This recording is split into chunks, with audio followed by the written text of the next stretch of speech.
Okay, put this here. Let's get rid of this. Is it 10 o'clock? Okay. Do we have a quorum?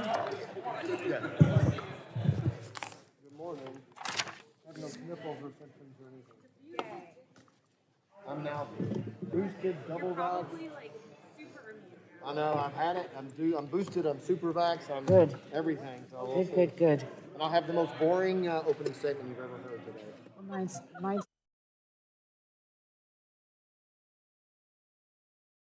It's the most boring I've ever heard. Hard to make it an attractive. but it's dry.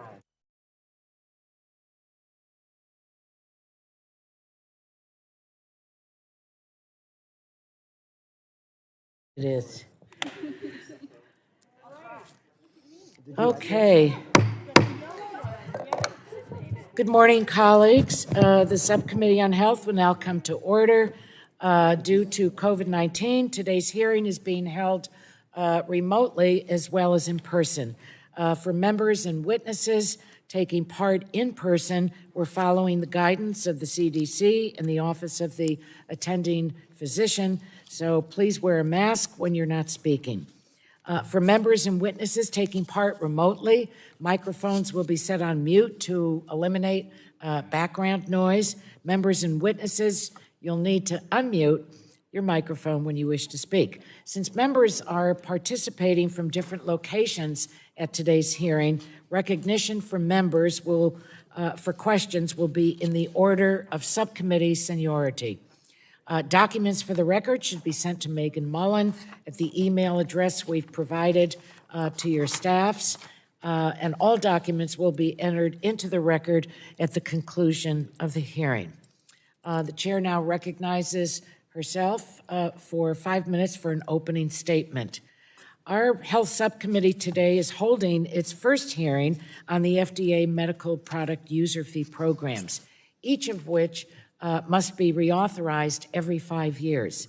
The current user fee programs need to be reauthorized by September 30th of this year, and the focus of today's hearing will center on reauthorizing 3 of the 4 user fee programs for fiscal years 2023 through 2027, prescription drugs, generic drugs, and biosimilars.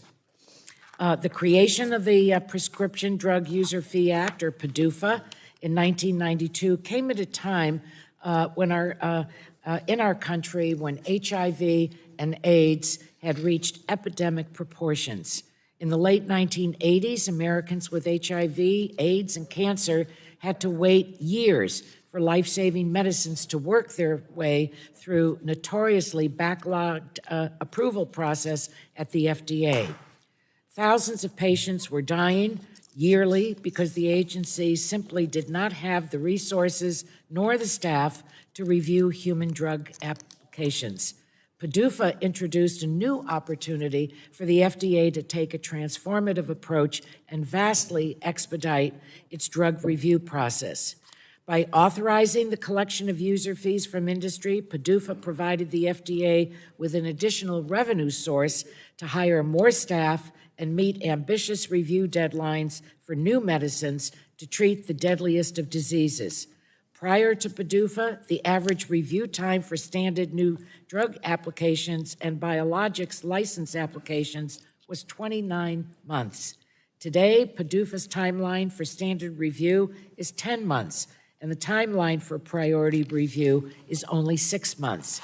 Following the success of the PDUFA program, Congress enacted the Generic Drug User Fee Act, or GDUFA, and the Biosimilar User Fee Acts, or BSUFA. I don't know quite how to pronounce that abbreviation. That was in 2012 to clear additional backlogs and ensure patients have timely access to safe and effective generic drugs and biosimilars. These user fee agreements have successfully led to the development of more life-saving products at reduced costs for the American people. The user fees of each of these programs are strictly used to accelerate the FDA's drug and biologic biologics review processes, and they supplement but do not supplement congressional appropriations to the FDA. Every 5 years, Congress reassesses the user fee programs to ensure that each program has a fresh chance to improve its goals of getting critical medicines to patients who need them. Improvements to these programs are made with input from industry, regulators, and patient advocates, while working in agreement with the FDA to ensure the agency is appropriately equipped to assess the next wave of diagnostics, vaccines, and therapeutics. Today, we're going to hear from representatives from the FDA, industry, and public health who have worked, I know, very hard together on negotiations for the user fee programs. I'm pleased that the parties have reached an agreement on the three that we're taking up today, and the negotiated recommendations for each of these programs actually build upon the successes of the existing programs and refine elements in light of the recent pandemic. With these new programs, the FDA estimates that user fees for PDUFA will average $1.4 billion per year.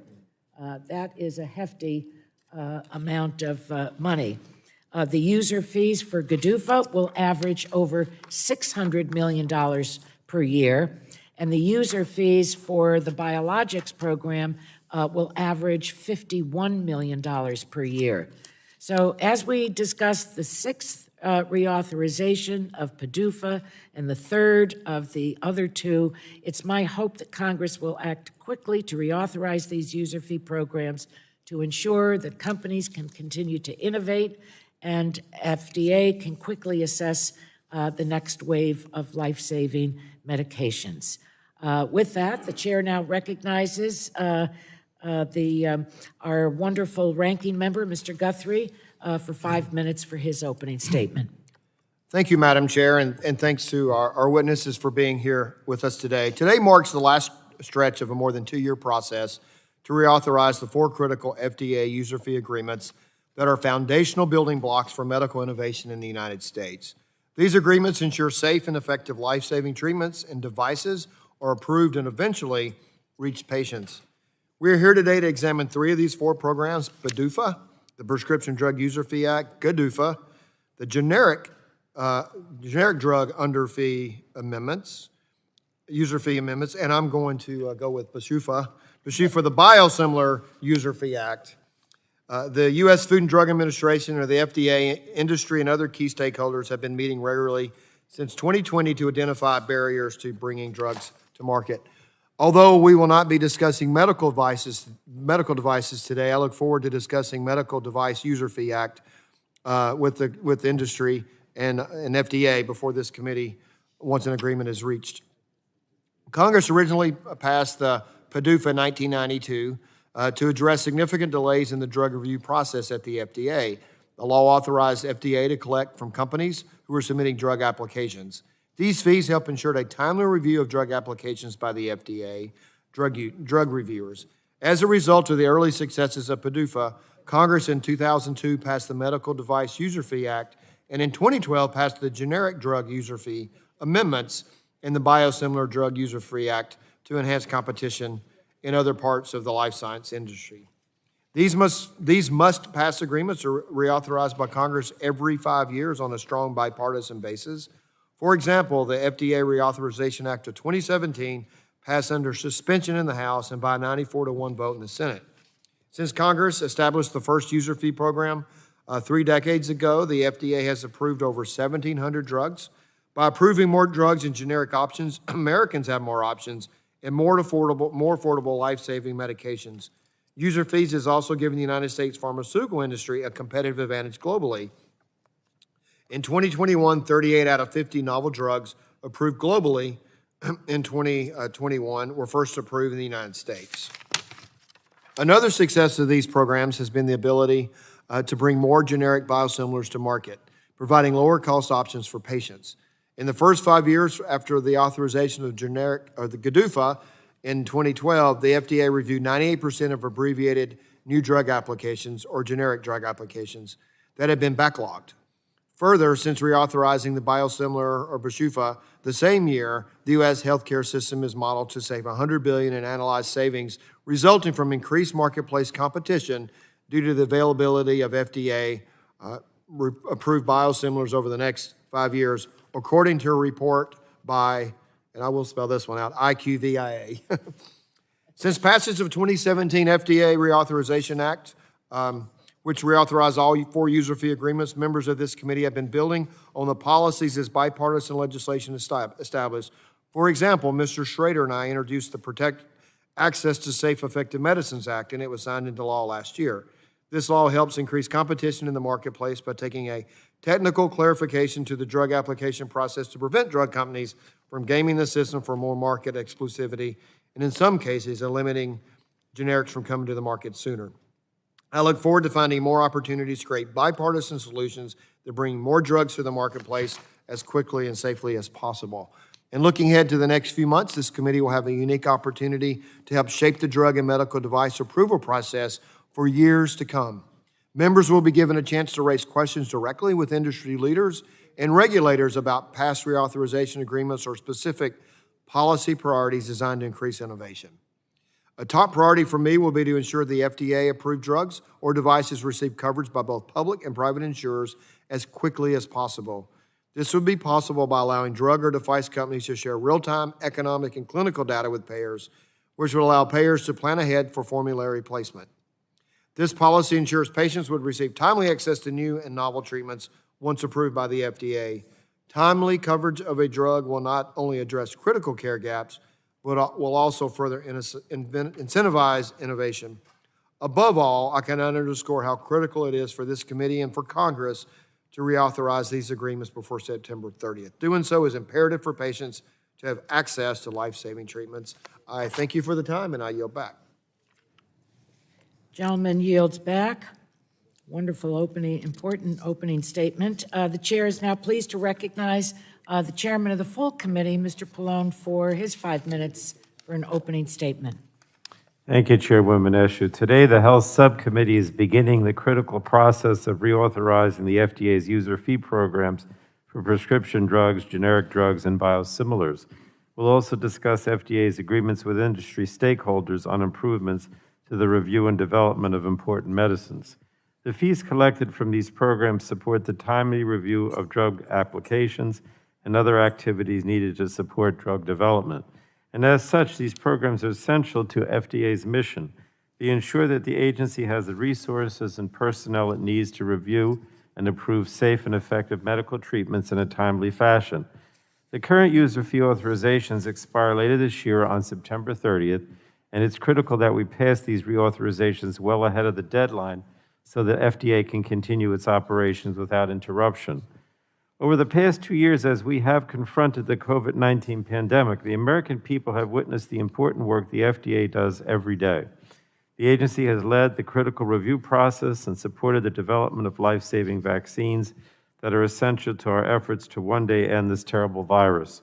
The FDA has also reviewed and approved important therapies that are helping people fight the virus.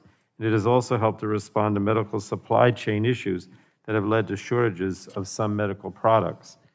The unprecedented nature of the pandemic has stretched FDA to its limit over the last 2 years, and the entire FDA workforce should be commended for their outstanding work not only in responding to this pandemic, but also for continuing to do all the other important work they're charged to do.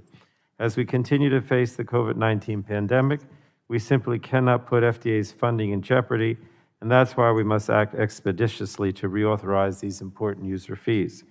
It's also why Ranking Member Rodgers and I, along with our counterparts on the Senate Help Committee, sent a letter last week to Acting Commissioner Woodcock expressing concern the FDA and industry have not yet reached agreement on the medical device user fee program. This is troubling because we're now more than 2 weeks past the statutory deadline for Congress to receive the agreement, and this deadline is set by law. It's not a mere suggestion. It is in everyone's interest for FDA and industry to reach an agreement, and I look forward to receiving a status update soon. The proposed legislation and performance goals for the drug programs before us today show the progress and improvements that can be made with these user fee agreements. The performance goals include new policies that will help increase the consistency, efficiency, and effectiveness of drug reviews.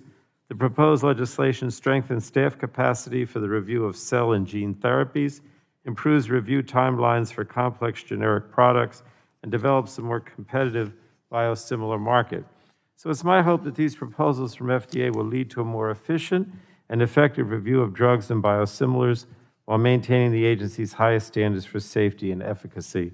The focus on safe and effective development should ultimately provide for a greater number of approvals of life-saving drugs and improve competition in a way that will help lower costs for our healthcare system and the American people. And Madam Chair, if I just may ask for a moment of privilege and address the subcommittee on a different topic. For those of you who have not yet heard, Kim Tresiak, the subcommittee's Chief Public Health Advisor, will be departing after nearly 7 years on my staff. Kim was one of the first hires when I became the Democratic leader of the committee in 2015, handling the FDA portfolio first and then being promoted to lead the public health team in the majority, and she shined throughout. This committee and Congress have taken so much action over the last 7 years in the public health space, and Kim's fingerprints are on each of these laws. She's been a trusted member of my team who has dedicated her career to public health, and I'm incredibly grateful to her for her service to our country and for her counsel over the years, and I wish her nothing but the best. And with that, Madam Chair, I yield back.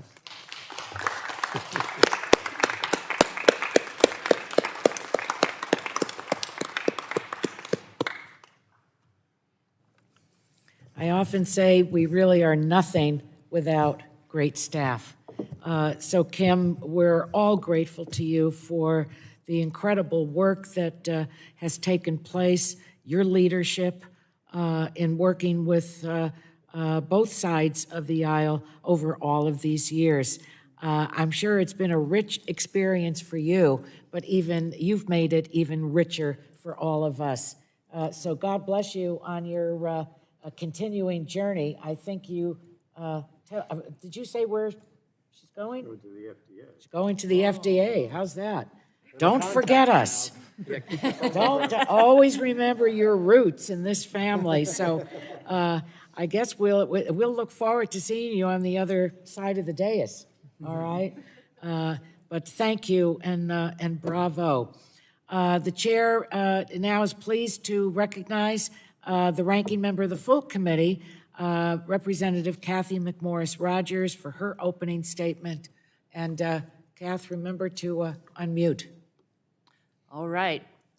There you are. Here, I'm looking up at the screen. I didn't see you come in. Madam Chair. That's yes. great. Great to see you. And I agree. Kim, don't forget us when you get over to FDA. Thank you, Madam Chair. Today we're discussing the critical task of reauthorizing several key FDA user fee programs. Thank you to the FDA and industry for submitting these agreements, these 3 agreements before January's deadline, and for your engagement over the last year. These programs are designed to innovate as fast as possible while maintaining the FDA gold standard of safety. The goal is to provide FDA with the resources necessary to conduct timely and efficient reviews of human medical products, invest in cutting-edge technologies, and hire and retain agency experts to carry out these tasks.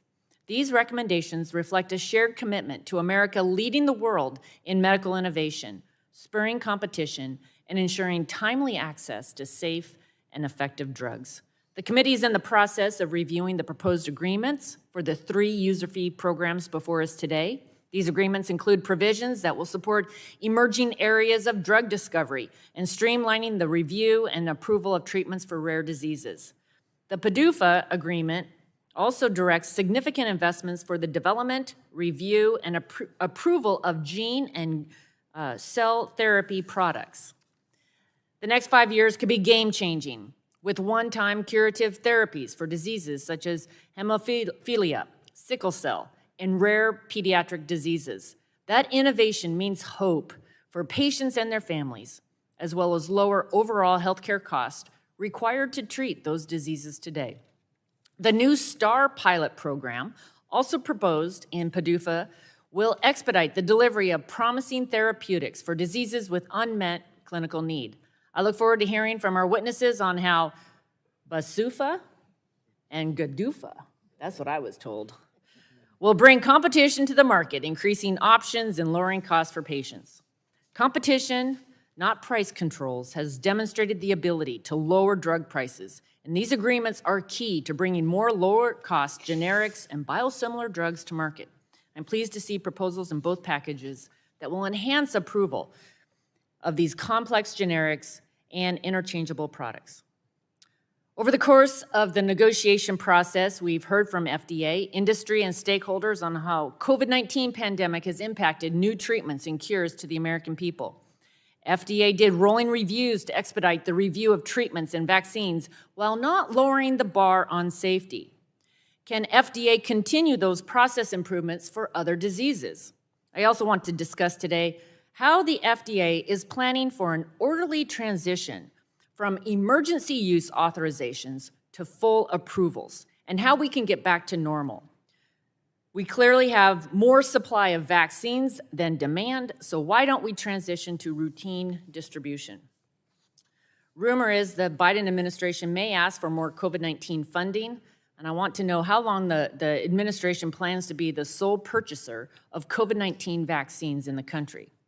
At some point, and I hope it can be soon, the public health emergency will end. When that happens, American patients need to continue to have access to necessary vaccines, and we need to improve access to tests and treatments. FDA plays a large role in that transition, and I want to learn more about what that takes and how these agreements will play a role. FDA also works with companies designing critical trials for approval, including a number of treatments for Alzheimer's disease. I was shocked to find out that the CMS proposed national coverage determination severely restricts Medicare coverage for a whole class of Alzheimer's treatments, including the recently FDA-approved Aduhelm, to only cover these drugs in CMS-approved clinical trials. It also excludes those with Down syndrome from participating in covered trials, even though Alzheimer's may affect greater than 90% of those with Down syndrome over the age of 60. This is wrong. We need clinical trials that more closely reflect the diversity of Americans, including those with disabilities. Further, just because they may be excluded from trials today, that should also not hurt their access to FDA-approved drugs if their doctor determines it's the best decision for their health. We are committed to moving these user fee agreements through Congress on time and through regular order. Now more than ever, let's work together in a bipartisan way to promote innovation, to lower cost with more competition, and deliver safe and effective drugs to Americans. Thank you, and I yield back. The gentlewoman yields back. I now would like to introduce our witnesses for our first panel. I would say 2 stars from the FDA. The first, Dr. Patrizia Cavazzoni. She's the director of the Center for Drug Evaluation and Research at the FDA. She has testified many times before our subcommittee, and we welcome her here today and thank her for the work, the ongoing work, which has been an extraordinary workload given the pandemic. And Dr. Peter Marks, who is the director of the Center for Biologics Evaluation and Research at the FDA. We welcome you. We thank you for your leadership, for the work that you are doing. As I said, the really heavy load that has fallen on the FDA during the pandemic. Your service to the American people is nothing short of extraordinary. So thank you again for joining us today. We look forward to your testimony. I think you're familiar with our system of lights, 5 minutes for each. Dr. Cavazzoni, you're recognized for 5 minutes. Madam Chair, Ranking Member Guthrie, and members of the subcommittee, I am Dr. Patrizia Cavazzoni, Director of the Center for Drug Evaluation and Research at the Food and Drug Administration. I appreciate the opportunity to appear before you today, along with my colleague, Dr. Marks, to discuss reauthorization of the user fee programs covering brand name drugs, generic drugs, and biosimilars. We appreciate the efforts of Congress and this committee in particular in reauthorizing these programs in previous cycles and look forward to continuing our partnership this year. As Dr. Marks will speak about PDUFA in his testimony, I will focus my opening remarks on the Generic Drug User Fee Program, or GDUFA, and the Biosimilar Drug User Fee Program, or BSUFA. These programs have allowed FDA to provide access to affordable, high-quality medicines to millions of people who otherwise could not afford them. Facilitating access of life-saving medicine for all Americans is a top priority for FDA. Since its creation more than 10 years ago, GDUFA has allowed the agency to approve thousands of generic medicines, resulting in significant cost savings for consumers. By some accounts, generic drugs saved the U.S. healthcare system more than $2 trillion over that period. Patients' confidence that generic drugs will work the same as brand products and can be freely substituted is the foundation for the access and savings that generics have produced for the healthcare system. We are committed to building on this success by approving more drugs in a single round of review, including complex generics with little or no competition. With more generic drugs on the market, there is a corresponding increase in the need for FDA advice over the life cycle of these products. Indeed, we see a steady increase in generic drug applications with post-approval actions. In addition, as brand name drugs become increasingly sophisticated and harder to manufacture, the generic program faces increased demand to keep up with innovation. GDUFA 3 will build on the agency's prior success by introducing new measures that allow for earlier approvals and ensure that we have appropriate staff expertise to deliver on our goals year after year. Let me now turn to the Biosimilar User Fee Program. The abbreviated biosimilar approval pathway saves the developers time and resources, thus encouraging competition and potentially lowering healthcare costs. Since the enactment of BSUFA 2 5 years ago, the number of approved biosimilar products has grown from 5 to 33 today, including an interchangeable insulin product. BSUFA 3 proposes to retain the majority of existing review performance goals, with changes to some of the meetings between FDA and developers to improve communications. With a growing portfolio of approved biosimilar products, the proposal seeks to expedite a review of new indications or other changes after the initial approval. Finally, BSUFA 3 doubles down on efforts to advance the development of interchangeable products that may be switched at the pharmacy like generic drugs, resulting in even greater access to lower cost biosimilars. To close, I cannot emphasize enough the critical importance of reauthorizing these 3 user fee programs. Without them, FDA's medical product programs, which have allowed for hundreds of treatments and cures for life-threatening diseases, could not exist as they are today. PDUFA's revolutionary impact on innovation and the flow of new medicines is matched by GDUFA's impact on making what might otherwise be thousands of unaffordable drugs accessible to millions of Americans. As the BSUFA program continues to grow, we anticipate that it will complement GDUFA by expanding the availability of even more high-quality, affordable medicines for all those who need them. Thank you again for the opportunity to be here today. I look forward to your questions. Thank you, Dr. Cavazzoni. Now I'd like to recognize Dr. Peter Marks. Welcome back to the committee, Dr. Marks. Thank you for your really extraordinary leadership, and you have 5 minutes to make your presentation to us. Thanks very much, Madam Chair, Ranking Member Guthrie, and the members of the subcommittee. I'm Peter Marks, Director of the Center for Biologics Evaluation and Research at the Food and Drug Administration. We're excited to be here today to work with you to initiate the congressional reauthorization of the user fee program. For my portion of the testimony, I'll focus on the Prescription Drug User Fee Program, or PDUFA. Both CDER and CBER implement the commitments contained in the PDUFA commitment letter, which are referred to as PDUFA 7. So know that while I'm presenting the elements of the PDUFA 7 letter, both Dr. Cavazzoni and I share the responsibility to oversee the program. Since first enacted 30 years ago, PDUFA has revolutionized the United States drug approval process. It's reversed the lag in drug approvals that prompted its creation, providing Americans with more timely access to safe and effective medical products. Today, almost 2/3 of new active substances approved globally are launched first in the United States. It's not an understatement to say that there are many people with us today who would not be here without the program, which has dramatically reshaped drug development and approval in the United States, bringing potentially life-saving therapies to patients in a much more timely manner. Though it began with a general focus on shortening review times, through successive 5-year PDUFA reauthorizations, program enhancements have evolved and expanded significantly. Enhanced interactions give us the opportunity to provide more guidance to sponsors, improving the potential for first cycle approval and giving safe and effective drugs to patients sooner. These interactions also enable sponsors to incorporate the advances in regulatory science into their development programs, expediting drug development and facilitating timely regulatory decisions. Reauthorization of PDUFA will enable the agency to collect fees to support the review of new innovative drugs.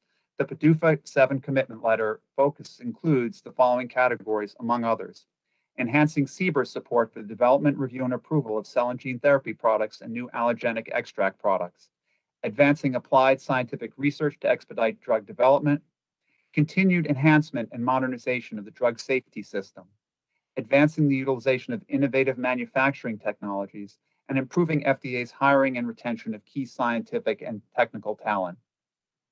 As the director of CBER, I'd like to direct your attention for a moment to the PDUFA 7 commitment focused on new enhancements to CBER support for development, review, and approval of cell and gene therapy products and new allergenic extract products.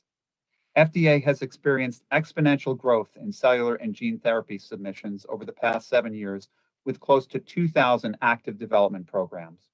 We've seen a sustained increase in development program activities, including an 85% increase in investigational new drug applications and a 158% increase in formal meeting requests. A number of these programs have the potential to bring new therapies to meet unmet medical needs to serious and life-threatening diseases. Since December 2016, 68 of 180 requests have received Regenerative Medicine Advanced Therapy, or RMAT designation, which was enacted by Congress as part of the 21st Century Cures Act. And 3 of these designated products have received approval in 2021. These include 2 allogeneic cellular products, 1 for children with a rare immune disorder, 1 for wound healing, and a 3rd CAR T-cell gene therapy product for B-cell lymphoma. To meet the demands of this rapidly expanding cell and gene therapy portfolio, PDUFA 7 proposes new enhancements to CBER's capacity. The proposal will allow the agency to produce multiple guidances, host public meetings to examine new technologies and approaches, patient-focused drug development meetings to better understand patient perspectives on gene therapy products, and public outreach to facilitate product approval and development and approval. New allergenic extract products also will be included in PDUFA 7, and the program will provide needed resources to facilitate the development and approval of new medical products critical for the diagnosis and treatment of allergies, including serious food allergies. The enhancements to cell and gene therapy and allergenics are just 2 examples of the important enhancements proposed under PDUFA 7, and we'll be happy to answer your questions regarding the others. Thank you again for your time today. Thank you, Dr. Marks. A little housekeeping issues since our witnesses are virtual today. I'm asking members to mute their mics after they ask their questions so we can hear the witnesses more clearly. When you're unmuted, it, I think, drains away some of the power of the and the clarity of whomever is speaking. So thank you for that. All right. I think that we will now move to questions of our witnesses, and I recognize myself for 5 minutes. I leaned over and said to our ranking member that these programs have all worked. Members from both sides of the aisle support these programs, and they continue under your direction and your leadership to keep producing good things for the American people. PDUFA was first passed in '92. Congress has successfully reauthorized the program 5 times since then. For anyone that's tuned in today listening to our hearing, they've already heard a real alphabet soup of acronyms. What I want to ask each one of you is, what are the highlights of the reauthorization of these 3 programs? What is brand new? Is there a commitment of more dollars for each program? Does it remain the same?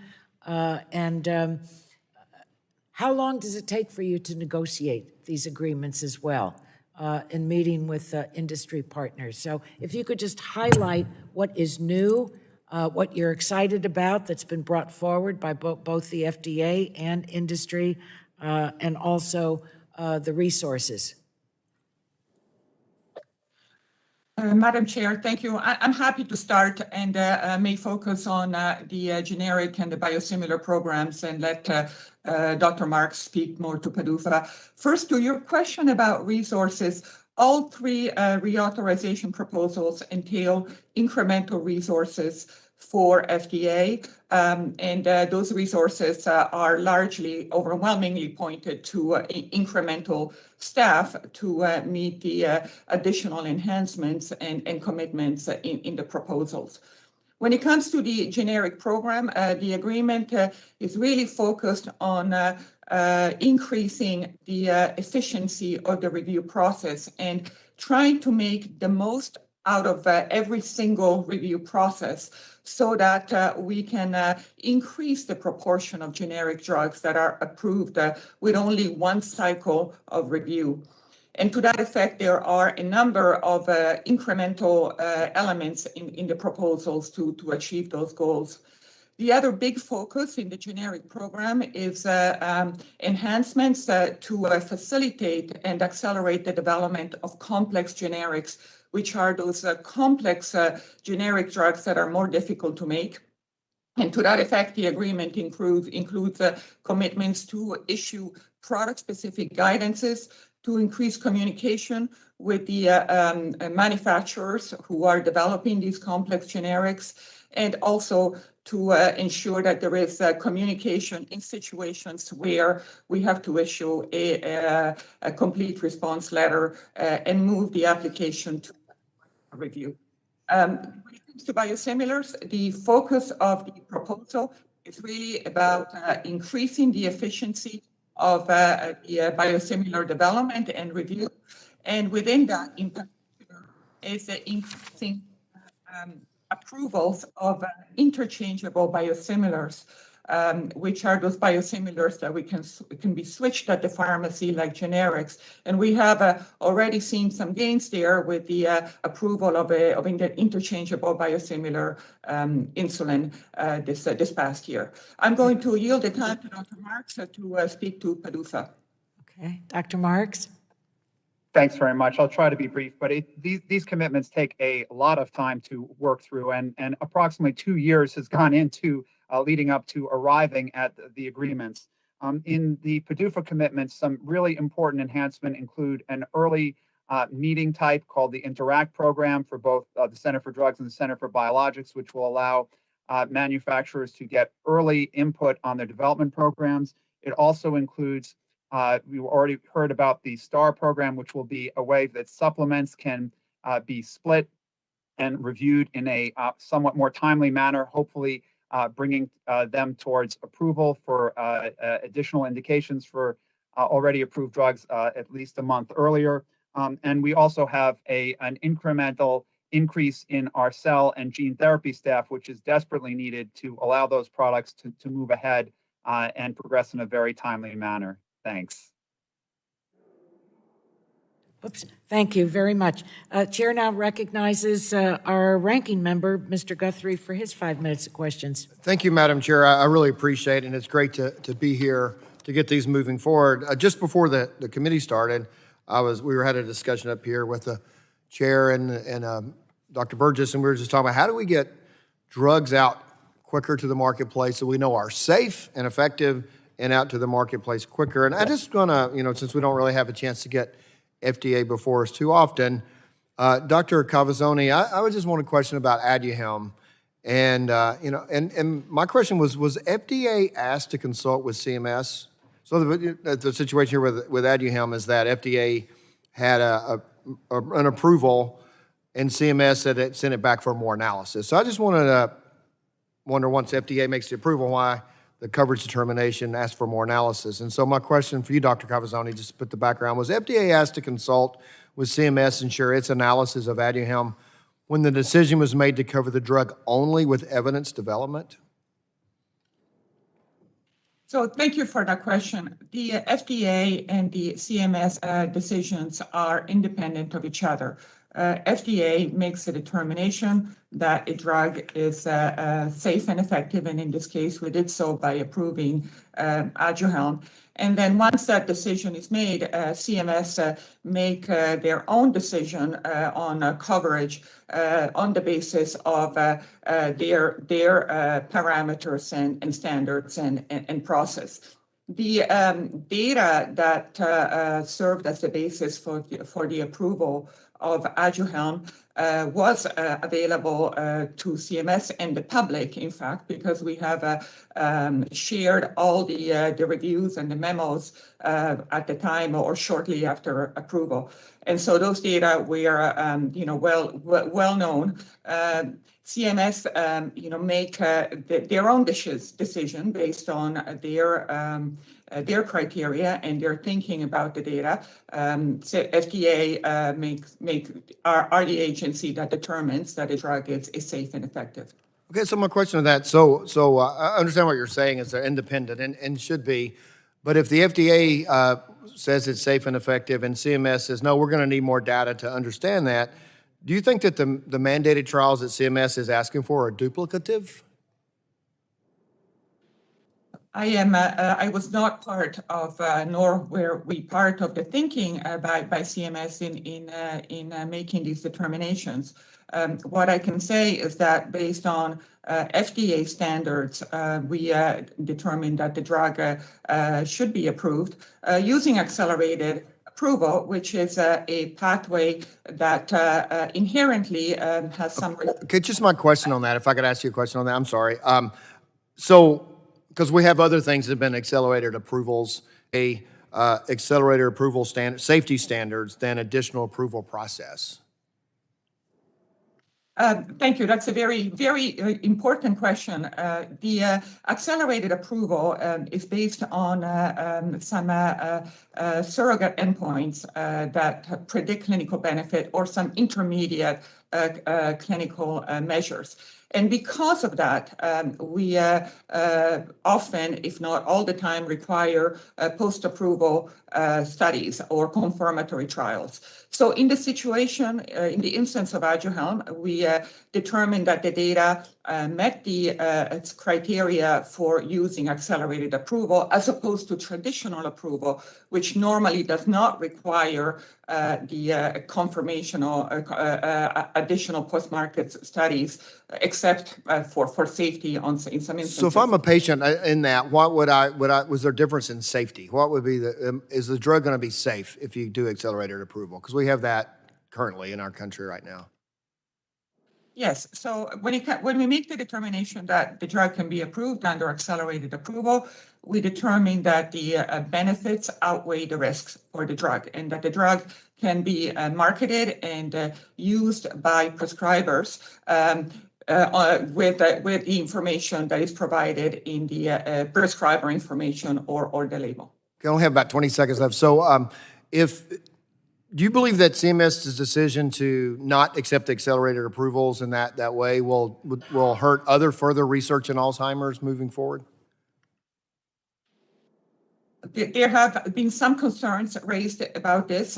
Our focus is to review these drugs. There is a very, very rich pipeline for Alzheimer's, and we expect to have a lot of work ahead in advancing the development of these drugs. Thank you. My time's expired. I'll yield back. The gentleman yields back. Chair recognizes the chairman of the full committee, Mr. Pallone, for his 5 minutes of questions. Thank you, Chairman Meshew. As I mentioned in my opening statement, it's critical that Congress reauthorize user fee programs on time, well ahead of the September 30th funding deadline. So my question is, to help all committee members understand the importance of passing these agreements, Dr. Cavazzoni and Dr. Marks, can each of you describe briefly what would happen to your centers at FDA if we enter August or even September and Congress has enacted, and what would that also mean for patients, if you would? I am, thank you, Chairman Pallone. To start, I am not exaggerating by saying that not reauthorizing these programs would be disastrous for FDA and for patients.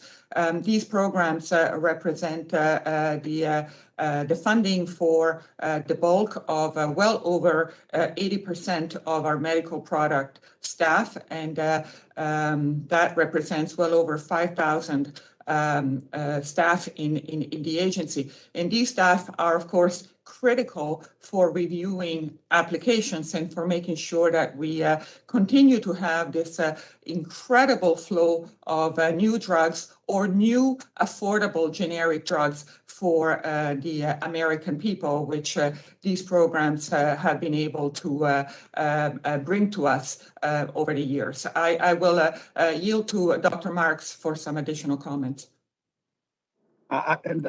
Thanks, Dr. Cavazzoni. I would just echo what Dr. Cavazzoni said.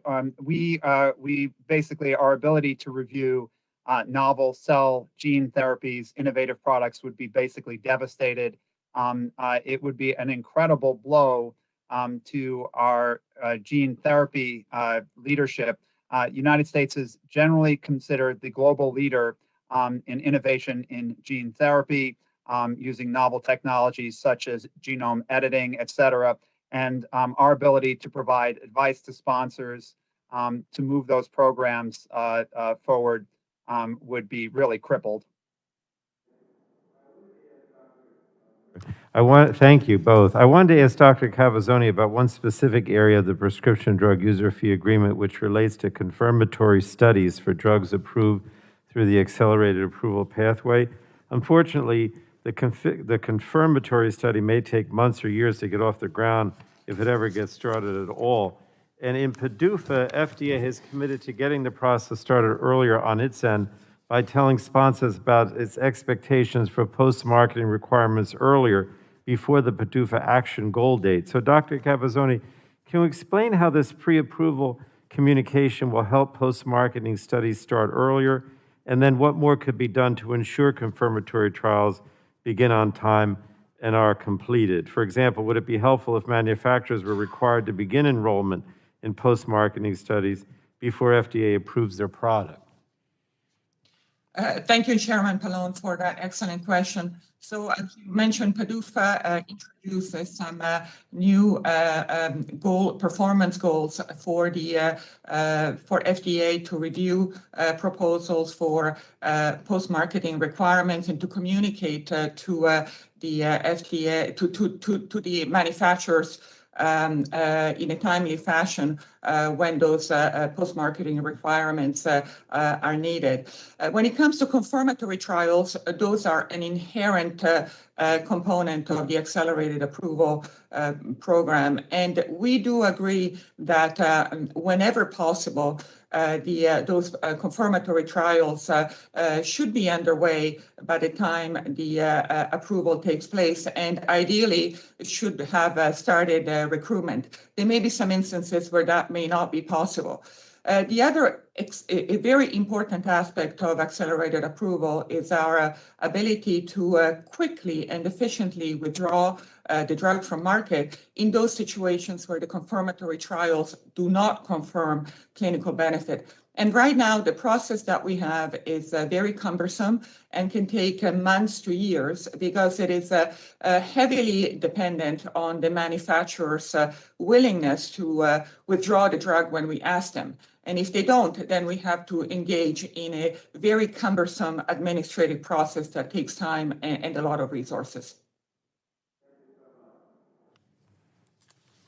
Gentleman yields back. Pleasure to recognize Ms. McMorris Rodgers, the ranking member of the full committee, for her 5 minutes of questions. Thank you, Madam Chair. We need to get our lives back. We have vaccines available with a second fully approved this week. And part of that transition is ending the public health emergency. However, it's imperative that the tools we have to fight COVID-19 remain available for those who need and want them as we look to the end of the public health emergency. So I had a few questions in that vein. Does FDA have the authority to continue authorizing vaccines and treatments for emergency use if the public health emergency were to end? Thank you, Congresswoman. I will get us started, and then Dr. Marks can add. So the public health, when the public health declaration ends, the department, HHS, has the ability to keep the emergency use declaration in place. And by law, there is also a requirement for a public notice in a Federal Register notice when before stopping the emergency use declaration. And so when the emergency use declaration ends, after all of these steps and the determination that by the department that it should end, we also anticipate that there will be a need for some patients, for instance, to continue to have access to these drugs, even if once the emergency use declaration ends, they are considered not approved. And so we recognize that it may be a period sort of transition to ensure that drugs remain available for patients. Okay, thank you. I have a few more questions here. So are you making plans now to make sure that the vaccines and therapeutics, which do not yet have full FDA approval, are able to seek approval in a timely manner? Yes, and this is in fact the way we work with all manufacturers. Okay. From the very beginning, they come in for emergency use. Thank you. We look Thank at you. how we can bring Okay, approval. well, so these products won't have to start back at zero with new reviewers and teams? No, they won't. Okay. We will have continuity.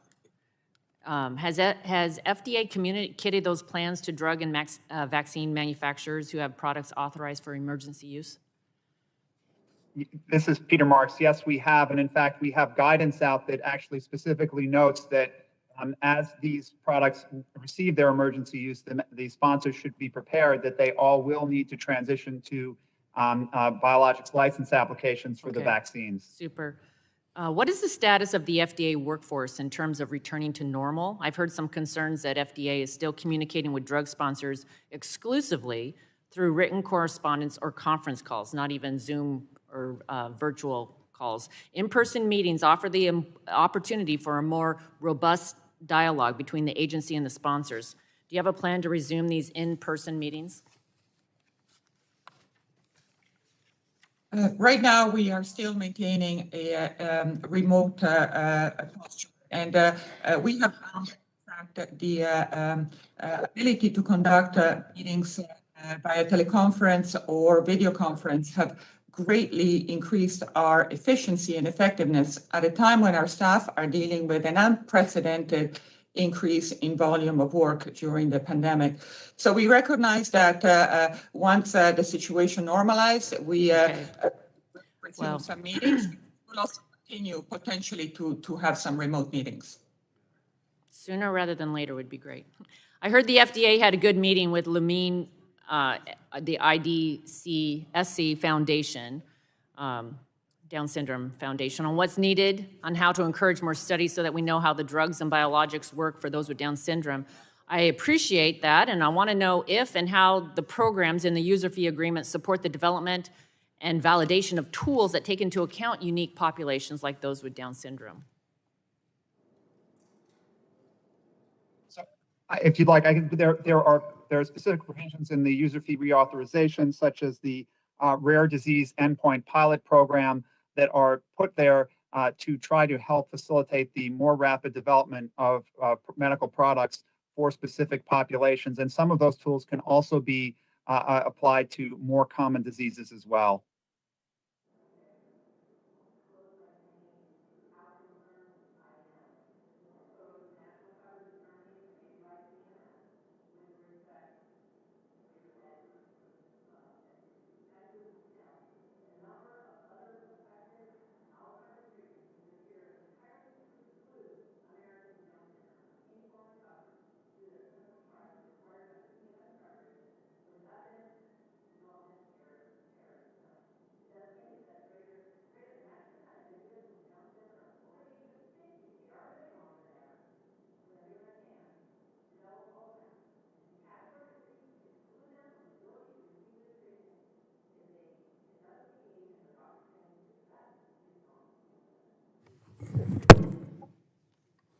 Gentlewoman yields back. The chair is now pleased to recognize the gentleman from North Carolina, Mr. Butterfield, for his 5 minutes of questions.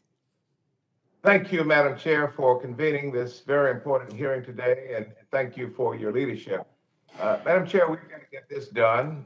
Further delay should not be an option. And thank you to our witnesses for your testimony. As other members have said, thank you so much for your service to our country. As the co-chair of the Rare Disease Caucus and the Childhood Cancer Caucus, I was pleased to see that the commitment letter addresses the importance of increasing review of combination products and advancing the development of drugs for rare diseases. And so my first question, and I guess I will start with you, Dr. Marks. My first question regards pediatric cancer. Without question, we are accelerating cancer drug development for children. It's a good thing. What impact has the Race for Children Act had? And looking forward, can you explain the importance of including combination studies in the pediatric assessments? Yes, so thank you for that question. So we will, it's obviously critical that cancer drugs be studied in pediatric populations as soon as they possibly can be, and that's a critical piece of this. Our center has worked, as has the Center for Drugs and the Oncology Center for Excellence, have all worked to try to move forward drug development programs as fast as they can to be able to move towards appropriately studying these in children to alleviate the pediatric burden of cancer.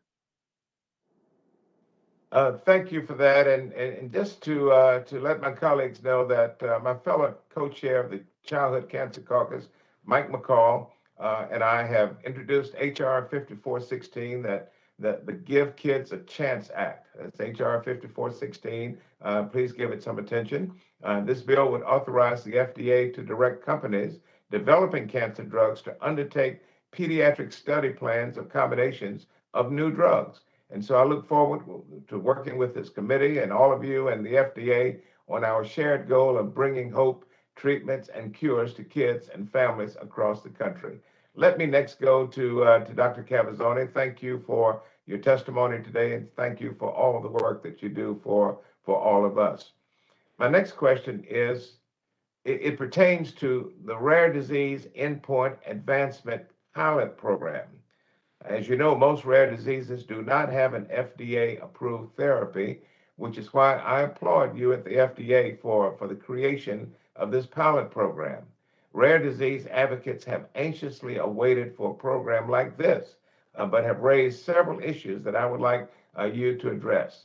With over 7,000 rare diseases, why is the pilot limited to one proposal per quarter? So, thank you, Congressman. This new pilot that is introduced in PDUFA will allow us to work with sponsors very early in development to develop or identify endpoints that can be used to study treatments for rare diseases. This is a pilot. It's a start. And we recognize that as a pilot, there will be only a certain amount of programs that we have that we might be able to engage with sponsors on. Having said so, we really see it as a very important start, and all of this is complementary with all the other elements in the PDUFA 7 proposals that will facilitate the development of rare diseases. For instance, thank you for that response. Just remember, we have over 7,000 rare diseases that we are dealing with, more than 7,000. And so please take a look at possibly increasing that number.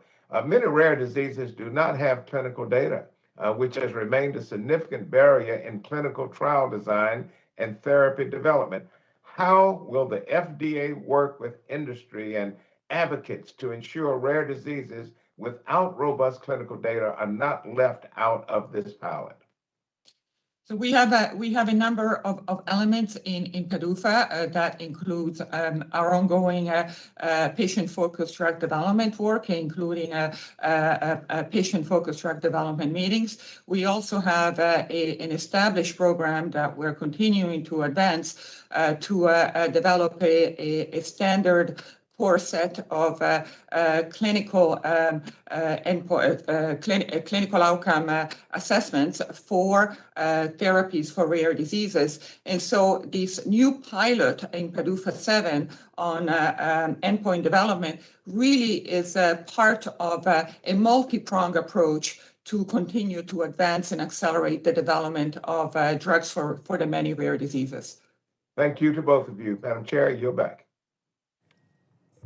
The gentleman yields back. The chair is pleased to recognize the gentleman from Michigan, Mr. Upton, former chairman of the full committee, for your 5 minutes of questions.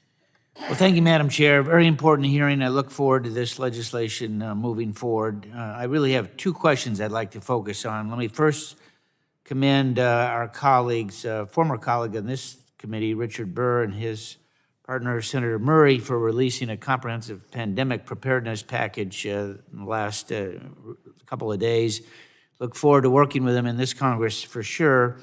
I would note that in the testimony presented, you stated as of December 31st, 2021, there was more than 670 drug development programs in the planning stages, and you all reviewed more than 470 trials of potential therapies for COVID-19. It's good to hear. I commend you for work speeding up vaccines to the U.S. population for sure. But what areas of drug development, from your vantage point, do you see as inadequate to meet the possible pandemics of the future? I'm worried about the lack of new antibiotics. I would just note, maybe you want to comment on our colleague Mr. Doyle's Pasteur Act, which was included in the HR 6000, Cures 2.0, which helps spur the development of novel new drugs to prevent pandemics. It has support, broad support. I would urge this committee to take action on it a little bit later this year, but interested in your constructive ideas on how we deal with these future pandemics. Either one of you is fine. Dr. Marks? I'm happy to start with vaccines and would say that obviously what we've learned is we have to have constant surveillance and constantly work to do our best to have medical countermeasures at the ready. In some cases, this will mean working our way towards having vaccines that are probably more broadly applicable for certain things. There's work towards a pan-coronavirus vaccine, just like there has been long-term work on a pan-influenza vaccine. So we'll have to continue to work very diligently on vaccines and continuing our ability to move forward rapid vaccine development. That's one of the advantages of the mRNA platforms, the ability to rapidly move into a vaccine into development against a specific pathogen. And I'll turn it over to Dr. Cavazzoni for the drug development piece for antivirals. Thank you, Dr. Marks, and thank you, Congressman. When it comes to therapeutics, the situation is really not dissimilar to vaccines. We need to continue to do surveillance for emerging new variants or viruses. And when it comes to therapeutic, we need to continue to advance the development of antiviral drugs, and specifically antiviral drugs that are less prone to lose utility or efficacy when new variants emerge. And we have seen some advances to that effect in the recent authorizations of oral antivirals, for instance, that have a mechanism that tends to be more sort of resilient to the emergence of new variants. And we also have to continue to advance technologies such as platform technologies, even for therapeutics, in addition to vaccines, that might allow us to learn from drugs or types of drugs that have been determined to be safe and effective, and apply some of what we know about those drugs to advance the development within the same platform. That leads right into my next question relating to real-world evidence. As you may know, we have that included in Cures 2.0. Provides for advancing the use of RWE as we look down the road. Is this going to help us 10 years from now if we're able to get this thing done? And as a quick follow-up, I know that would it be useful to include that as part of the pilot programs, sort of building on what we heard in a question a little bit earlier?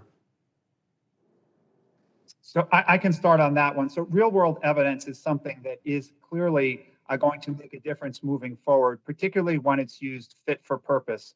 We are still early on in the days of real world evidence because to use real world evidence, one has to have reliable data. It has to be based on reliable evidence that one is drawing from.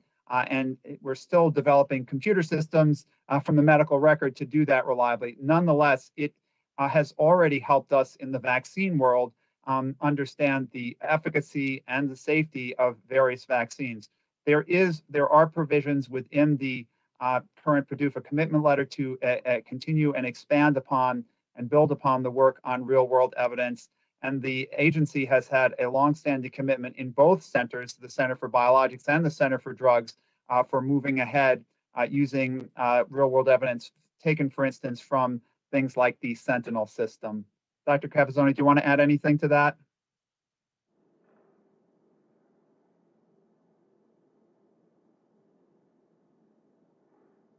I think my time has expired, so I appreciate that. Look forward to following up with you. Thank you for the work that you do. Gentleman yields back. Pleasure to recognize the gentlewoman from California, Ms. Matsui, for your 5 minutes of questions. Thank you very much, Madam Chair, for this very important hearing, and I want to thank the witnesses for being here with us today. Dr. Cavazzoni and Dr. Marks, thank you for CDER's and CBER's work on patient-focused drug development in recent years. Highly rigorous clinical research around the safety and effectiveness of therapies in development is critical, but doesn't always consider the full picture of the potential impact of a new treatment. And that is especially true for rare conditions such as Duchenne muscular dystrophy. With a spectrum of presentation in patients as well as many comorbidities, the potential effects of a therapy are not always linear, nor are the risks and benefits. Therefore, it is equally critical to include this patient experience data when reviewing a potential new treatment. And that is why I've introduced the Benefit Act. That's legislation that would strengthen patient-focused drug development, or the PFDD approach. Dr. Cavazzoni and then Dr. Marks, patients and drug developers are interested in working in this space, but need clear communication about how FDA considers PFDD in making regulatory decisions. What are the FDA's plans to explain to stakeholders how data related to patient experience and perspective can be found in the drug review process? Thank you, Congresswoman. I'm happy to start. The PDUFA 7 agreement entails a number of enhancements that build upon the patient-focused drug development program that has been part of PDUFA in the current cycle. So we're planning to continue to hold patient-focused drug development meetings, to continue listening sessions and engagements with patients, developers, and the communities, to work to find ways to increase the inclusion of patient experience and endpoints that are meaningful to patients in clinical trials.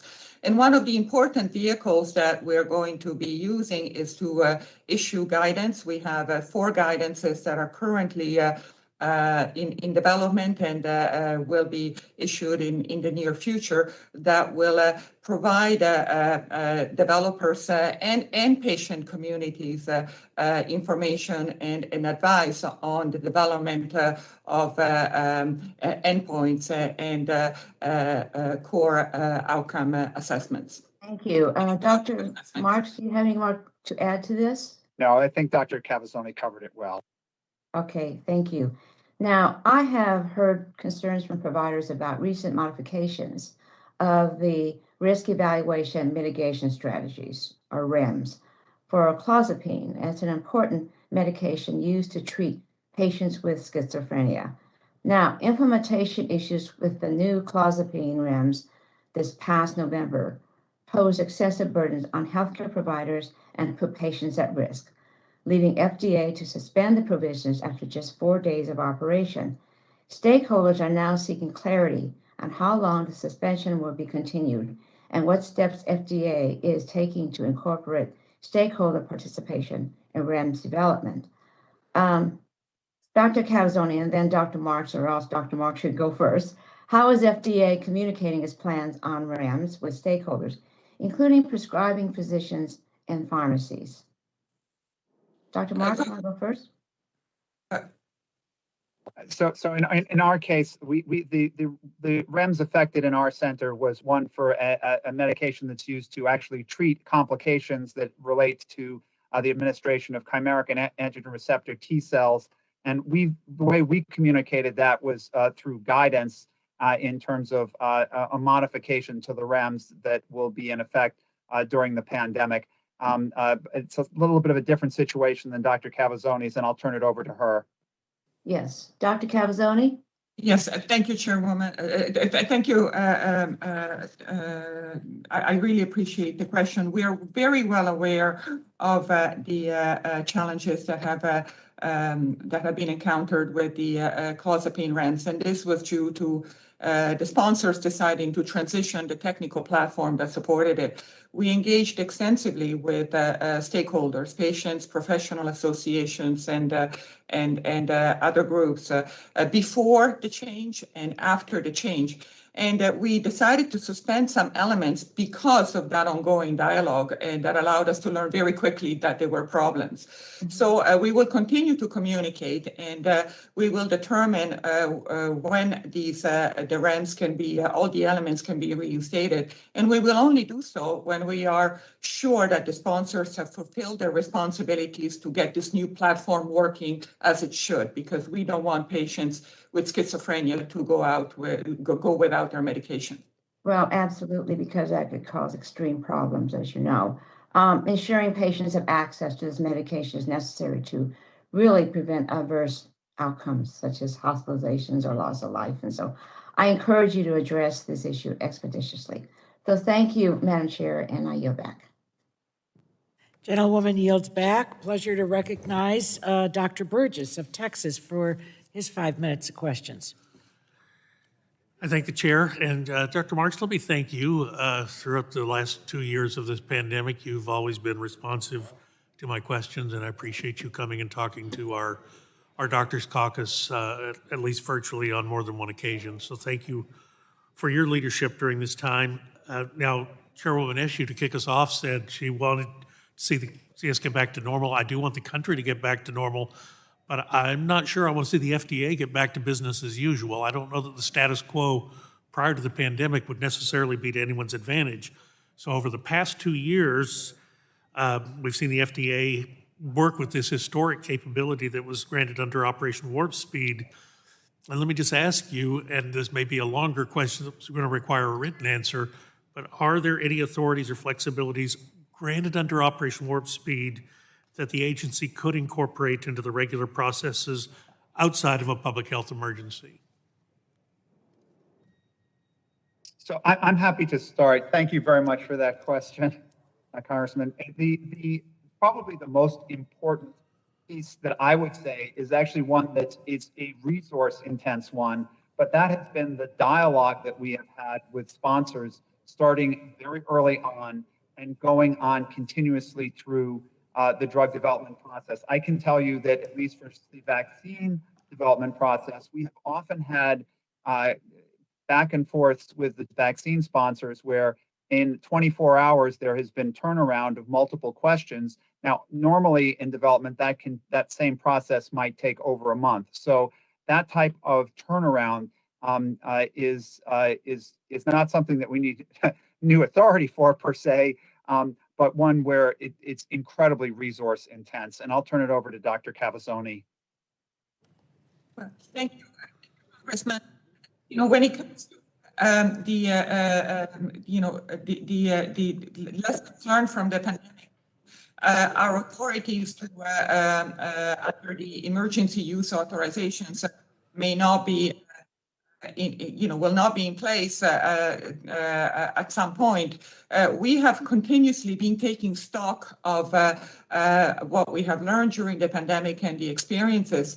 And we intend to carry forward some of those lessons learned. So, for instance, let me just interrupt you there because my time is limited, and I am going to ask you to respond to that in writing because that's a critical part of this. And quite honestly, I'm not sure that our language that we're proposing in the user fee agreements is going to cover that, but I think it's important that it need to. One of the other issues is the acknowledgement of risk in the process, and I think it has been really powerful that the federal government has been willing to assume some of the risk in the development so that there was actually, once getting through the approval process, there was actually product on the shelf if he did have a breakthrough, if something was effective. And again, I just want to stress that it's important that we develop the language in the user fee agreements that will allow that to happen. But let me just ask a question on the emergency use authorization since that came up. And my concern is that you have something that may be effective, and so it's going to undergo an emergency use authorization evaluation. But there are instances, for example, a patient in the ICU sick with coronavirus, there are no medicines on the shelf. Remdesivir doesn't work that late in the course of the illness. Steroids, if they're going to have worked, will have already worked, and now they're past their utility. But there are some newer products, what are called vasoactive intestinal peptides, that are showing a great deal of promise. The difficulty right now is they cannot even get to the emergency use authorization stage because they're still collecting data in the phase 3 trials. The question is, you've got an ICU population who's terribly sick, a disease that's taking 3,300 patients a day in this country right now. We're just fixing to have another candlelight vigil for all of the people that we've lost. What can you do to make that emergency use authorization process a little more straightforward when there is obviously indication that the product is going to be useful? So when it comes to the emergency use authorization, while the standard may be different from approval, we still need to have some data that show that the known and potential benefits outweigh the known and potential risks. Yeah, let me just interrupt you there for a second because my time's going to expire. This is critically important. You already got an indication because it's in a phase 3 trial. So it's already showing some efficacy. And again, we're talking about a population of patients that has virtually no other recourse. So that's just the difficulty that I'm encountering. We talk about real world stuff. In an ICU earlier this week, this very question was posed to me, and I don't have an answer for it, but I know we need one. So I'm asking you to, at the agency, help us develop an answer for this. And the answer here. Yes, sir. The answer is probably the use of our expanded access provisions, which we've actually used quite effectively, and that the expanded access programs, both individual patient and intermediate treatment size populations, allow us to give investigational medicines to thousands of individuals, potentially with very simple in protocols such as informed consent and capturing safety information. Well, currently these patients are being treated under right to try. Doesn't seem ideal. Thank you, Madam Chair. I'll yield back. Gentleman's time has expired. The chair now recognizes the gentlewoman from Florida. Ms. Castor, for your 5 minutes of questions. Well, thank you very much, Chair Eshoo, and thank you to our witnesses for appearing today and to your service to the country. The user fee reauthorization process really provides the Congress with an opportunity to every 5 years to review FDA's authorities to determine what is working well, what can be improved, and how Congress can better provide the agency with the tools and resources to spur innovation and keep the American people safe. The FDA's enforcement authorities are are a critical component of this mission to ensure that American consumers can have confidence in the products regulated by the agency, that they're safe to use.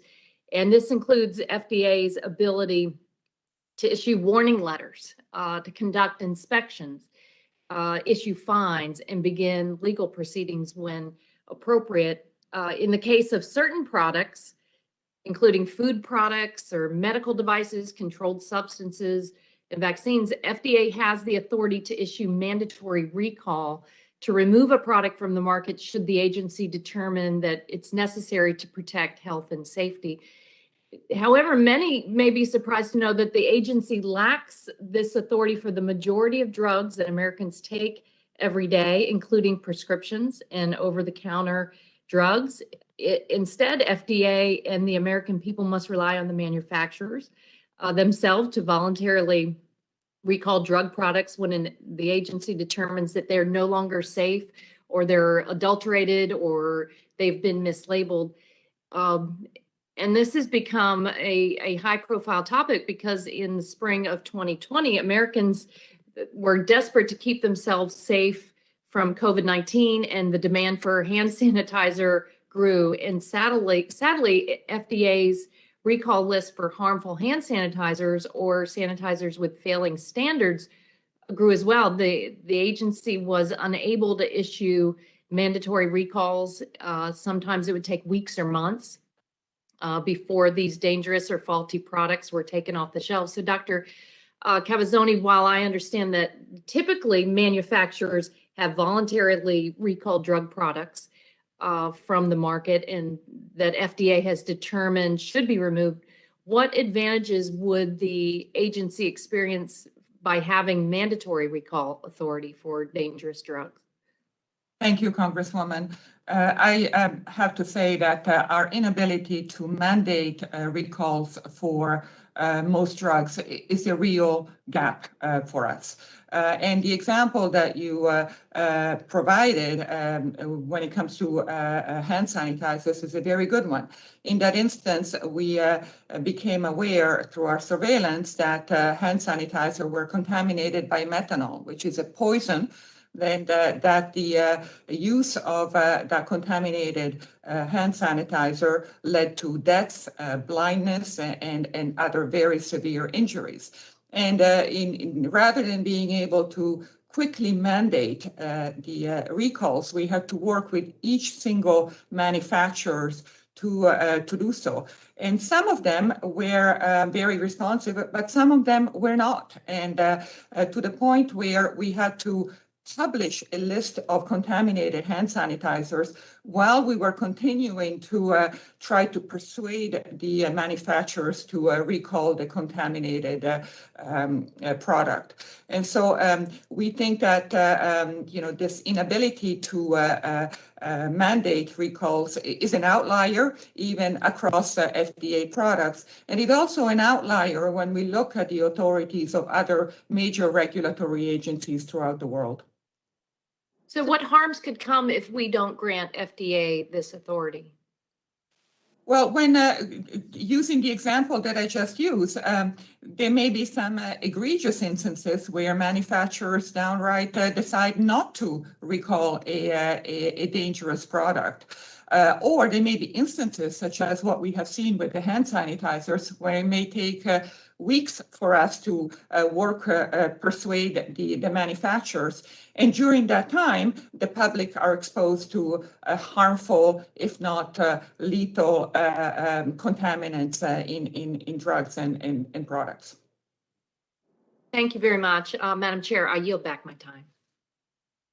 Gentlewoman yields back. She's raised an excellent point, and the authority for the FDA to have mandatory recall power is contained in the Competes Act language, in the Competes Act that was debated and will be up for a vote in the House this week. The chair is now pleased to recognize the gentleman from Virginia, Mr. Griffith, for your 5 minutes of questions. Madam Chair, in honor of my friend Wally Nelson, I yield 1 minute to Dr. Burgess. And I thank the gentleman for yielding. And Dr. Marks, if we could just go back to previous conversation that we were having, we've all had acquaintances, friends, staff members, families, where they end up in the ICU and there is literally nothing else to offer. Again, help us with the ability to evaluate a product that seems to show some promise. It's not that there's zero promise, it's in a phase 3 trial, for crying out loud. So it obviously got there because of showing some efficacy.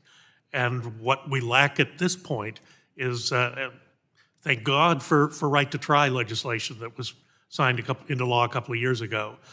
That does deal with some of the liability issues, doesn't help with the cost. The company that's making the product available is doing so at cost, and that's not a viable business model for a long-term proposition. So help us help people that are stuck in this situation. So Congressman, understood. And I think the best I can say right now is that I think we've been very committed to trying to use whatever provisions we have at our disposal to ensure access, be that our expanded access provisions or having conversations about when products were ready to come in for emergency use authorization. And I think we'll look forward to trying to ensure that there's access to meet needs as quickly as we can. I thank you for your answer, but we need to move quicker. When you have your college roommate pass away and there might have been something to help them, it makes you feel like you got to do something when you sit on this panel. All right, that said, I'm aware of at least a couple of recent REMS, risk evaluation mitigation strategy rollouts that have gone poorly, wreaking havoc on the industry and in some cases creating a real risk of patient harm. Dr. Cavazzoni, how does the FDA keep track of lessons learned from situations like this? Because you already said you got input previously from the doctors when answering Congresswoman Matsui's questions, but the physicians I've been talking to and others working in the industry believe that you didn't get enough stakeholder input ahead of time. So how do you learn those lessons? So thank you, Congressman. The problems that we have had with REMS was due to the company that owned the platform that delivered these REMS deciding to get out of the REMS business. And so the manufacturers had to find other vendors and other platforms that could support these REMS, such as the clozapine REMS, the iPledge REMS, and so on. So we knew that this transition was going to happen. And to that effect, we engaged prescribers, pharmacies, and other stakeholders months before this transition to get ready. Well, and I appreciate that and hope that the lessons from this will be learned and we'll get more input sooner. I've got to move on to other questions. Dr. Marks, last month, the British publication Lancet published a study that found antimicrobial resistance, AMR, is a leading cause of death around the world, more than HIV or malaria. The study used 2019, meaning the problem could be much larger if, as many believe, COVID-19 is making resistance worse. How worrisome is the rising trend of the antimicrobial resistance? How big a deal is that to you all at the FDA? And as a sub-part of that, while you're answering that, are you looking at phage therapy, something I think we ought to be taking a good look at? So thanks very much for that question. So obviously the Center for Drugs handles antibiotics, but we handle phage therapy and vaccines. It is, to stay short, it is a tremendously important problem because if we run out of effective antibiotics, we will have tremendous problems, especially in our hospital and ICU environments. We have been aggressively working with sponsors developing phage therapies. This is a very interesting area because these are products that are highly targeted. They may have to be individualized for particular patients. So we are working through this the needed regulatory paradigms, and we'll look forward to continued work in this area. Let us know how we can help. That being said, do you believe we have enough drugs in the pipeline to meet increasing challenges of the antimicrobial resistance? I'm going to defer to Dr. Cavazzoni for the complete response, but well, that's a yes or no. Do we have enough or not? Because I don't have much time left. No. Okay, I got to know. I appreciate that. I will tell you another thing that was interesting about the study was because we've always believed that the antimicrobial resistance was going to be showing up in areas where we used it a lot. This study says it's worst in sub-Saharan Africa and Southern Asia where they don't use the antibiotics as much. very curious, don't have an answer, don't expect one, just something to think about. I yield back. Thank you, Madam Chair. Right to the point, Mr. Griffiths. Thank you. Chair is happy to recognize the gentleman from Maryland, Mr. Sarbanes, for 5 minutes of his questions. Madam Chair, thanks very much for holding this hearing. I want to thank our witnesses for their testimony today. Obviously, as we all know, because we've been focused on it for years now, the price of prescription drugs has been increasing. It's an overwhelming burden for so many Americans out there, including obviously my constituents in Maryland, as well as families across the country. And one of the agreements that we're talking about today is the generic drug user fee amendments, which play a large role in how generic drugs are reviewed and approved by the FDA. Once approved, as we know, these generic drugs are often considerably less expensive than brand name drugs. However, in fiscal year 2021, the FDA approved only 17% of abbreviated new drug applications, or ANDAs, for generic drugs during the first review cycle. This means that companies had to resubmit these drugs for approval a second time, which of course slows the process down and means that new generic drugs can take quite a long time to be approved and to get to the individuals who need them.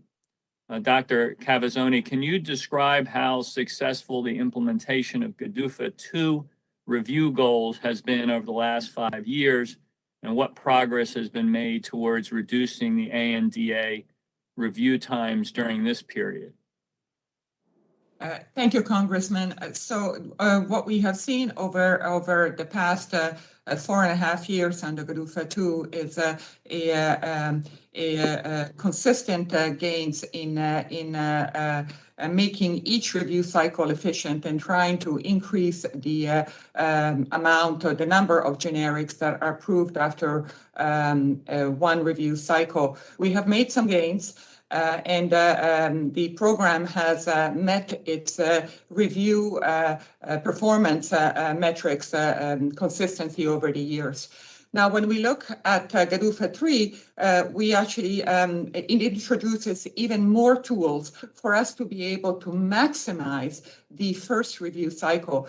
It introduces ways to extend the goal date, depending on the type of issues that is remaining, rather than moving the application to the next review cycle, which obviously can be more cumbersome for manufacturers because they have to restart the submission and so on. And so we think that the provisions in GDUFA 3 will really allow us to continue to build on the progress that we have made so far to increase the proportion of first cycle approval for generics, including the complex generics that are more difficult to manufacture. I've got 2 minutes of time left with you. Could you give me an example of maybe a specific drug or a category of drug of how the GDUFA 3 toolkit is being expanded to allow for that first review process to achieve kind of more success? I could give you the example of complex generics. These are generics that are drugs that include, for instance, a drug-device combination or are a more complex formulation or route of administration, for instance, eye drops or inhaled drugs, and so on. And the GDUFA 3 agreement has a number of provisions that we think will really facilitate the speedier development of these complex generics, including, for instance, new goals for FDA to issue specific guidances for each product that are a how-to compilation of how the drug should be developed and how the manufacturer could demonstrate that the drug is equivalent or bioequivalent to the branded drug. For those complex generics, we are also, the agreement introduces some new opportunities to meet with the manufacturers. For instance, after we issue a complete response letter, there is a new meeting with manufacturers that is introduced in GDUFA 3 that will allow us to really explain our thinking and really focus on the problems and constructively work with the manufacturer to make the next cycle be the last cycle and really get us to where we need to do with the application. Well, I'm out of time, but I'll just observe that that kind of technical advice and guidance obviously demands resources and capacity on the part of the agency. And that's one reason we need these important user fees in place. With that, Madam Chair, I'll yield back my time. Thank you. Thank you. The gentleman yields back. The chair is pleased to recognize the gentleman from Florida, Mr. Bilirakis, for his 5 minutes of questions. Thank you, Madam Chair. Appreciate it. First of all, I want to wish a good friend or former colleague here on the Energy and Commerce Committee and now United States Senator Ben Ray Lujan a speedy and full recovery. So, Madam Chair, as the co-chair of the Bipartisan Rare Disease Caucus, I believe FDA can do better to facilitate the development of rare disease therapies through better coordination and fewer bureaucratic hurdles. That's why I was interested to read in the FDA's joint testimony about ideas to build on the rare disease programs in the PDUFA proposal. Dr. Cavazzoni, do you agree that we can be doing more to ensure coordinated efforts within the agency to advance rare disease drug development? And can you elaborate on what additional actions FDA is committed to taking for this community that faces unique challenges in getting treatments to the patients, the treatments that the patients deserve? Thank you for that important question. And we are very committed to do everything that we can to find more therapies for diseases. And there are thousands of rare diseases with a lot of unmet need. Right now, we actually, if we look at the new molecular entities that we have been approving, rare diseases represent about half of our new molecular entity approval. So we have made significant gains, and we are intending to continue to make gains thanks to the elements that are in the PDUFA 7 proposals that build upon what we have been doing current cycle. And some of the elements include this new rare disease endpoint pilot that allows us to sit down with manufacturers and work to identify endpoints that could be used to design clinical trials and to study drugs for rare diseases, understanding that many of these diseases don't have endpoints that can be studied. We also we're going to continue the patient-focused drug development program, which has been very successful with over 50 patient-focused drug development meetings. We will issue guidance on clinical outcome assessments and take this multi-pronged, exhaustive approach to continue to accelerate the delivery of therapies for rare diseases. I don't know, the light keeps coming off. But anyway, you can hear me. As you know, around 95%, Doctor, I know you know this, 95% of the 7,000 known rare diseases have no FDA approval therapy, but affect millions of Americans nationwide. That's why I introduced the HR 1730, the Speedy Therapy Access Today Act, or the STAT Act, with my fellow co-chair of the Rare Disease Caucus, Representative Butterfield. This bipartisan legislation seeks to replicate the Center of Excellence model embraced by the FDA in the oncology space, and thus complement and build upon the existing cross-agency work focused on rare disease and providing a stronger inter-FDA organization for rare diseases. I'm hopeful, Doctor, we can get this included, Madam Chair, in the PDUFA process. So the next question is, again, for Dr. Cavazzoni. Considering the small patient populations and difficulties surrounding clinical trial programs for rare diseases, another program in the toolkit that can be particularly useful to the rare disease community is accelerated approval. Can you explain how this process has helped get drugs to treat rare diseases to market faster when there is no alternative treatment available? Thank you for the question. So accelerated approval has been used largely for cancer drugs in anti-infectives and also some rare diseases.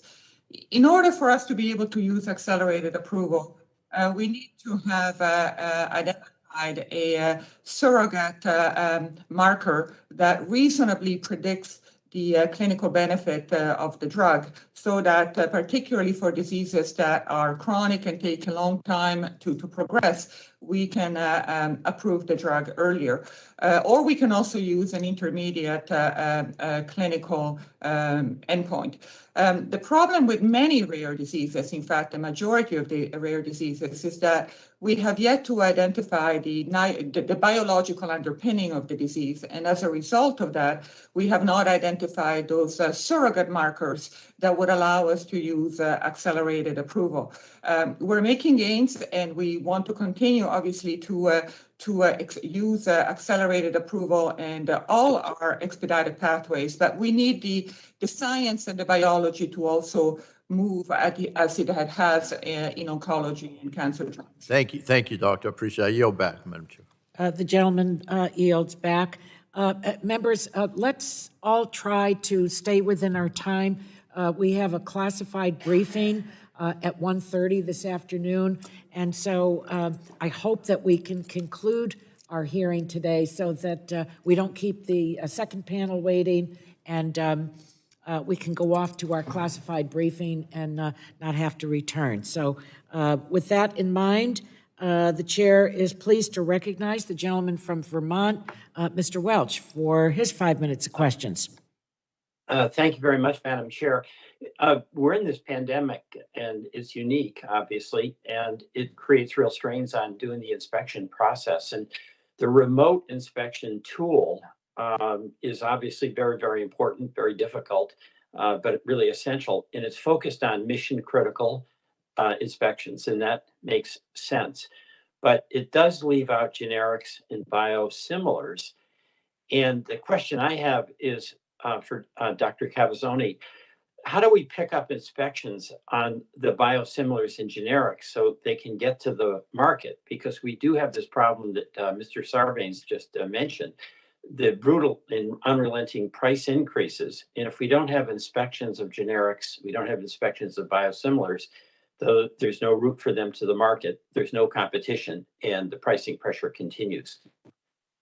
Dr. Cavazzoni. Thank you, Congressman. And as you indicated, during the pandemic, we have been quite successful in using these alternative methods to physical inspection of manufacturing plants, which include a host of tools such as exchanging documents, relying on the inspections of other health authorities, and also doing these remote assessments through cameras and technological platforms. We have these alternative methods can be used in a number of circumstances. No, but how do we pick it up? I mean, I know they can be. What I want to know is how do we pick it up so we can get the biosimilars and the generics inspected? Yes, so we have utilizing these approaches for all the instances among mission critical inspections, which include the pre-approval inspections, when the facility lended itself to that approach. There are some instances, for instance, because of the compliance history of the facility, or because the facility has had very serious inspection findings where we have no choice but to require a physical inspection of the facility, and where these alternative approaches are really not possible. And Okay. the pandemic has Let me some constraints to that. Yeah. Okay, thank you. I just want to ask thank you very much. I want to ask Dr. Marks about the BSUFA commitment letter indicates that FDA will communicate its thinking on the use of remote inspection tools before September 2023, which really is a long way off as the prices continue to increase. Can you tell us anything about how these tools can be used in the field? We are still learning how effective these tools can be by using them. And at least at our center, we have had some mixed results with using remote inspection technology. So we are still sorting through this because at the end of the day, we have to ensure that the products that come out, once we say they are safe, are truly safe and manufactured with the quality that Americans have come to expect. So is there a reason why those tools should be limited to the use of biosimilars? No, not necessarily. Okay. I'm happy to take that question. No, there is no reason. Sure. The applicability of those tools depends on the state of the facility. And there are some facilities, including biosimilar facilities, but not only those, where because of past history, we feel that we determined that we have to do a physical inspection. And therefore, we're not able to use these alternative methods. So this is not an issue that applies only to biosimilars, but really all of the drugs under review. We really need to make that decision. And the stronger the quality history for that facility, the more likely we are to be able to use these alternative methods. Okay, thank you very much. Madam Chair, I yield back. Gentleman yields back. The chair is pleased to recognize the gentleman from Missouri, Mr. Long, for your 5 minutes of questions. Thank you, Madam Chair. And being an auctioneer, I don't think you have to worry about me going over my 5 minutes. I can talk pretty fast. Dr. Marks, as you noted in your testimony, almost 2/3 of the new active substances approved in the world market are launched first here in the United States. I hope we can advance policies that encourage innovation here in the United States, that we don't stifle innovation and make the United States less attractive for development of new treatments and cures. One area where we need more innovation and new treatments is in rare disease space, which poses unique challenges for both the industry and the FDA. Could you speak to the challenges you see from a regulatory perspective at the FDA, as well as research and development challenges for the industry for the development and approval of rare disease medicines? Thanks very much for that question, Congressman. I think that and we've already touched on some of them, but just to try to be brief, the issue here is that for many of the rare diseases, we do not yet have good endpoints in order to facilitate the development. So there is a lot of work going on at the agency to try to develop the biomarkers or intermediate endpoints that can help us understand that a product is effective earlier on, so that we can facilitate the development of these. The other piece, at least for us in the cell and gene therapy manufacturing area, is a place where work needs to be done, and we are working with colleagues at the National Institutes of Health and through the Foundation of National Institutes of Health in a public-private partnership to try to help facilitate gene therapy manufacturing to help that process speed along, so that therapies could get to patients more quickly that way. So combination of needing better endpoints and increasing throughput for the manufacturing process, at least on the gene and cell therapy end. And I might have missed it in your answer there, but what makes the endpoint development process particularly challenging for development of rare disease treatments? It's because you have a small number of patients, and it's often hard to find a particular marker that will definitively correlate with the disease outcome, particularly in some of the rare diseases where it might take years for a given outcome to occur. So we need to be able to correlate a marker with that outcome. And that's why we very much are supporting patient advocacy groups that are doing natural history studies even ahead of drug development, so that they start to collect the information to help determine those markers in advance of the drug development programs. Thank you, and I apologize if I went over some plowed ground here, but I've been here for about 90% of the hearing and have to step out occasionally, so if some of those questions were asked earlier, I apologize, and I yield back a world record, 2 minutes and 4 seconds. Absolutely, world record. Thank you. The gentleman yields back. Mr. Schrader was here earlier, but I don't see him, and he evidently is not on WebEx, so we'll move to, Chair recognizes the gentleman from California, Mr. Cardenas, for your 5 minutes of questions.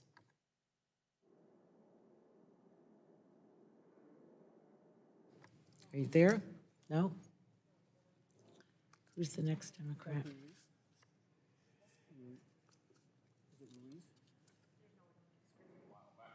All right, well, then we'll go over to the Republican side. The chair recognizes the gentleman from Indiana, Dr. Bouchon. Thank you, Madam Chairwoman, for that quick recognition. Appreciate this hearing. First, I want to talk about why Congress absolutely needs to reauthorize these user fee agreements.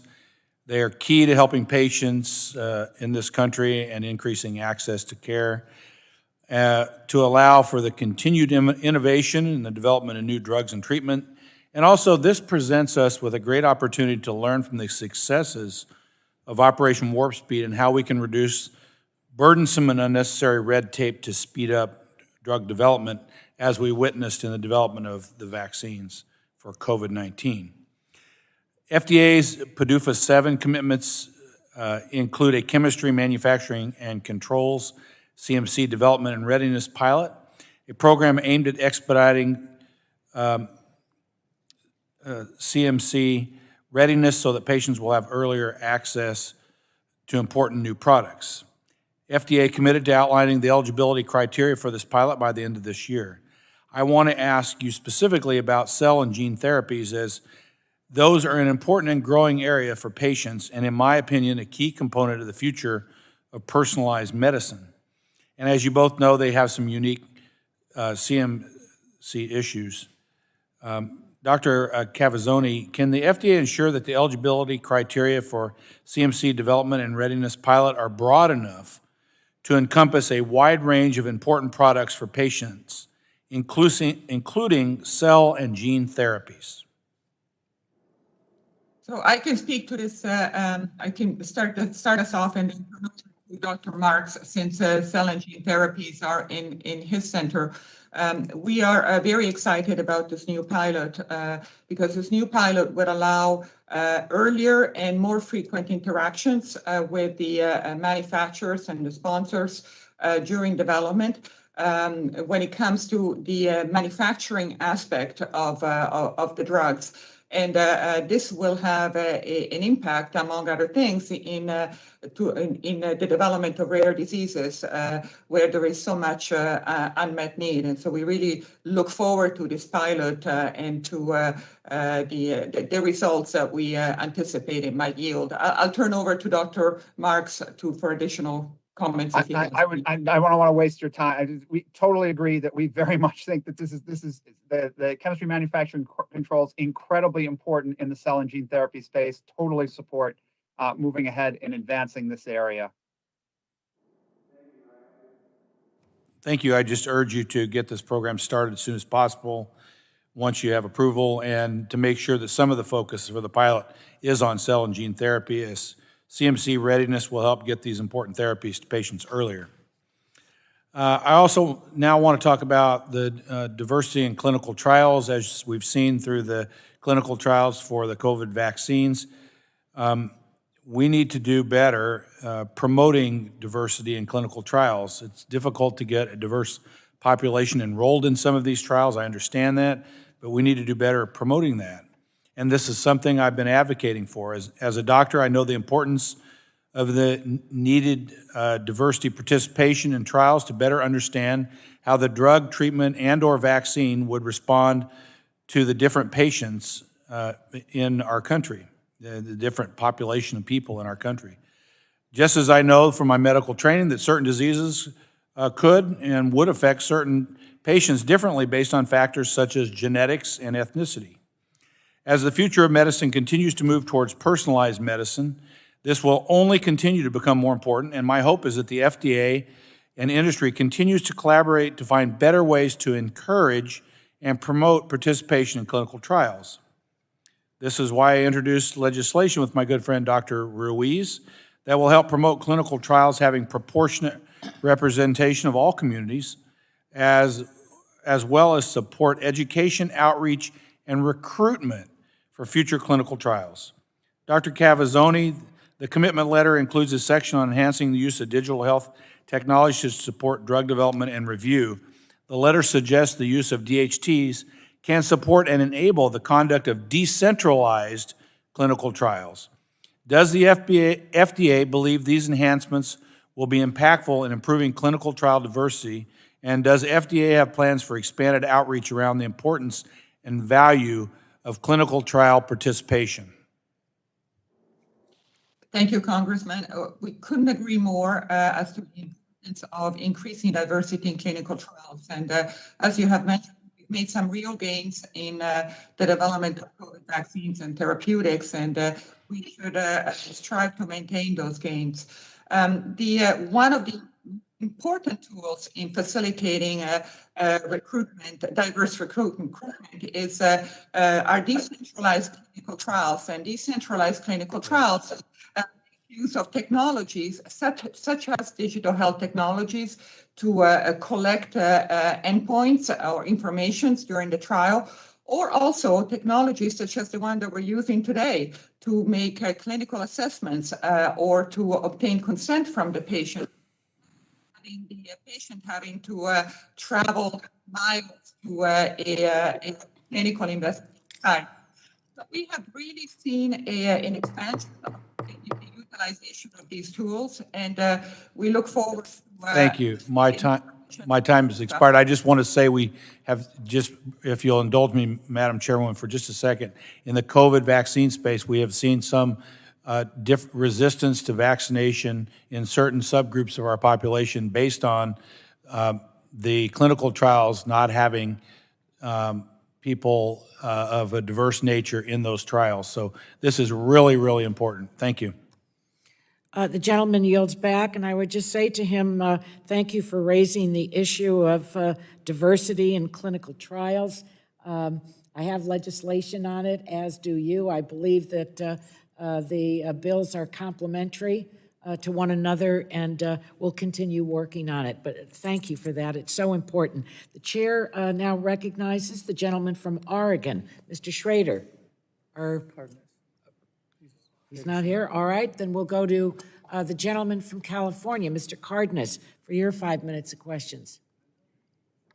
Thank you very much, Madam Chairwoman, and also ranking member, for having this very incredible, important, bipartisan meeting where we are in agreement and we're working together, and we've been working together for a long time to bring this about. And unfortunately, it's not going to be on Fox News, CNN, MSNBC, or anywhere else. It's probably going to spread out to the nerds who watch us on television and our hearing or what have you. But I do want to say thank you so much to my colleague, Dr. Bouchon. I agree with everything you just said over the last 5 minutes plus. And I just want to say thank you. It's wonderful to see that we agree on many things. Unfortunately, the public only thinks that we always disagree. So I just wanted to point that out, that this is an amazing opportunity for us to demonstrate that we are, in fact, getting things done on behalf of the American people. And when it comes to the FDA, when it happens in the United States, it benefits the rest of the world, and something we should be proud of. The user fee process ensures that the FDA has the funds it needs to evaluate and approve medical innovations and therapies in a timely manner. I want to talk a bit about patient-focused drug development, which is a systematic process that would help to center patient input in the drug evaluation and decision-making process. Dr. Cavazzoni, again, thank you so much for your work and your dedication and your public service. Can you talk a bit about why this focus on patient-focused drug development is a growing priority for the FDA? Thank you, Congressman. This is one of the top priorities for us. We recognize that for therapies to be meaningful to patients, they have to be studied using measures that take into consideration what matters to patients and the patient experience. And so we are really looking forward to continue to build on the major gains that we have made during the current cycle of PDUFA to continue the patient-focused drug development program, continue the work that we have been doing to issue grants for the development of clinical outcome assessments and issuing guidance. Thank you. Can you give a quick example of having the patient perspective incorporated into the process and how it's helped to this date? Well, for instance, an example of a patient experience is having information on how the patient experiences the improvement in function when they take a drug, and that functional improvement is very important and may not necessarily be seen even if some of the traditional endpoints show that the drug has an effect on those endpoints. Thank you. Thank you so much. Dr. Marks, also thank you for your dedication and your expertise that has helped so much advancing what we do here at FDA. The Center for Biologics Evaluation and Research will be using some of its funds to conduct patient-focused drug development activities in the evaluation of gene therapy products and regenerative medicine therapies as well. How will you ensure that the patient experience is an integral part of the approval process for these therapies? Thanks very much for that question. So much the same way as Dr. Cavazzoni has outlined, we hold patient-focused drug development meetings.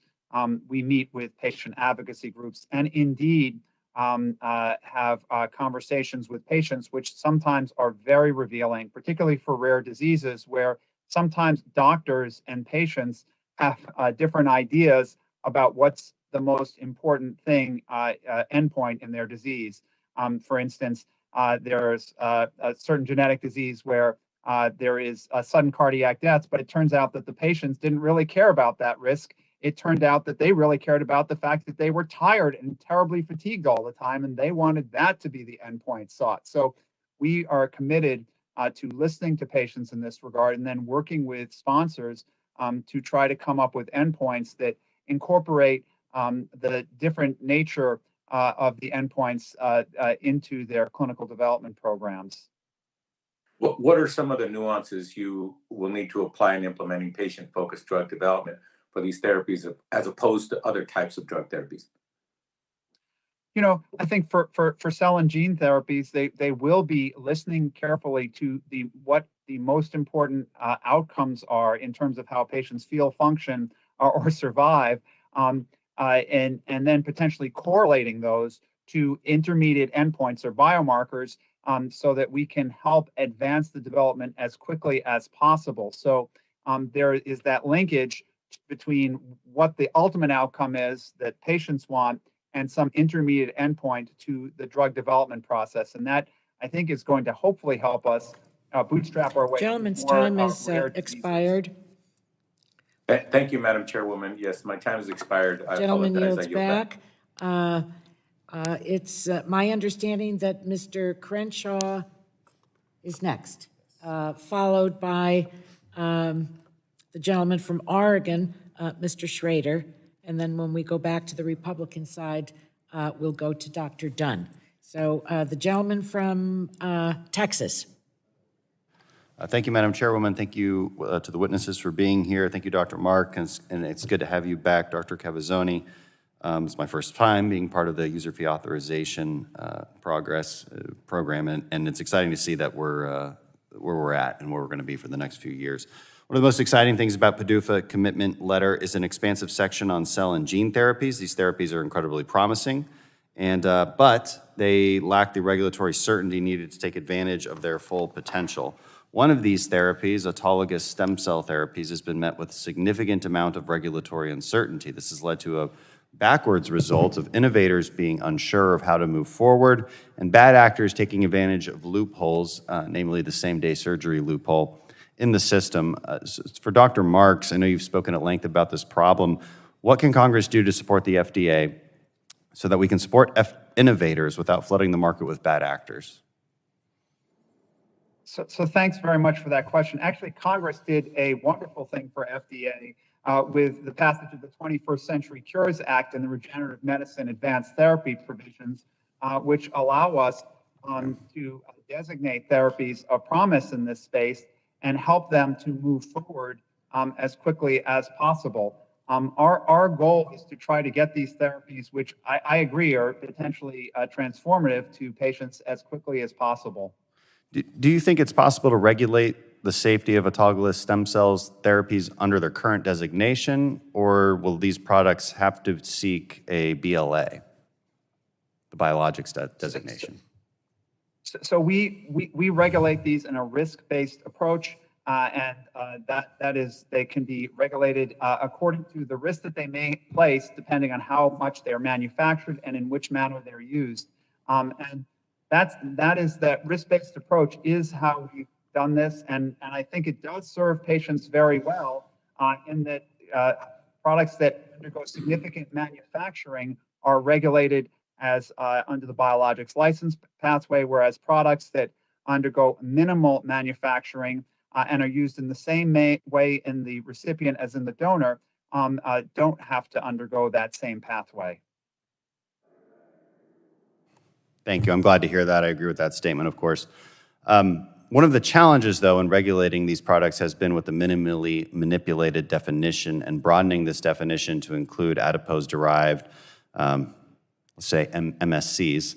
I'm not going to try and pronounce mesenchymal, which are easier to extract. These are easier to extract than stem cells from blood or bone marrow, easier to process and have high levels of effectiveness. Now, including these in the definition might increase the number of bad actors in the market. How can Congress rewrite the definition of minimally manipulated to include adipose-derived MSCs while limiting the risk of bad actors taking advantage of that designation?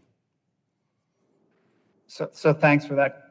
Right now, they are defined by our regulations, and the issue of minimal manipulation for these cells is one that minimally manipulated means generally washed or side or things like this. But once one uses enzymes, as one often does when one isolates adipose-derived stem cells or mesenchymal stem cells, or once one puts these things into an incubator and has them grow so that you have more cells, the risk profile does change. And we know that adverse events can occur with these. We have seen adverse events, such as when adipose-derived stem cells were injected into the eye in Florida, for instance, at clinics. There were several cases of blindness because there was probably residual enzyme in the injection. So we do have to take a careful approach to these, and that's the reason for being somewhat conservative in our definition of minimally manipulated. That said, the agency continues to always look at making sure that we're regulating these at an appropriate level to maximally bring forward effective therapies in a timely manner while protecting the public. It just seems that we're stuck in this process at the moment, and that there's a knowledge gap that I think some of the innovators aren't sure how to close. Are there resources that OTAT would need to close this knowledge gap and understand the safety of this particular process? I appreciate that. They continue to work on regulatory science in this area, and I think we'll continue to work that in this area in collaboration with academic investigators to see what can advance the field.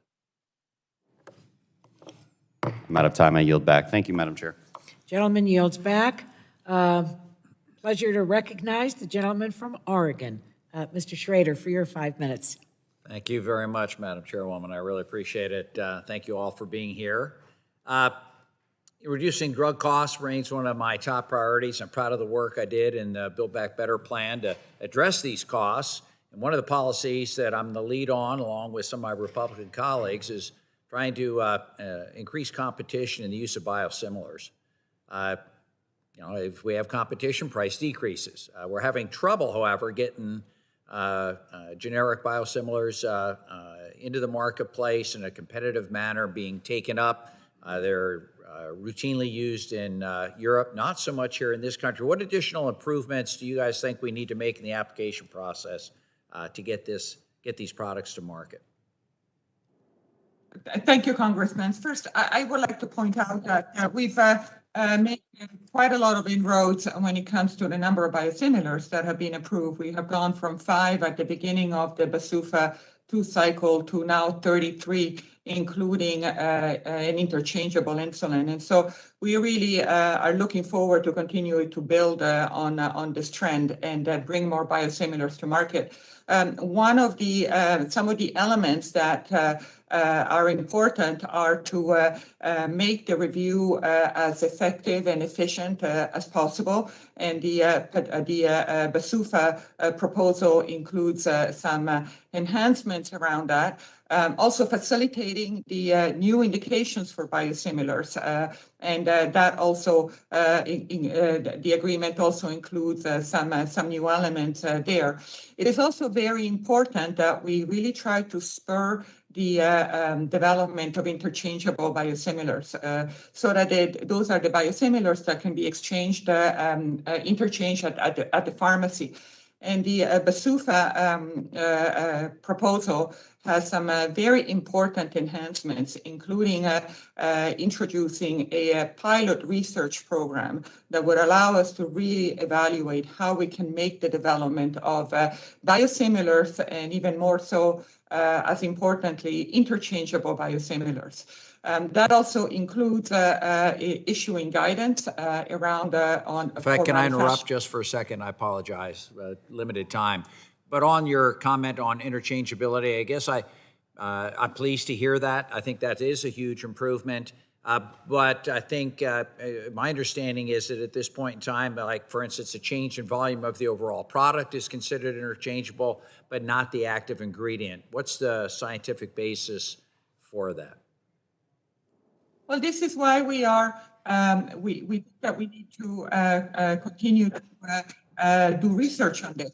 It's a pilot research program to really help us clarify those aspects and introduce more clarity, and hopefully also more flexibility when it comes to the development of biosimilars.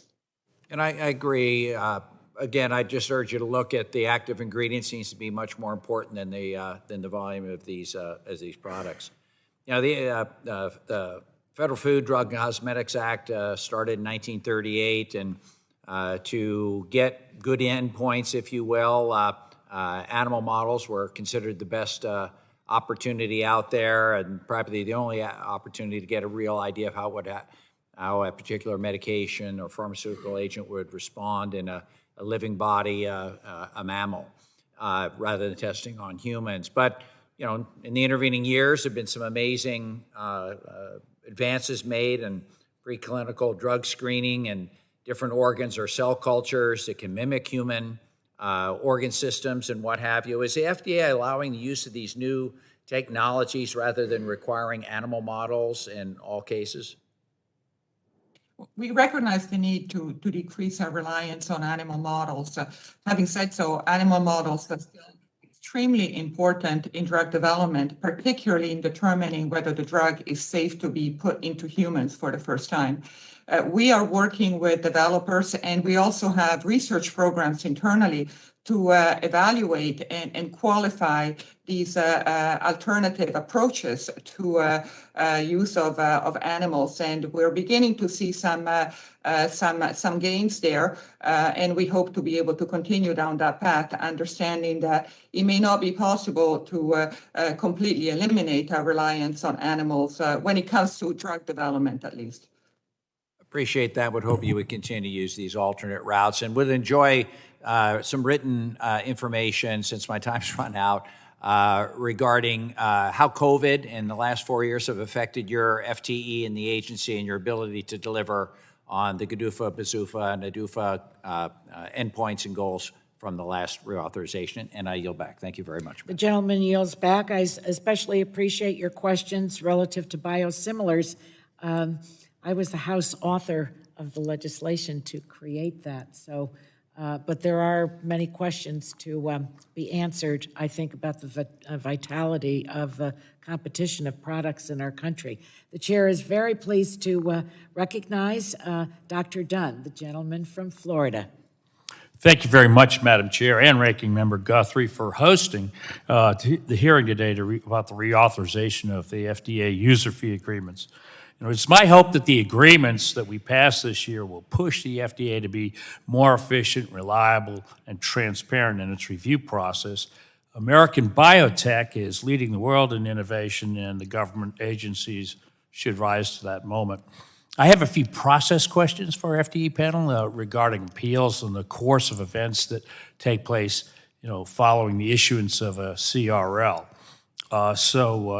Please be brief in your answers, all the same reasons. Dr. Marks, it's my understanding that the formal dispute resolution pathway provides a structured process for sponsors to resolve a scientific or medical dispute. That should be simple. Yes, no? Yes. Yes, okay, good. Per the agreements, the FDA then responds to that request within 30 days. Is that correct? Yes. Okay, great. How often does the FDA meet that 30-day turnaround? I can get back to you on that for the FDA overall. For our center, at least in the past years, we've met that date pretty reliably.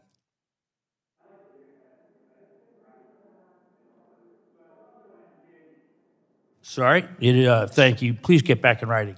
It is my understanding that there are certain circumstances where if a period is extended, how long does it take when a sponsor appeals a decision at multiple management levels? So 2 and 3, et cetera.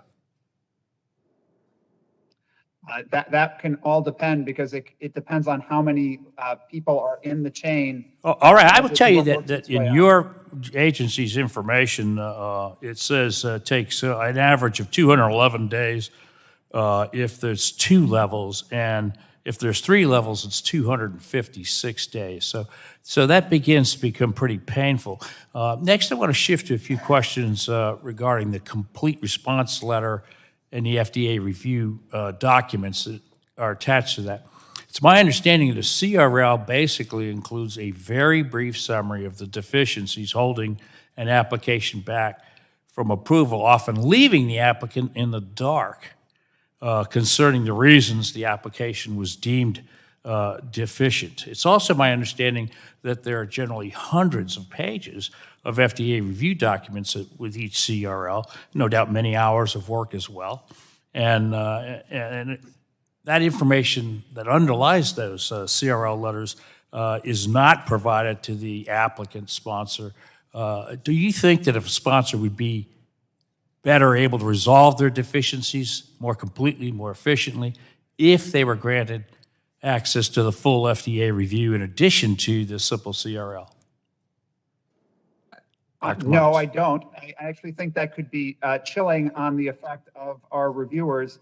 Most sponsors actually know quite well what the deficiencies are in their applications before they receive a complete response letter because they've been part of a process which is guided by the user fee commitments in which they have multiple meetings leading up to this. And most often they've been told either at their mid-cycle meeting or their late-cycle meeting of the deficiencies that ultimately lead to their complete response letter. We could perhaps enhance what we place in. Let me reclaim my time, if I may. They come to our offices and they tell us just the opposite. They tell us they don't know why they were denied, and they have to go back and dig around, rummage around, and find out what the problem is. Is it lack of information, or is it information that their drug doesn't work, or what? So that we're hearing the exact opposite answer from the people who are, applying for these CRLs and paying your user fees. So honestly, it seems to me the transparency surrounding the FDA review documents makes for a fairer, more efficient process. It simply serves, it's especially helpful to the small and mid-sized biotech companies, who have the most to lose from a drawn-out process. They can't survive for a year with no information from the FDA. Importantly, the American patients lose out when these innovative companies have to make decisions based on limited resources, and it chills investors and gives them concern in those companies. So I want to be sure that the agency is working to help the American patients and the innovative companies that are coming before you, both large and small. Okay, and thank you for that. Madam Chair, I yield back. The gentleman yields back. Thank you for your patience, for being here from the very beginning of the hearing. The chair is now pleased to recognize the gentlewoman from Michigan, Ms. Dingell. Thank you, Madam Chair, and to Ranking Member Guthrie for convening today's hearing. As my colleagues and our witnesses keep reiterating, timely reauthorization of the FDA user fee programs is fundamental to ensuring the agency has the resources needed to effectively evaluate product applications and remain the gold standard for the drug approval process worldwide. Dr. Mark, CBER is responsible for evaluating new and innovative products like cell and gene therapies.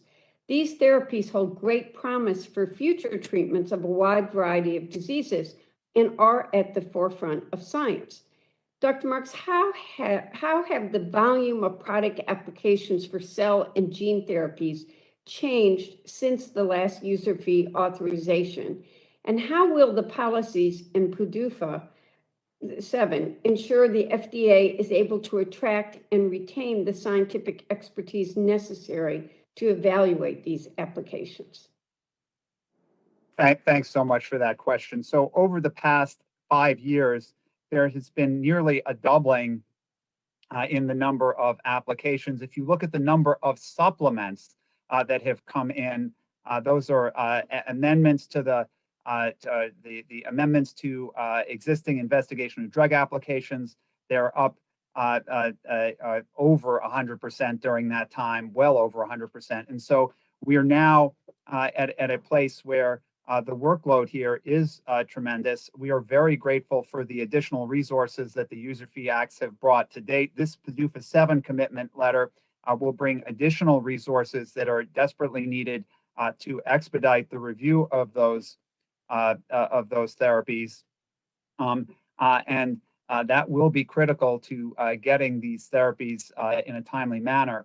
We're also, though, grateful for part of the 21st Century Cures Act, which was the pay authority, which allows us to attract outstanding candidates, and that is helping us to move forward, attracting talent that we need. And so again, the additional provisions of PDUFA 7 that will allow us to continue to use the funding for that will be important.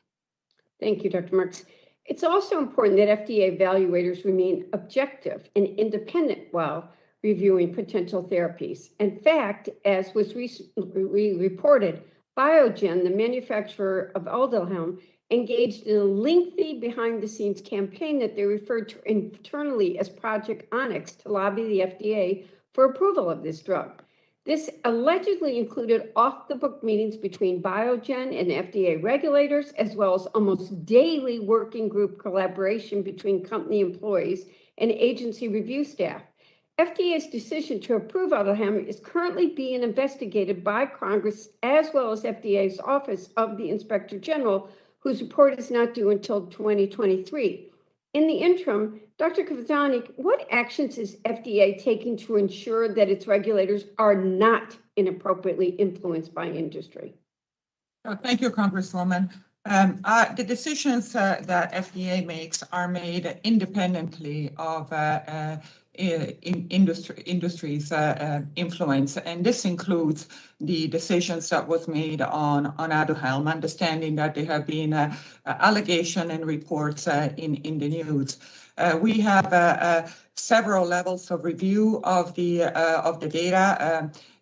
In the instance of Aduhelm, the data were very complex and had even more review within the centers and by experts. And so we agree that it is very important to maintain that independence, as has been the case in past decisions, and that the PDUFA programs be really allowed to be what they're meant to be, which are ways to have more efficient processes in place and having more staff available to review more applications faster while upholding our independent decision-making and our very high standards.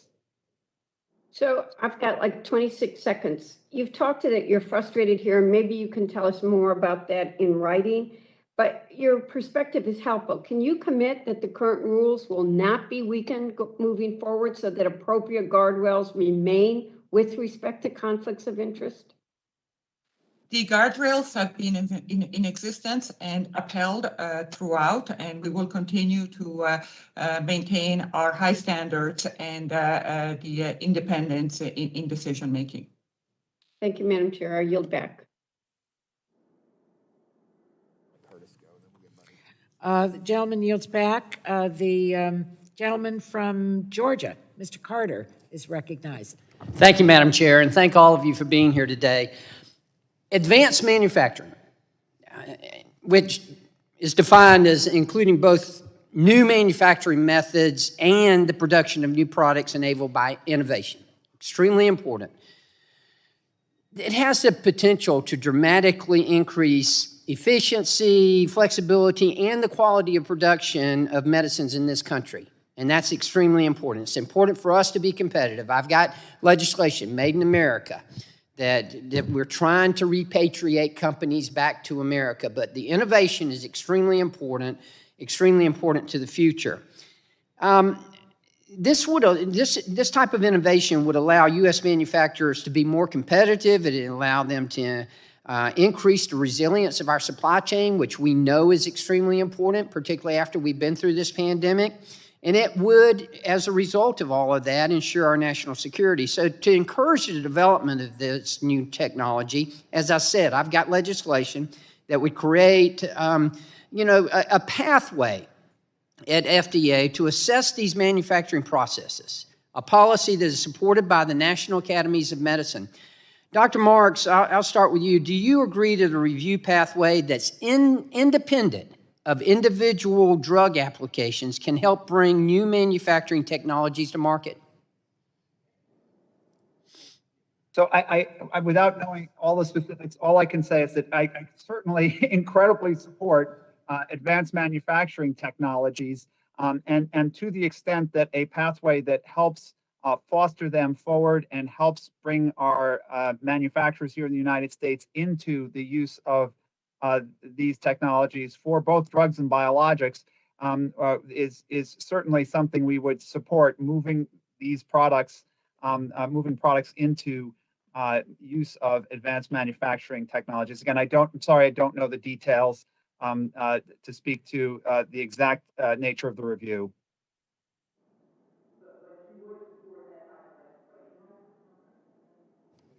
But you would support that type of legislation? What I can say is I'm not in a position. Or that kind of support, innovation, I should say. I know you haven't seen the legislation. Other than that we support advanced manufacturing.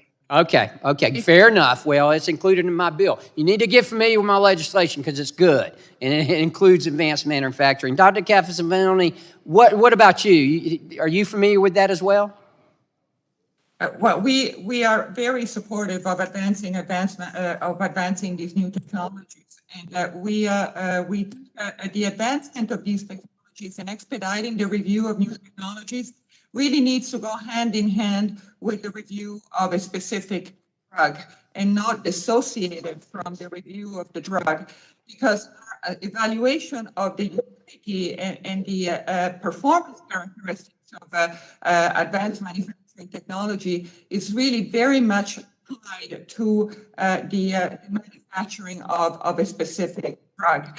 And as Dr. Marks indicated, we're really looking forward to continue to build on the gains that we have made in advanced manufacturing. For instance, within CEDAR, we have approved over, I think, approximately 11 submissions that include that use the continuous manufacturing, and we see this as an area that we will remain a great focus of ours. Okay, fair enough. Real quick, because I've got just a little bit of time left, drug shortages. This is something that we're dealing with, something that we've dealt with during even pre-pandemic, and it's certainly important. But APIs, active pharmaceutical ingredients, are extremely important. To what degree does the FDA Office of Drug Shortages and the agency's inspection and compliance staff coordinate internally? Do they work together? And do they work with manufacturers to make sure that a drug that potentially could be in shortage, to make sure that we can avoid that? There is extensive coordination within FDA across multiple groups. And there is also extensive communication and coordination with manufacturers. And we have really charged those our surveillance of the supply chain during the pandemic. What is very important to be effective in preventing and mitigating shortages is to have as much up-to-date information as possible from manufacturers as to where the APIs or the finished products are manufactured and how much each facility makes in real time or near real time. I'm out of time, but please make sure we're working with the drug manufacturers when we see these potential drug shortages coming up as well. Thank you, and I yield back. The gentleman yields back, and I appreciate the questions that he has asked.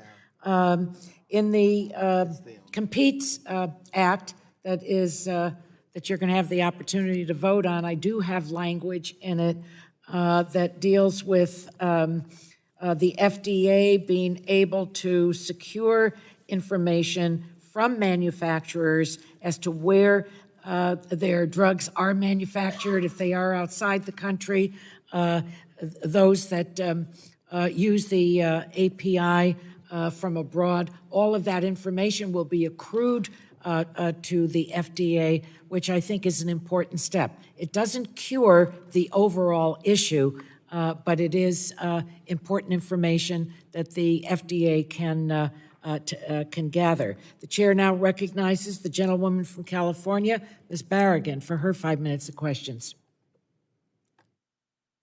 Oh, thank you, Chairman Eshoo, for holding this hearing. Thank you to our panelists. It sounds a little controversial, but as somebody whose mother is 81 with Alzheimer's, I just want to say I was disturbed by the outcome of the drug only being covered for those in clinical trials. And so I will continue to follow this issue and want to make sure there's equity for access to this drug. And when you have somebody who has Alzheimer's, you want to be able to have anything available that could possibly help. And so I just wanted to put that out there myself. My first question is for Dr. Cavazzoni. Thank you, Dr. Marks, for being with us today. Your work on these agreements is critical. In 2020, generic and biosimilar drugs saved the U.S. healthcare system over $300 billion in drug spending, and timely approval of the FDA user fee agreements will ensure patients continue to benefit from lower prescription drug costs. However, under current law, generics can be blocked from entering the market if safety information on a brand drug's label is protected under exclusivity, but no other hurdles remain. My bill, the Prompt Approval of Safe Generic Drugs Act, would create a path forward for generic competition in these instances. Safety information should be a feature of drug labels, not an obstacle to competition. Fortunately, FDA recognizes this problem, and the CBO estimates that my bill will save families nearly $164 million. Doctor, this is one specific regulatory hurdle that impedes the generic drug review process. Could you discuss how similar regulatory hurdles like this can stifle competition and prevent lower drug prices for consumers? Thank you, Congresswoman. Under the current authorities, we are really constantly looking for ways in which we can facilitate the development of more generics and therefore increase competition and lead to lower prices. We would also be very interested in working with Congress on additional measures that could make us even more efficient. And to that effect, the department has published a drug pricing plan that includes some recommendations for Congress in areas where there could be some legislative changes that would allow us, for instance, to include more information on the branded drug in the label, including inactive ingredients and excipients, rather than having the generic manufacturers having to guess what those are because we are barred from telling them. Another really important potential opportunity are some statutory changes to facilitate the development of hard-to-make combination products, drug-device combination products. And those are also quite expensive products where we see a real opportunity in advancing more generic drugs and creating more competition. Thank you. Dr. Cavazzoni, I'm interested in how the agency relies on the use of real-world evidence when making regulatory decisions. It's important that the FDA's regulatory decisions adapt and change as science changes as well. My understanding is that the prescription drug user fee agreement includes new proposals to review how real-world evidence can be used. Can you describe the new Advancing Real-World Evidence program and what the FDA intends to gain from this kind of program? Thank you for that question. Our ability to utilize the real-world evidence is very much dependent on the quality and the characteristic of the real-world data put against the questions that we're trying to ask. And so we have become very efficient in using real-world evidence, for instance, for safety surveillance. And during the current cycle, we have also had a number of demonstration projects to use those data for effectiveness. And so in PDUFA 7, we are really looking at additional initiatives to continue to expand the use of real-world evidence for safety, but also, for instance, to support our decision when it comes to new indications for approved products, as well as, for instance, use in the Sentinel system to make the pregnancy registries more efficient and easier to conduct for manufacturers. Well, thank you for that. And I'm over my time, so at some point we'll probably want to hear about the limitations as well. Thank you. With that, Madam Chairwoman, I yield back. Gentlewoman yields back. Pleasure to recognize the gentleman from Utah. Thank you. Mr. Curtis, thank you for your patience. You've been here from the very beginning of the hearing, and you have 5 minutes for your questions. Thank you, Madam Chair and Mr. Ranking Member. I'm here because this is important. I'm actually one of the few members serving on this committee that hasn't been through this process before and does not have a healthcare background. And I'm very well aware how important this is, and I've spent a considerable amount of time in the last few weeks with my staff digging in and trying to understand this. But I also bring a perspective that's different because I haven't been here before. I'm far away enough from the forest to see the trees. I come from a background of business problem solving and government problem solving. It's my understanding that this process, as I study this, is about a time access, safe access to medications for patients. And I'm very well aware of the balance between time and safety and transparent review. And I think Utahns and all Americans deserve a timely and a safe process. I'm very well aware of a number of Utahns who are in difficult positions. One that comes to mind is a mother of a 5-year-old whose son is suffering from classic galactosemia. And this comes with speech delays. He's 5 years old. It comes with speech delays, learning delays, difficulty with fine motor skills, and muscle weakness. This mother is also aware that there's a drug, AT007, in the process.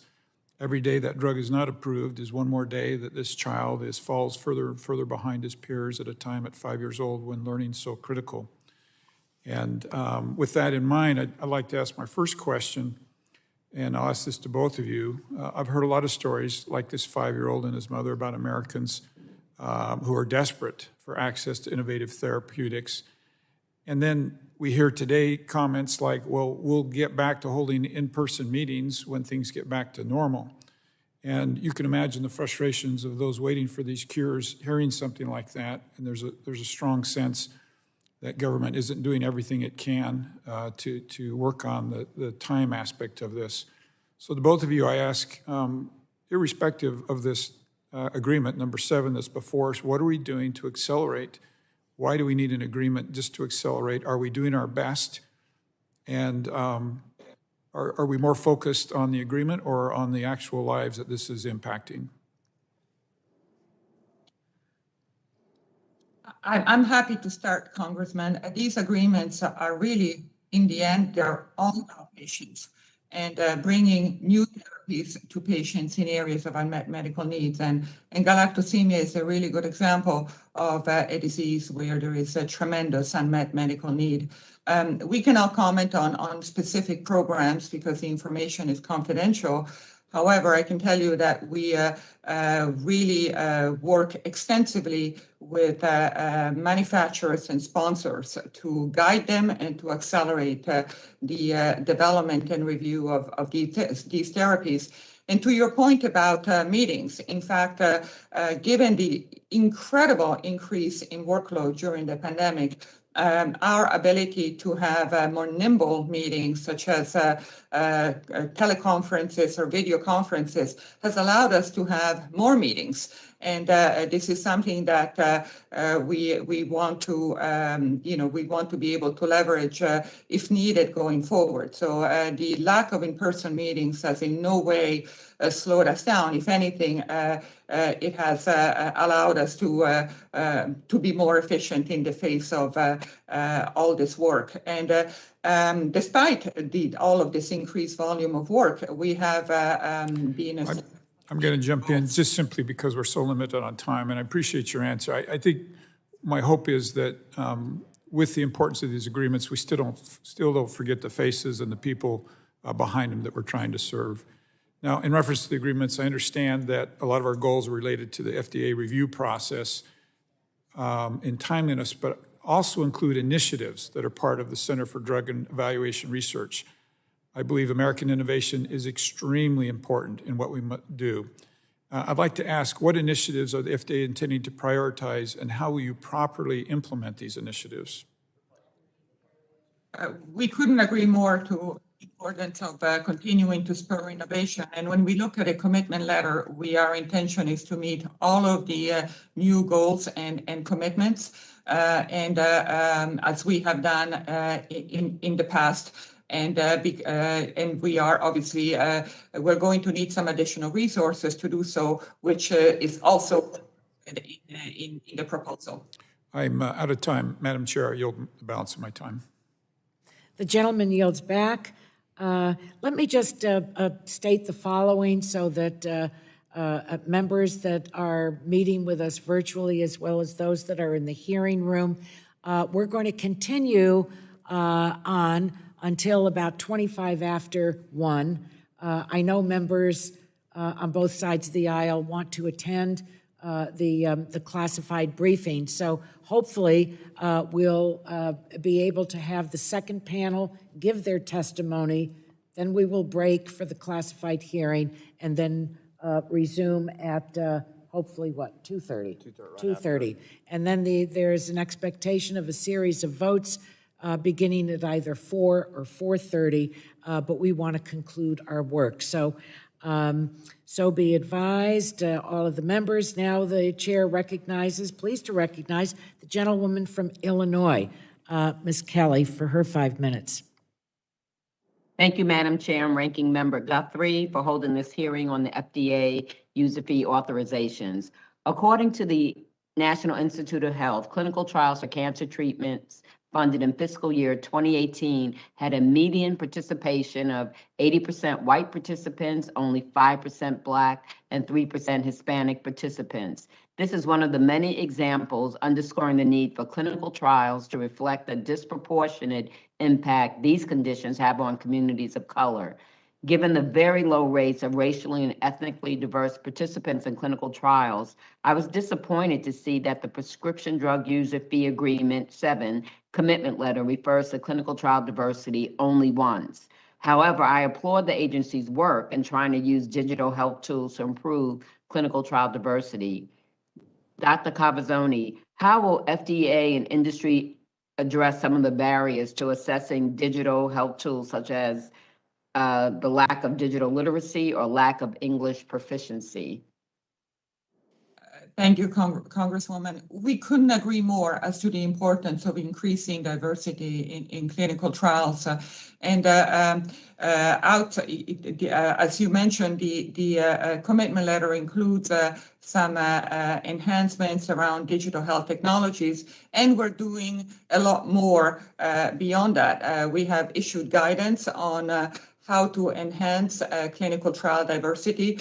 We are going to continue to track also progress very closely by issuing periodic reports showing the data on the clinical trial enrollment and diversity in clinical trials in the various therapeutic areas. And we want to continue to work with the sponsors to encourage them to the full extent of our current authorities to have diversity in clinical trials. Understanding that there is also a balance to be struck, particularly depending on therapeutic areas or the type of clinical trials. And so we need to also be aware of that and making sure that we make the clinical trials more diverse while also finding ways to continue to conduct them in a timely manner. And one of the important elements will be to also have more access to healthcare for underserved community, which tends to track also with access to investigative sites and outposts of clinical trials so that we can enroll a diverse population. Also, in December 2018, FDA released their framework for FDA's real-world evidence program and stated a commitment to using real-world evidence to bolster data in clinical trials, specifically in populations that were not studied prior to drug approval. And I'm glad to see FDA's continued commitment to real-world evidence reflected in the user fee agreements. So I also wanted to ask you, what steps is FDA taking to leverage real-world evidence to determine how a drug works in populations that weren't studied prior to approval, such as racially and ethnically diverse communities? Thank you for the question.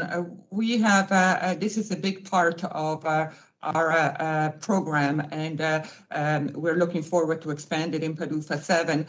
Real-world evidence can be used to understand the natural history of disease, to understand the characteristics of specific populations, including ethnic and racial minorities, and can also be used as incremental or additional evidence when it comes to complement clinical trial information that we derive from clinical trials.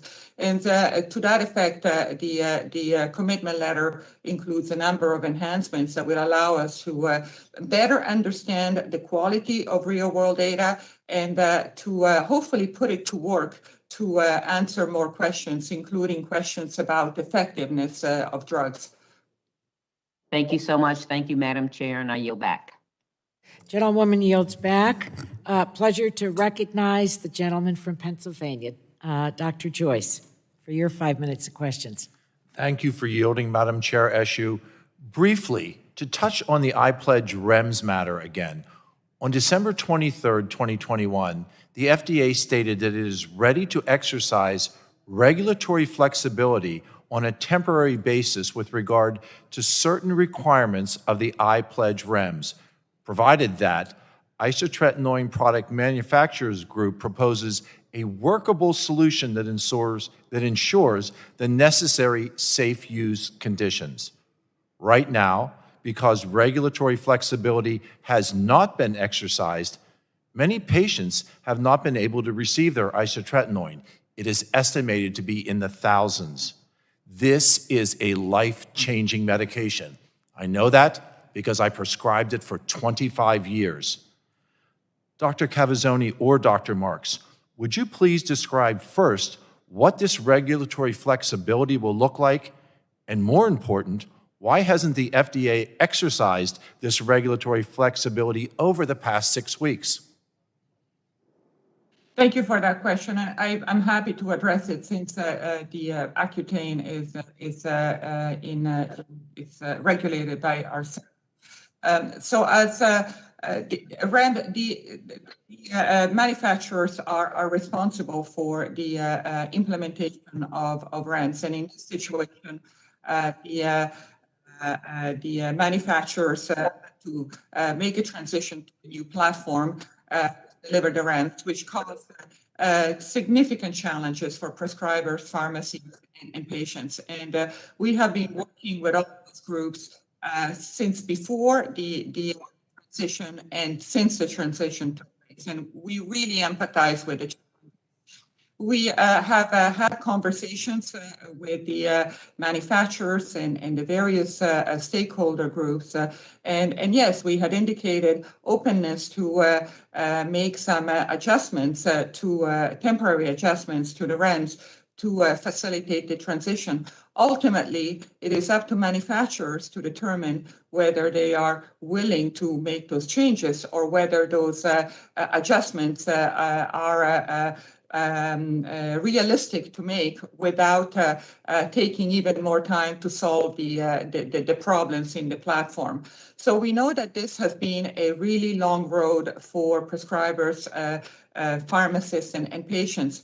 The good news is that we seem to be turning the corner, and if we look at the number of prescriptions that are currently issued, we are seeing a return to the historical baseline levels of prescriptions before this transition that took place in December.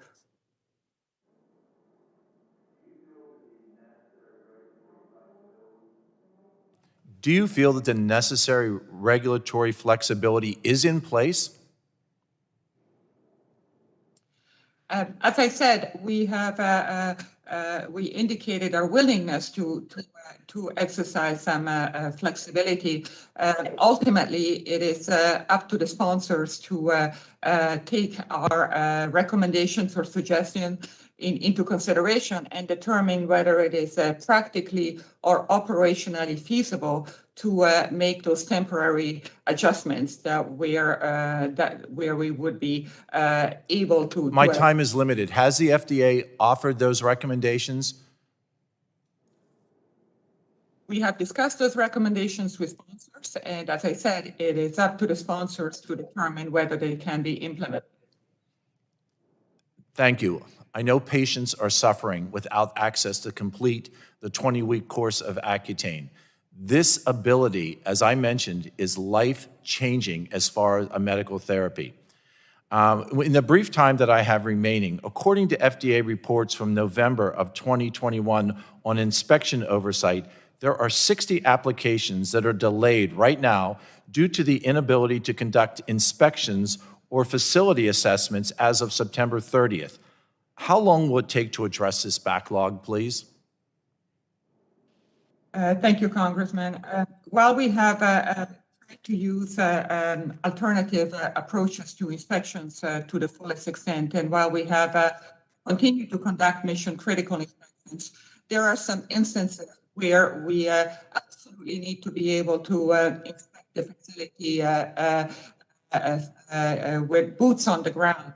And what has constrained us right now are still some challenges with travel, quarantines, and so we will resume inspections, those inspections as soon as possible, as soon as the overall conditions in the pandemic will allow us to do so. With the widespread availability of vaccine, when do you expect that return to normal operations for inspections to occur?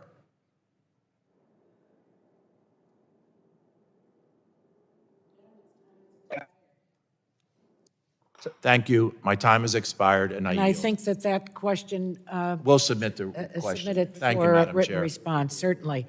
The chair is pleased to recognize the gentlewoman from New Hampshire, Ms. Custer, for her 5 minutes of questions, followed by, I think, Dr. Schreier, unless there are others from the Republican side, followed by Ms. Trahan. Thank you very Councilwoman from much, New Madam. Hampshire. Yes. Thank you, and I apologize for losing my turn. We were evacuated from the Cannon building. I want to thank the witnesses from the FDA for being with us, and I'm going to jump right in the interest of time. On September 9th last year, the administration released a report titled Comprehensive Plan for Addressing High Drug Prices. This report included several administration proposals on drug pricing, but the issue I want to discuss was related to accelerating the development and approval of lower cost drugs. In this report, the administration said Congress should clarify that it is not an improper disclosure by the FDA to provide a potential generic drug sponsor with the names and amounts of inactive ingredients used in the formulation of a reference listed drug when a generic drug is required to have the same formulation to obtain approval.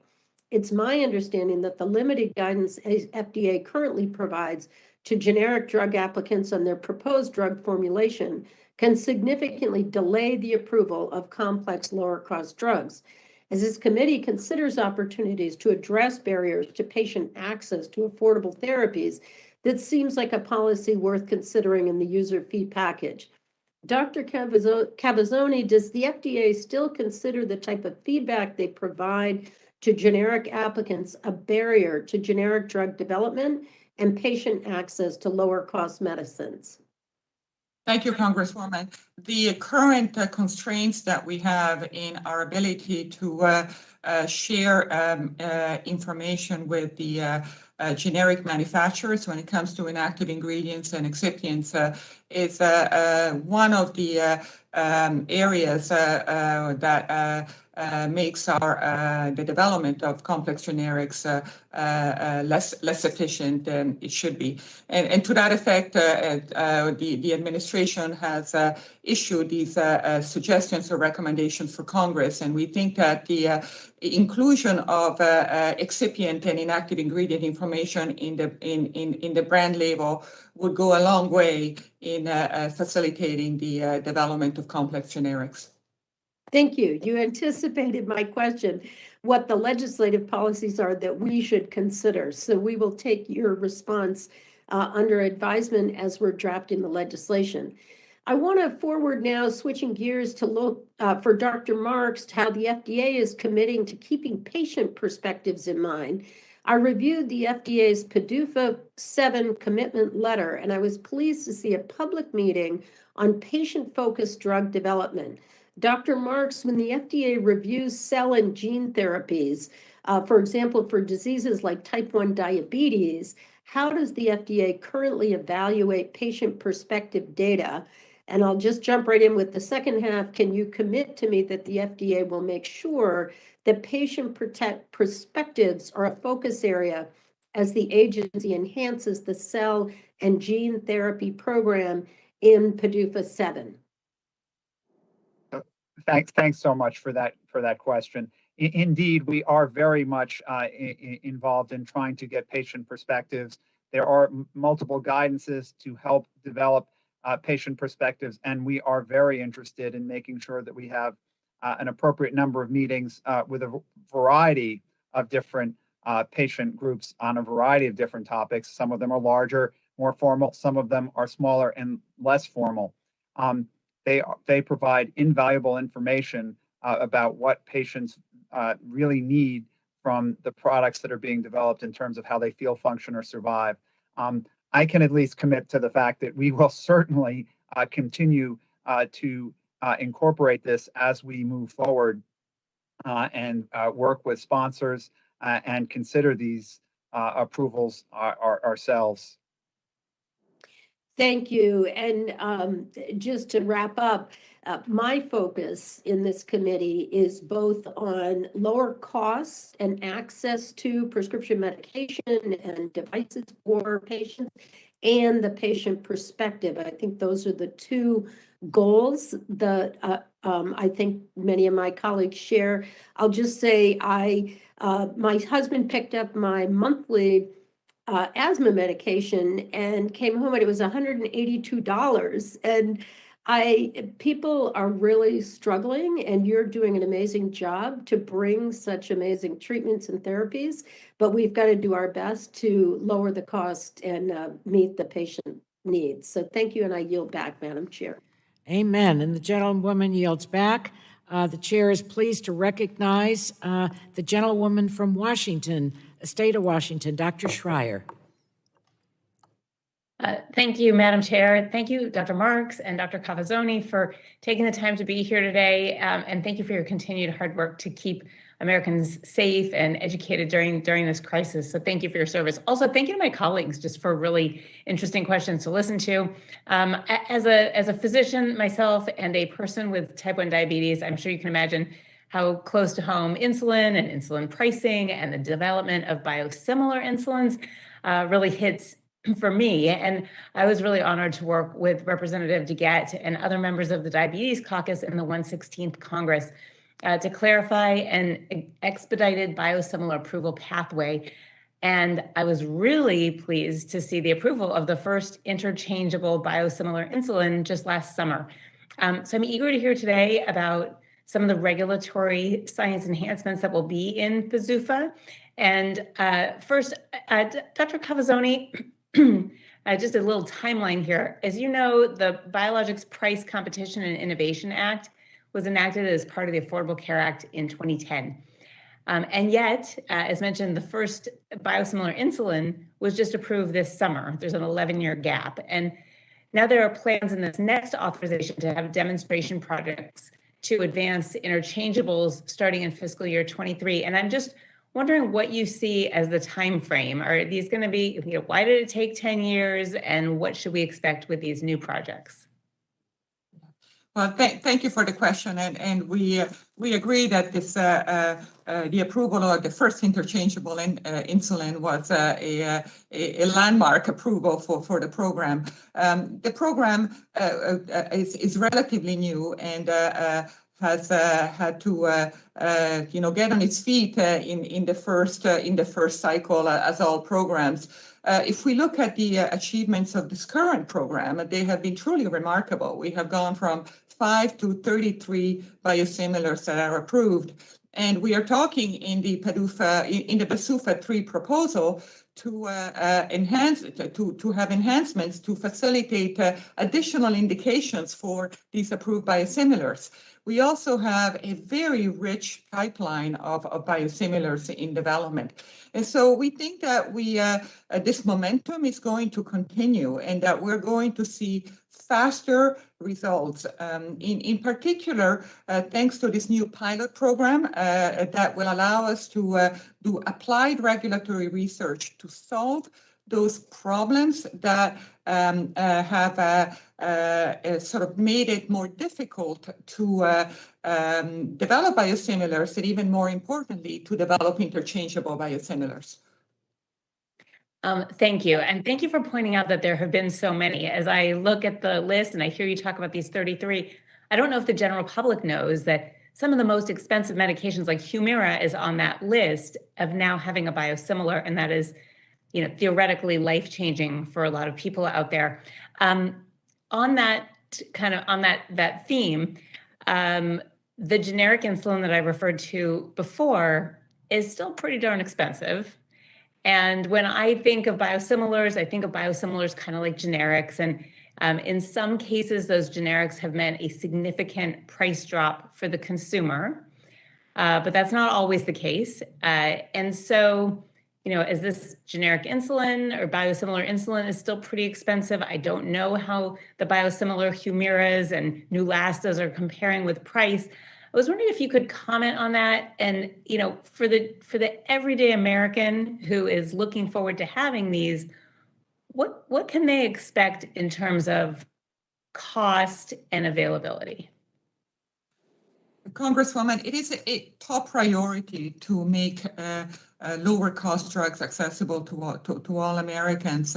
And while FDA does not have a role in setting prices or negotiating prices, we do have a role in increasing competition.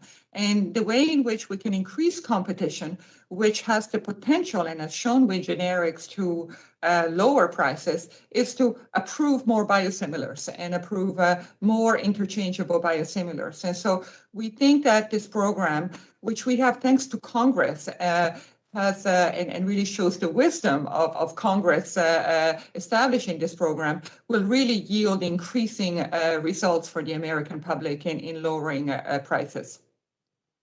Great. Well, thank you very much, and I yield back. Gentlewoman yields back. Chair is pleased to recognize the gentlewoman from Minnesota, Ms. Craig, for her 5 minutes of questions. Well, thank you so much, Chairwoman Eshoo, and thank you for holding this incredibly important hearing today for us. As a member of Congress, one of my top priorities is expanding my constituents' access to life-saving prevention, treatments, and cures at an affordable cost. One of the issues I hear most often from my constituents is the ever-rising cost of prescription drugs. Policies like GDUFA, the Generic Drug User Fee Agreement, play a critical role in ensuring that lower cost generic alternatives can reach more patients more quickly. Since 2012, GDUFA has provided FDA with the resources it needs to shorten approval times and clear the backlog of generic drug applications. GDUFA 3 builds on ongoing efforts to increase product-specific guidance and communication between FDA and industry for the specific benefit of patients. My questions today focus primarily on complex generics, which have faced unique barriers and carry significant potential to improve patients' lives. Dr. Cavazzoni, can we know that complex generics like epinephrine, auto-injectors, or inhalers are more difficult for manufacturers to develop. They are also more challenging for FDA to evaluate. In your experience, why is it so difficult to get complex generics developed and approved? Well, there is an inherent greater degree of difficulties in these generics because of the type of formulation, or because, to your point, they may include a device and a drug combination and route of administration and so on. And so it is more complicated to find ways to establish that those complex generics are bioequivalent to the brand, which is the standard that we need to use. And there is also, in many instances, need to actually study how to new methods to determine that bioequivalence. And so one of the very important elements of GDUFA currently is a very successful research program that has really focused on how we can find new analytical methods to establish bioequivalence and spur the development of complex generics. I echo also your point about the importance of product-specific guidances, and the GDUFA proposal includes new performance goals to issue product-specific guidance for these complex generic products, so that we give clarity to developers on how to develop them. You actually touched on my second question there in your answer here. When you talk about product-specific guidance, can you give us an example or examples of how that will help developers and enable them to get those products to patients much more quickly? Yes, an example. These product-specific guidances are a bit like a how-to guide, and guide manufacturers on how to establish the parameters that would allow us to determine that the drug is the same as the brand drug. They also clarify our expectations when it comes to those parameters and the methods through which we'd expect them to conduct those analyses. And so they're really somewhat of a recipe book. And it is much easier to have a recipe book than having to do trial and error when it comes to making anything, including drugs. Well, thank you so much, Dr. Cavazzoni. I really do look forward to my colleagues and I coming together in hopefully a bipartisan fashion to support an expedient and fair user fee reauthorization process. I know that FDA's ability to make sure that patients can gain access to safe and effective products absolutely depends on it. So thank you so much. And Madam Chair, I yield my time. Gentlewoman yields back. Chair is pleased to recognize the gentleman from California, Dr. Ruiz, for his 5 minutes of questions. Thank you, and thank you all for being here to testify today. As we all know, there's a severe lack of appropriate diversity in clinical trials, which leads to undersampling of large populations and incomplete data. That means that we might not know how effective a drug is on certain patient populations, and patients that are underrepresented in clinical trials may be taking medications that are not effective for them, potentially leading to worse health outcomes. As a doctor who both grew up and served in a community that is very extremely underserved, I know firsthand the many barriers that exist for individuals who may want to participate in a clinical trial. Those barriers include traveling long distances, a lack of transportation, inflexibility work schedules, and inflexible work schedules and limited financial resources needed to participate, just to name a few. So I'm encouraged that the prescription drug user fee agreement commitment letter includes expanding the use of decentralized clinical trials, which is an important step to addressing some of those barriers. Ultimately, this will help increase trial participation by allowing patients to get some of their care virtually. Dr. Cavazzoni, is there a plan on how the FDA will expand the use of decentralized clinical trials? And if so, can you share that plan? Thank you, Congressman. It is very much our intention to decentralized trials. We have really learned a lot about decentralized trials during the pandemic. We have actually issued guidance clarifying for manufacturers that they should really try to adopt those approaches to the fullest extent possible. And we are going to take what we have learned during the pandemic and use it to develop guidance. Go forward guidance, not tied to the public health emergency, to continue to make those trials easier to conduct when appropriate. Thank you.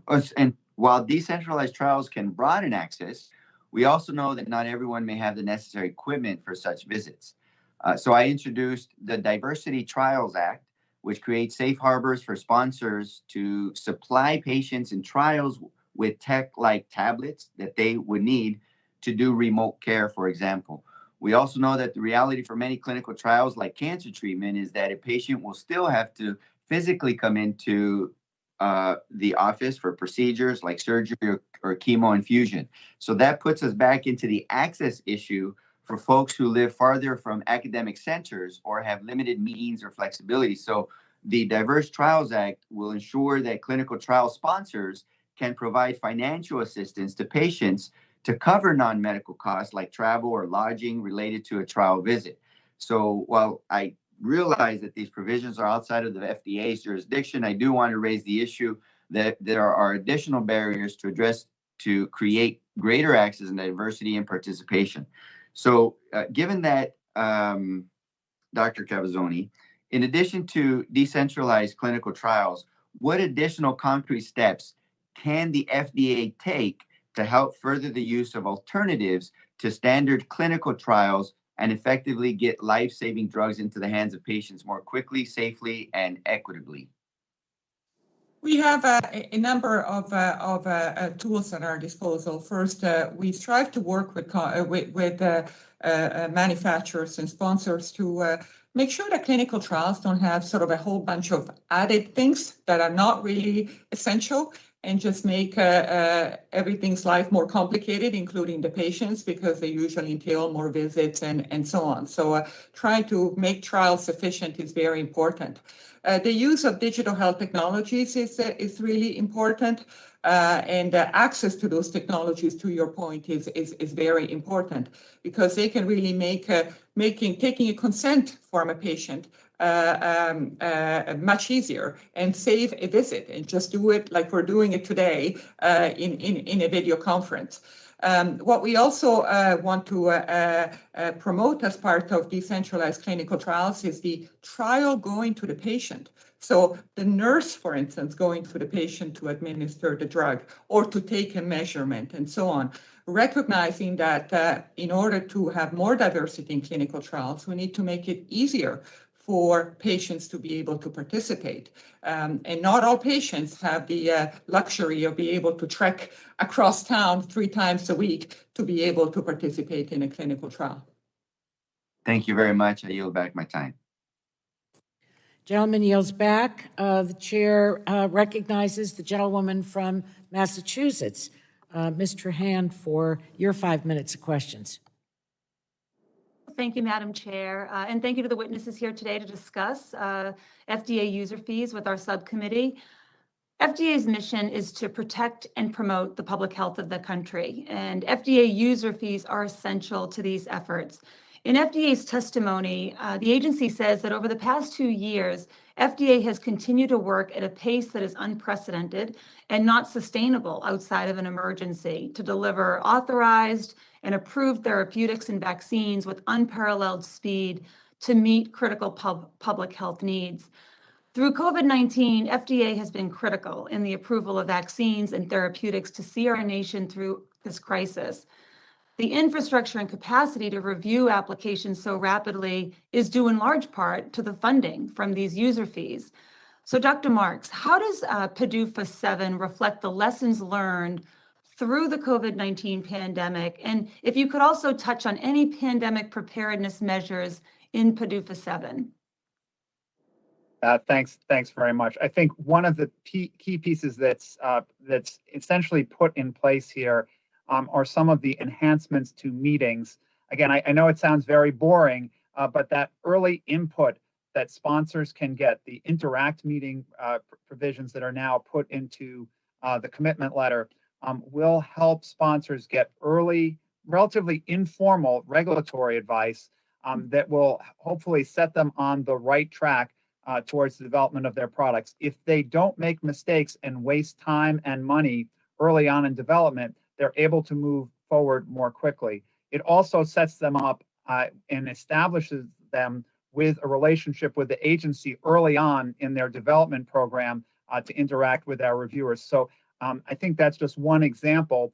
There's also the Type D meeting, which is a very specific type of meeting around 1 or 2 issues that will hopefully allow people to get resolution more quickly in this. So those, I think, will be very helpful moving forward as we go ahead. I think those also will help us, for that matter, in terms of pandemic preparedness, because we've had any number of very innovative products come in early on, looking to try to address potential hazards in the future.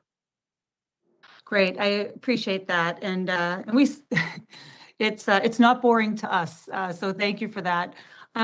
So prescription drug user fees were first passed due to the lessons learned from the HIV/AIDS epidemic. And as the agency and this subcommittee are fully aware, another epidemic the nation continues to grapple with is the ongoing opioid and overdose crisis. From April 2020 to April 2021, we lost over 100,000 Americans to an overdose, and that is just a staggering number. Dr. Marks, I'm wondering, how does PDUFA 7 reflect these unprecedented deaths in this ongoing crisis? And will PDUFA 7 allow for expedited review of OUD treatments and opioid antagonist medications that are in the pipeline? So I really appreciate the question, which I'm going to turn over to Dr. Cavazzoni because her center handles that. We have a few very creative and innovative treatments, such as vaccines for opioid addiction that are in the pipelines. But I'll turn it over to her. Yes, thank you, Congresswoman. And we are recognize the tragedies of the opioid epidemic. And within our center, we're looking at all the aspects of our authorities right now to see whether we can do more and where we can sort of double down. When it comes to development of treatments for opioid use disorder, or a medication assistant treatment? The answer is yes, absolutely. All of the expedited pathways that we currently have in PDUFA and all of the enhancements that many of the enhancements that we have in PDUFA 7 will apply also to accelerating the development of opioid use disorder treatment. And I would add to that also, hopefully, the development of non-addictive pain medications that may be able to replace or decrease the use of opioids for pain conditions. Great. I appreciate your thorough answers. I have one more question, but given the time, I'm going to submit it for the record. And thanks again for being here and lending your expertise to this important hearing. Thank you. The lovely gentlewoman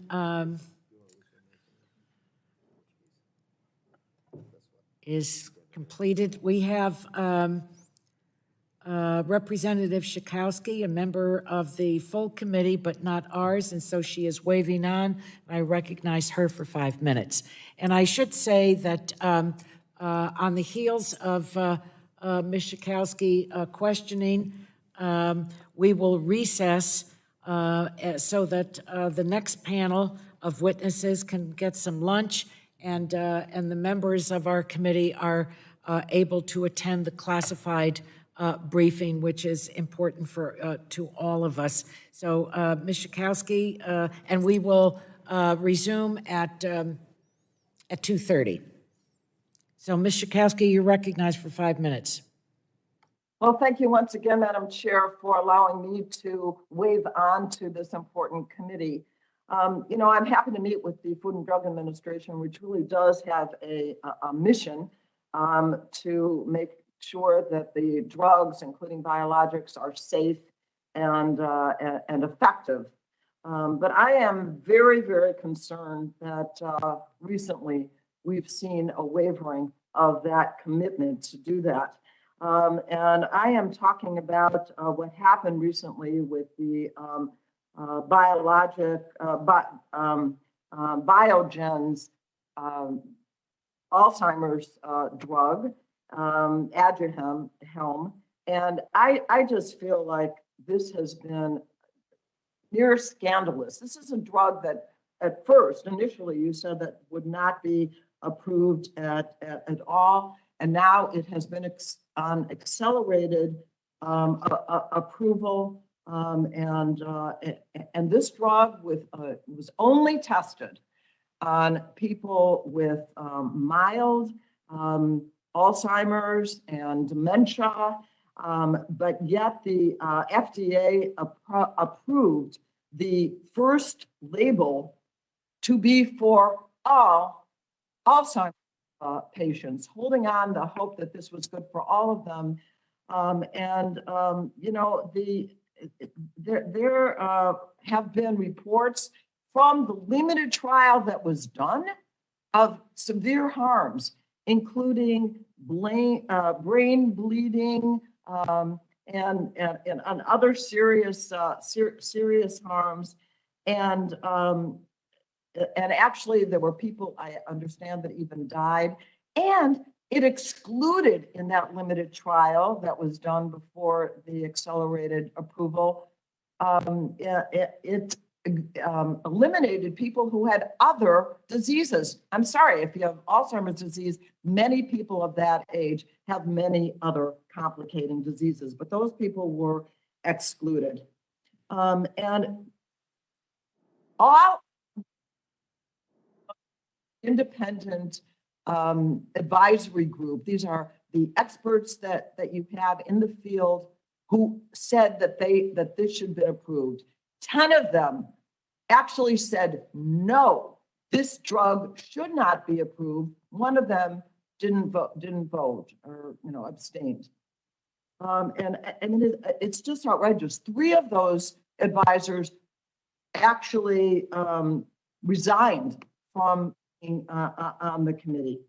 So Dr. I'm sorry. Dr. Cavazzoni and Dr. Marks, if you want to respond at all, how did this happen? You know, this is also a drug that they said the price was going to be $56,000 per person per year. I know that price has gone limited, and I know that CMS is looking at other ways, but I want to really understand how such a thing has happened. Thank you, Congresswoman. There's a lot of aspects to your question, and I will try to address as much as I can in the very limited time we have, and we would be happy to follow up with your staff to address the rest. What I can say is that the data for this application was very complex. We brought it to the advisory committee. We heard very loud and clear from the advisory committee that they believed that the data did not support a traditional approval. We took that to heart. We went back and did more analysis of the data. Excuse me, you say you took it to heart. All of the members, none of them said that they supported it. 10 said no. 3 resigned as a result. 1 said this was the worst thing he had ever seen. So don't tell me that you took it to heart. I don't understand what you're saying. Yeah. Well, in fact, we did, because we agreed with the advisory committee that the data did not support traditional approval. We did conclude, after looking at the data even more extensively, that it supported using accelerated approval based on a surrogate biomarker, amyloid decrease, reasonably predicting the clinical benefit of the drug. So, in fact, we did agree with the advisory committee on. And my time has expired. But, you know, I simply want to say to you that The gentlewoman's time has expired. Absolutely. Yeah, the gentlewoman's time has expired, and I believe that you can. Let me just say, we need to look in this committee. You can on submit. the issue of accelerated approval. We need to look at accelerated approval and how that works. Thank All right, you. well, the gentlewoman's time has expired. The chair is now going to call a recess. We want to thank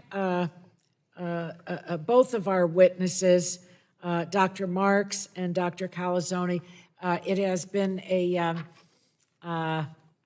it's been a long hearing for you, but we want to thank you for your testimony, for the answering the questions, and for the questions that will be submitted to you in writing.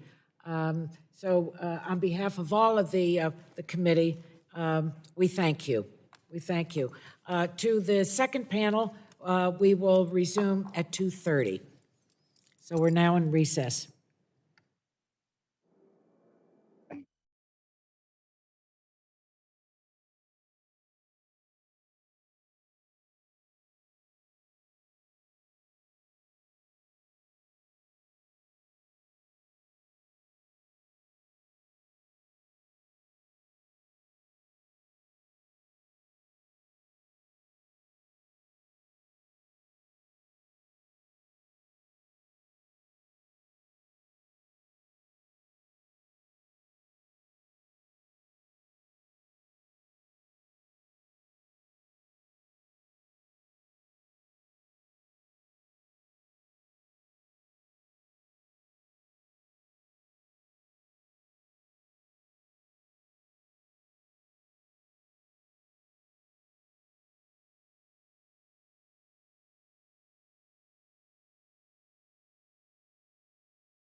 Y'all ready to start?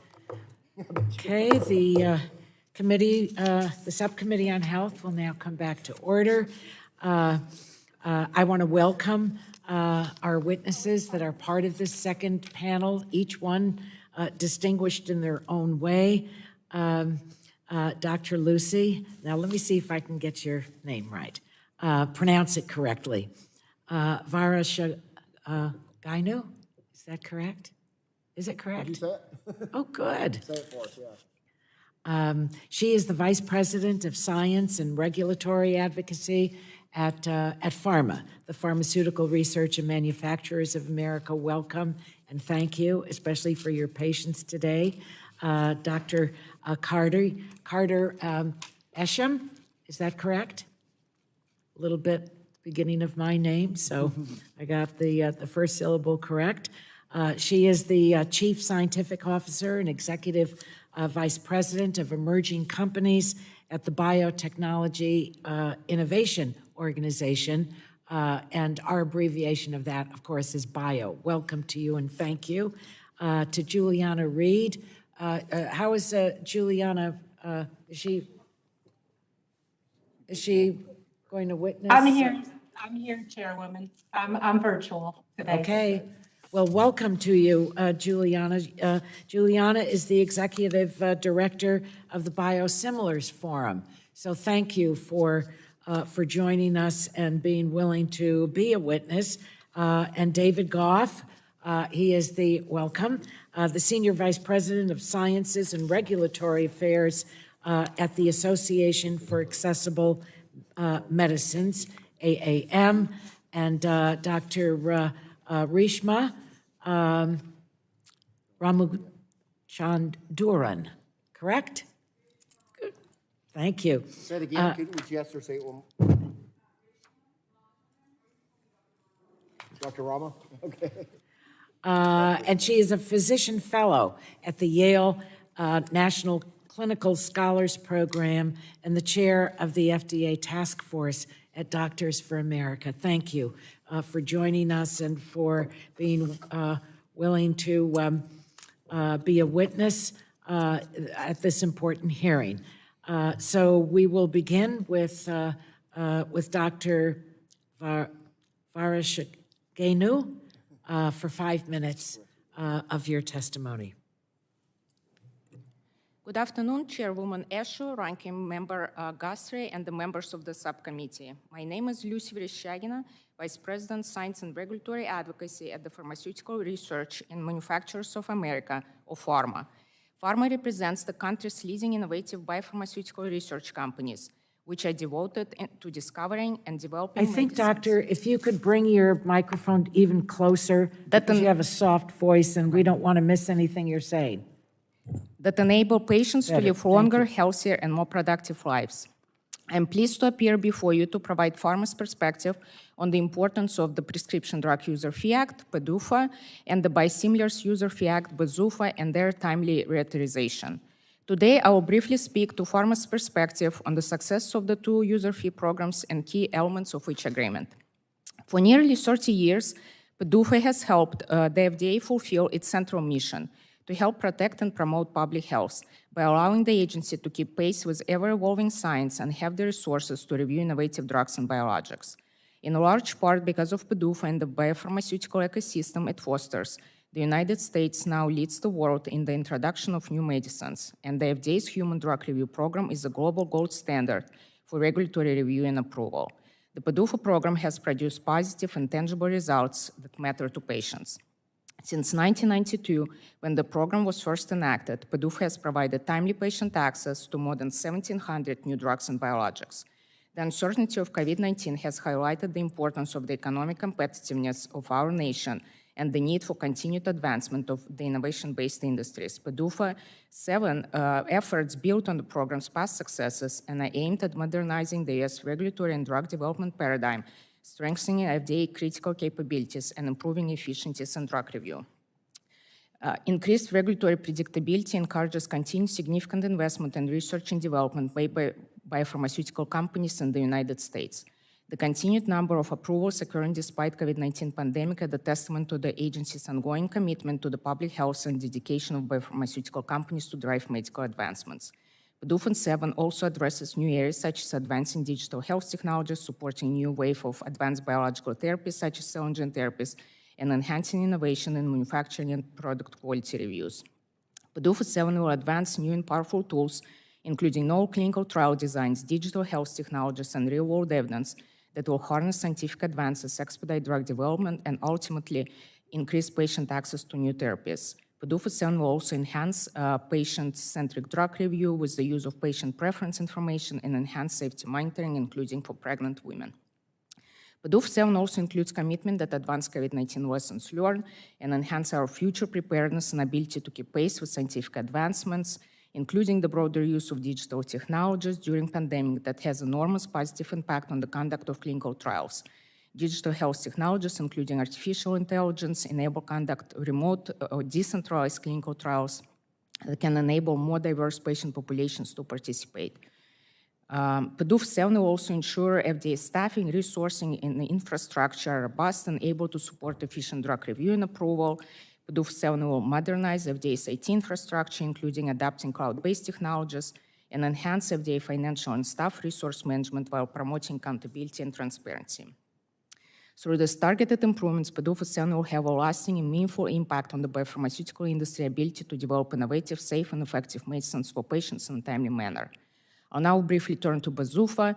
Biosimilars playing an increasingly critical role in bringing new options to patients, and BIZUFA has been essential for FDA's ability to review biosimilar products and has resulted in 33 FDA-approved biosimilar products today, including 2 interchangeable products, and BIZUFA 3 will build on the program's success and enhance the development and review of both biosimilar and interchangeable biosimilar products while ensuring stability and continued maturation of the program.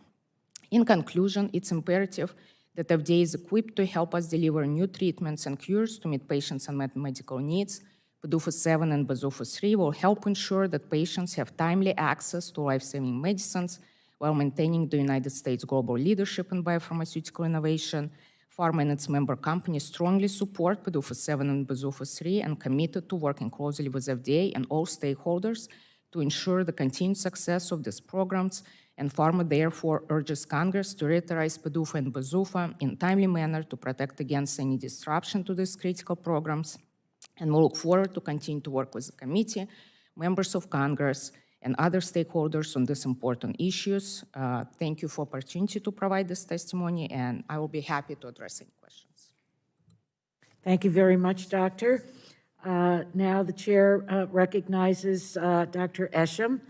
You're recognized for 5 minutes, and thank you again for being with us today to testify on these important programs. Thank you. Good afternoon, Chairwoman Eshoo, Ranking Member Guthrie, and members of the committee. My name is Carter Esham, and I am the Chief Scientific Officer at the Biotechnology Innovation Organization, or BIO. BIO appreciates the opportunity to speak with you today about the benefits of and vital need for the timely reauthorization of PDUFA 7 and BIZUFA 3.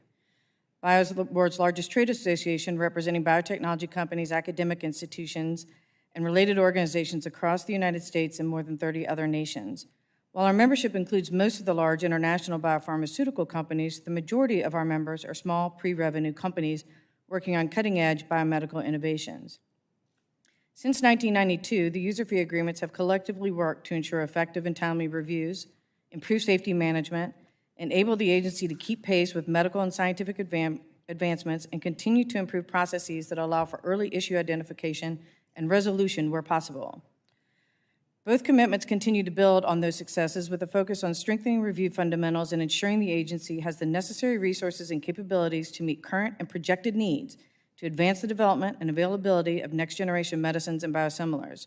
Today, we'll highlight a few of those provisions that serve to meet those goals, starting with the PDUFA commitments. First, there are numerous commitments in PDUFA that will advance the utilization of patient-centric drug development and review processes.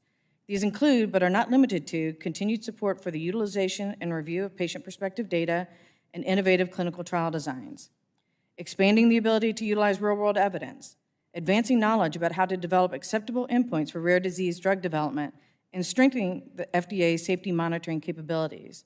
Additionally, PDUFA 7 will provide much-needed resources to ensure the FDA is able to take advantage of the digital age by improving the agency's analytic capabilities and supporting the use of digital technologies, which have the potential to reduce patient burden and more effectively capture information about clinical outcomes. Second, it's critically important that CBER has the resources necessary to meet the demands of a vastly growing and exciting pipeline of cell and gene therapies. A 2020 analysis by Bio found that there were 231 gene therapy programs under development compared to 93 in 2015, a trend that is expected to grow in the coming years. To ensure that new and innovative cell and gene therapy products can be effectively developed, reviewed, and available to patients in a timely manner, the commitment letter provides CBER with resources not just to increase personnel to meet growing workload, but also provides support for training needs and ability to modernize data analytic capabilities. The totality of the commitments in PDUFA will ensure the center is best positioned to keep pace with scientific advancements and more effectively communicate learnings and expectations to the entire research and development community. Third, the ability to engage in a timely and effective scientific dialogue is fundamental to ensuring early issue identification and resolution, as well as creating clear pathways for the utilization of modern approaches to drug development. The PDUFA agreement creates a new meeting opportunity that will allow FDA and sponsors to have focused conversations about unique challenges or innovative approaches. There's an expansion of the ability to have early-stage planning discussions prior to the submission of an IND to better enable alignment of expectations and minimize delays to clinics for medicines that have complex issues or lack clearly understood precedents. And lastly, the PDUFA agreement will serve to improve review processes through more timely discussions and processes relating to post-market commitments, CMC and manufacturing issues, and there's an expansion of tools and approaches the FDA can utilize to better manage inspection workloads. Like the PDUFA agreement, the BsUFA agreement also works to ensure timely and productive scientific dialogue and advances regulatory science in key areas. Both agreements share a common goal, ensuring effective, efficient, and patient-centric drug development and review processes for the next generation of medicines. They both work to ensure the FDA has the ability to recruit and retain world-class personnel and effectively manage resources. Bio urges Congress to act swiftly and support timely enactment of these vital reauthorizations so that the FDA is best able to meet its mission of protecting and promoting the public health, and that there will be clear pathways for approval and availability of medicines that will improve the lives of patients and their families. And before I close, I would also like to say that Bio is committed to enhancing and improving clinical trial diversity as part of our bioequality agenda. We look forward to working with all of you on proposals that will help build a sustainable, more inclusive clinical development ecosystem. Thank you. Thank you. It's now my pleasure to recognize Ms. Reed. You have 5 minutes for your opening statement. Thank you, Chairwoman Eshoo, and thank you, Ranking Member Guthrie and members of the committee. My name is Juliana Reed, and I'm the Executive Director of the Biosimilars Forum. On behalf of the forum members, I would like to thank you for inviting me to participate in the hearing today. This is an especially significant hearing for me, not only to represent the biosimilars industry in the United States, but like you, Chairwoman Eshoo, I've been committed to advancing patient access to lower cost biosimilar medicines since we worked on this together to pass the BPCIA years ago. It's exciting to think we are on our third user fees, but as we know, even more needs to be done to advance biosimilars. The forum is the nonprofit trade association representing the companies with the most significant U.S. biosimilars development portfolios. Our members include Biogen, Boehringer Ingelheim, Coherus Biosciences, Organon, Pfizer, Samsung Bioepis, Sandoz, Teva, and Viatris. My remarks today represent the views of our members, all of whom manufacture or market biosimilar products in the U.S., as well as other parts of the world. Biosimilars have the potential to provide very significant healthcare savings in the U.S. Without robust competition, innovator biologics will continue to represent approximately 40% of the total prescription drug spending, while they represent only 4% of the medicines prescribed to patients. Biosimilars provide competition to allow Americans access to lower cost medicines, and their timely licensure and launch is vital to ensuring patient access to lower cost biologic medicines. The Biosimilars Forum is supportive of the negotiated BsUFA 3 agreement, and we believe it represents important progress in facilitating timely access to safe and effective biosimilar medicines for patients. We're pleased the commitment letter codifies review timelines for labeling supplements, provides meeting management enhancements, and promotes best practices of communication between FDA and sponsors. The forum is particularly pleased that the BsUFA 3 program will include a regulatory science program that can help bring more biosimilars to market faster. Since the BPCIA was enacted over a decade ago, there have been many advances in the science of developing biologic drugs. The regulatory science program will provide FDA and industry the ability to incorporate the latest scientific innovations into biosimilar development and regulation. Although we're very satisfied with the progress represented in BsUFA 3, we want to stress that the pandemic has impacted biosimilars and patient access disproportionately hard for almost 2 years. COVID-19 has stalled on-site inspections for biosimilars, delaying their approvals. While biosimilar inspections have been delayed for the past 2 years, on-time actions for the GDUFA and PDUFA programs have averaged over 90%. And the BsUFA program plunged to 75% during the fourth quarter of 2020 and further dropped to 67% in 2021, where it remains today. Per the agency's May 2021 roadmap for FDA inspection oversight, biosimilar inspections are not considered mission critical and thus are not prioritized. This has the ultimate outcome of slowing timely approval for biosimilars. We would like to ask the FDA for clarity to sponsors and the public as to the estimated timelines the FDA believes it will take to address this backlog. For the BsUFA 3 commitment letter to be a success, the inspection backlog for biosimilars must be addressed and remote inspections be implemented consistently across all programs. Biosimilars cannot remain a low priority for the agency. The forum's encouraged by the FDA's commitment to hire and retain sufficient numbers and types of technical experts to efficiently conduct reviews and applauds the agency's efforts to improve its use of data and technology. We will work with the FDA to determine how we can allocate reviewers specifically for BsUFA goals. Industry understands FDA staff works on numerous types of applications. A small cadre of focused biosimilar staff could help expedite the assessment in the inspection process for biosimilars. As we head into BsUFA 3, we look forward to working with the agency and Congress to implement the commitment letter to the mutual benefit of biosimilar sponsors and the FDA. We're committed to developing a robust biosimilar industry in the U.S. and to help the BsUFA program further develop over the next 5 years. We are at a critical inflection point for the biosimilars industry, and we believe that enhancing the process for biosimilar review is a critically important component to sustaining and cementing the biosimilars pathway.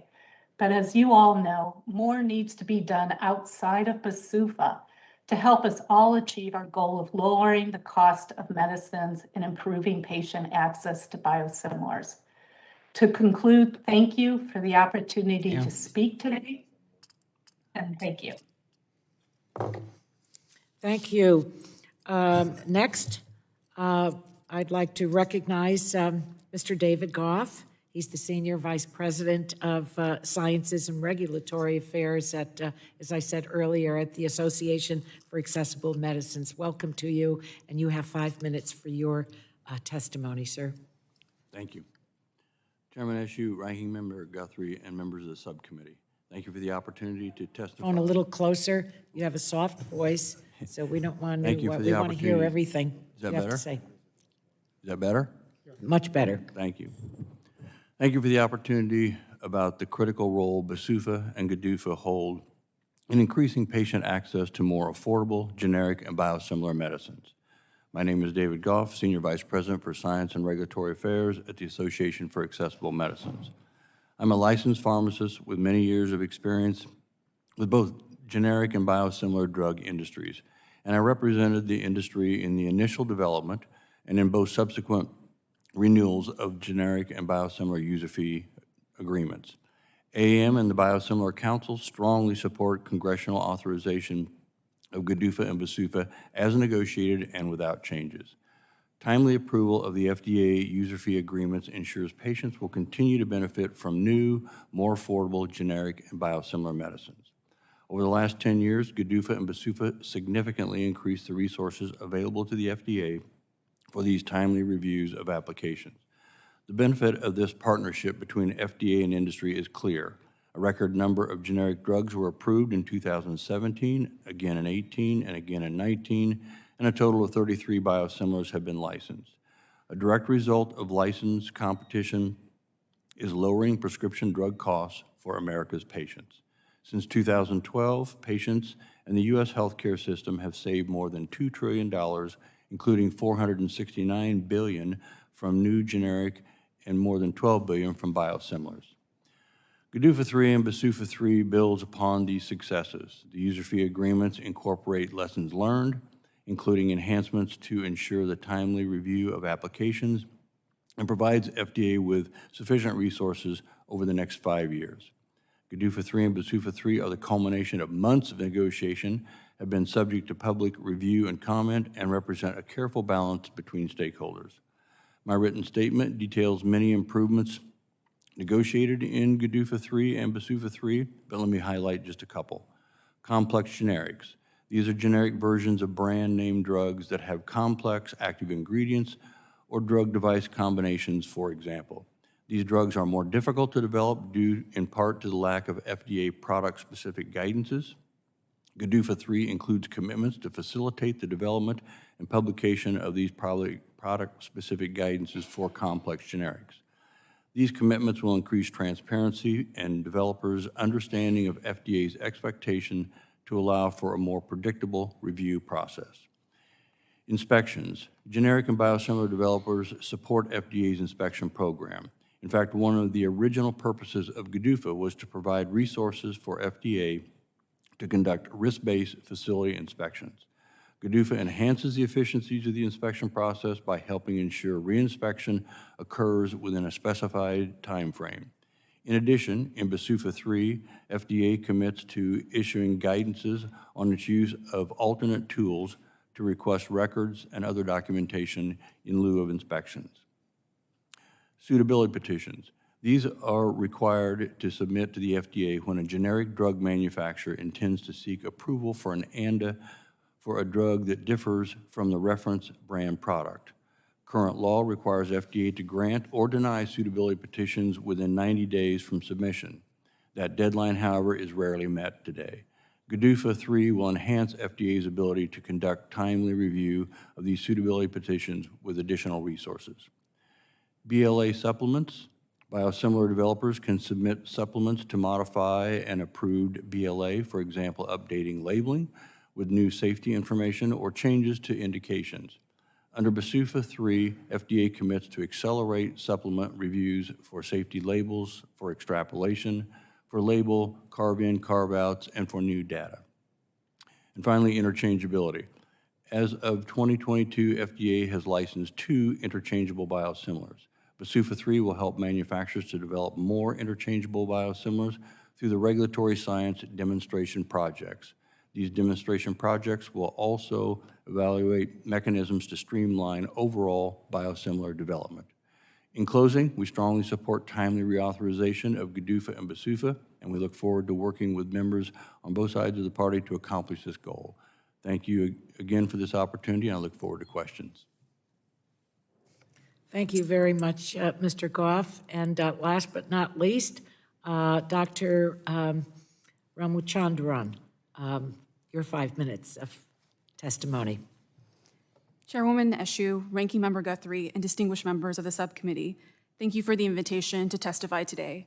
My name is Reshma Ramachandran. I'm a physician and a researcher in the National Clinician Scholars Program at Yale School of Medicine. I also lead the Doctors for America FDA Task Force, which is an independent group of physicians working together to support and strengthen the FDA to ensure medical products meaningfully improve clinical outcomes for our patients. I'm honored to testify to you before today. My remarks reflect my own views and not that of my employers nor the organizations I work with. Taking care of patients amid an ongoing devastating pandemic has reinforced the critical role of the FDA in protecting our patients and our nation's public health. The agency has not only enabled the availability of multiple proven vaccines, drugs, and diagnostics, but has also been continuously evaluating rapidly emerging evidence to make scientifically driven regulatory decisions that ensure their appropriate use. While COVID-19 has certainly highlighted the need for the FDA and its strengths, other recent events, including the controversial approval of the Alzheimer's disease drug aducanumab, have exposed how the agency has faltered, especially when putting industry interests before that of patients. The proposed user fee agreements reflect this tension. On one hand, as a clinician, I do want to make sure that the FDA regulatory review process is as efficient as possible so that my patients have timely access to new treatments and vaccines. This means ensuring adequate funding for hiring and retaining staff to review the growing number of drug and biologic applications submitted to the FDA for approval, and for the agency to be nimble in shifting personnel and resources when confronted with a public health emergency, a key priority that's included within the proposed user fee legislation. Conversely, the FDA has been increasingly approving new medications more quickly and based on less robust evidence. This has left our patients and us as prescribers with greater uncertainty around whether these approved products are truly clinically beneficial and safe. With accelerated approval, the expedited review pathway by which aducanumab was approved, FDA struck a bargain with industry sponsors in allowing for approval to be expedited through smaller, shorter clinical trials that use surrogate endpoints that are hypothesized to be associated with clinically meaningful outcomes. In exchange, industry sponsors are required to conduct trials after approval that confirm clinical benefit. However, industry has not upheld their end of the bargain. Since accelerated approval was introduced in 1992, almost half of the drugs approved through this pathway have not yet been confirmed to be clinically beneficial for patients as of 2020. Of these, 1/5 have remained available for patients to use for more than 5 years. Even when the completed post-approval trials have failed to confirm the drug's clinical benefit, the FDA has either delayed withdrawing or not withdrawn these approvals. Both this prolonged uncertainty of these drugs' clinical benefit, as well as the FDA allowing them to be prescribed even after they've failed confirmatory trials, harms patients, both medically and financially. As in Europe and other countries, the FDA should require manufacturers to renew accelerated approvals on a yearly basis and submit interim reports on their progress in completing mandated confirmatory trials. If they fail to do so, the approval should expire. Additionally, should the confirmatory trial show negative results, these indication approvals should be automatically withdrawn. Moreover, the FDA should also require sponsors receiving accelerated approval to finalize their confirmatory trial protocols with agency officials, preventing any delays in initiating such trials. The FDA must also improve the quality of these trials by requiring them to use clinical endpoints, not surrogate endpoints, especially those that are unvalidated or were used as the basis of the initial approval. Moreover, one study found that none of the 50 confirmatory trials mandated by the FDA for recent accelerated approvals could be feasibly emulated using real-world data, making real-world data currently an unlikely source of reliable evidence to replace post-approval confirmatory trial requirements, as has been proposed in other legislation. Additionally, the user fee agreements include several agency review metrics that the FDA will be reporting on regarding their success in expediting approvals. However, the FDA should develop and publicly report other more meaningful clinical metrics for patients and clinicians. For instance, how many new drugs and biologic medicines were approved, even though the primary clinical trial endpoint was not met, as with aducanumab. Our preliminary findings suggest that this might be as high as 10% in recent years. Another example, for how many accelerated approvals were benefits confirmed post-approval? If such metrics are not included, the FDA will continue to focus its efforts towards reaching industry-driven benchmarks instead of those that are patient-centered. In my written testimony, I've outlined other opportunities through the proposed user fee legislation to ensure a strong, independent FDA that will also instill public trust in its important work. I'm happy to answer any other questions you might have. Thank you again for this opportunity. Thank you. We now will move to member questions, and I recognize myself for 5 minutes to do so. Right back to you, Doctor. In what you just presented to us in the accelerated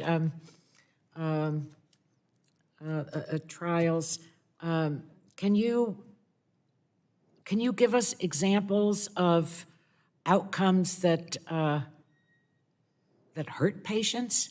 I mean, and was this raised, what you just testified to, did you raise this during the negotiations? Thank you so much, Congresswoman, for the question.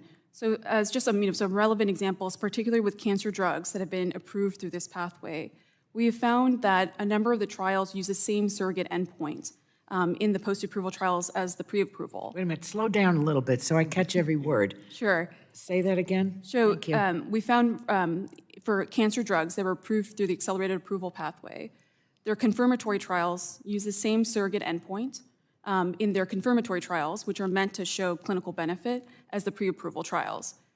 The clinical endpoints that were surrogate endpoints didn't correlate or weren't associated in many cases with clinically meaningful outcomes, such as patient survival, whether or not there's mortality and morbidity, patient function. And so those we see as harms in the sense that accelerated approval is this idea that we should be able to confirm whether or not these drugs are truly clinically beneficial after they're approved. And also to make sure that patients, when they're taking these drugs, know for a fact that when they make these financial decisions to be able to take these drugs, that they know for certain that it is actually clinically effective and safe. A number of my colleagues, including physicians and others, did raise this in the PDUFA meetings, that they wanted to make sure that the accelerated approval pathway did mandate that confirmatory trials use clinical endpoints. Let's just get to another point. Was there, in terms of this discussion in the negotiations, what's changing? And so right now, at least in response to the public stakeholder comments, where we've put forward these different type of metrics that we wanted the FDA to look at that are more patient-centered, unfortunately, the FDA responded that they would not be making these changes. So that has not been included into the negotiation. Okay, let me go to Ms. Reed. I think that we've known each other for a long time, and I'm proud to have been the House sponsor of the Pathway for Biosimilars Act in 2008. It was folded into the ACA, and it was first granted the FDA a regulatory, it was a first. It was a first. Yes, it was. Today, the biosimilar market is expanding. I have to say that I've been frustrated along the way, even though it's said that it's set to double in size by the year 2025, except I don't think the market has really taken off since Congress put the legislation into law. Can you just give us a brief profile of what's to come out of biosimilars?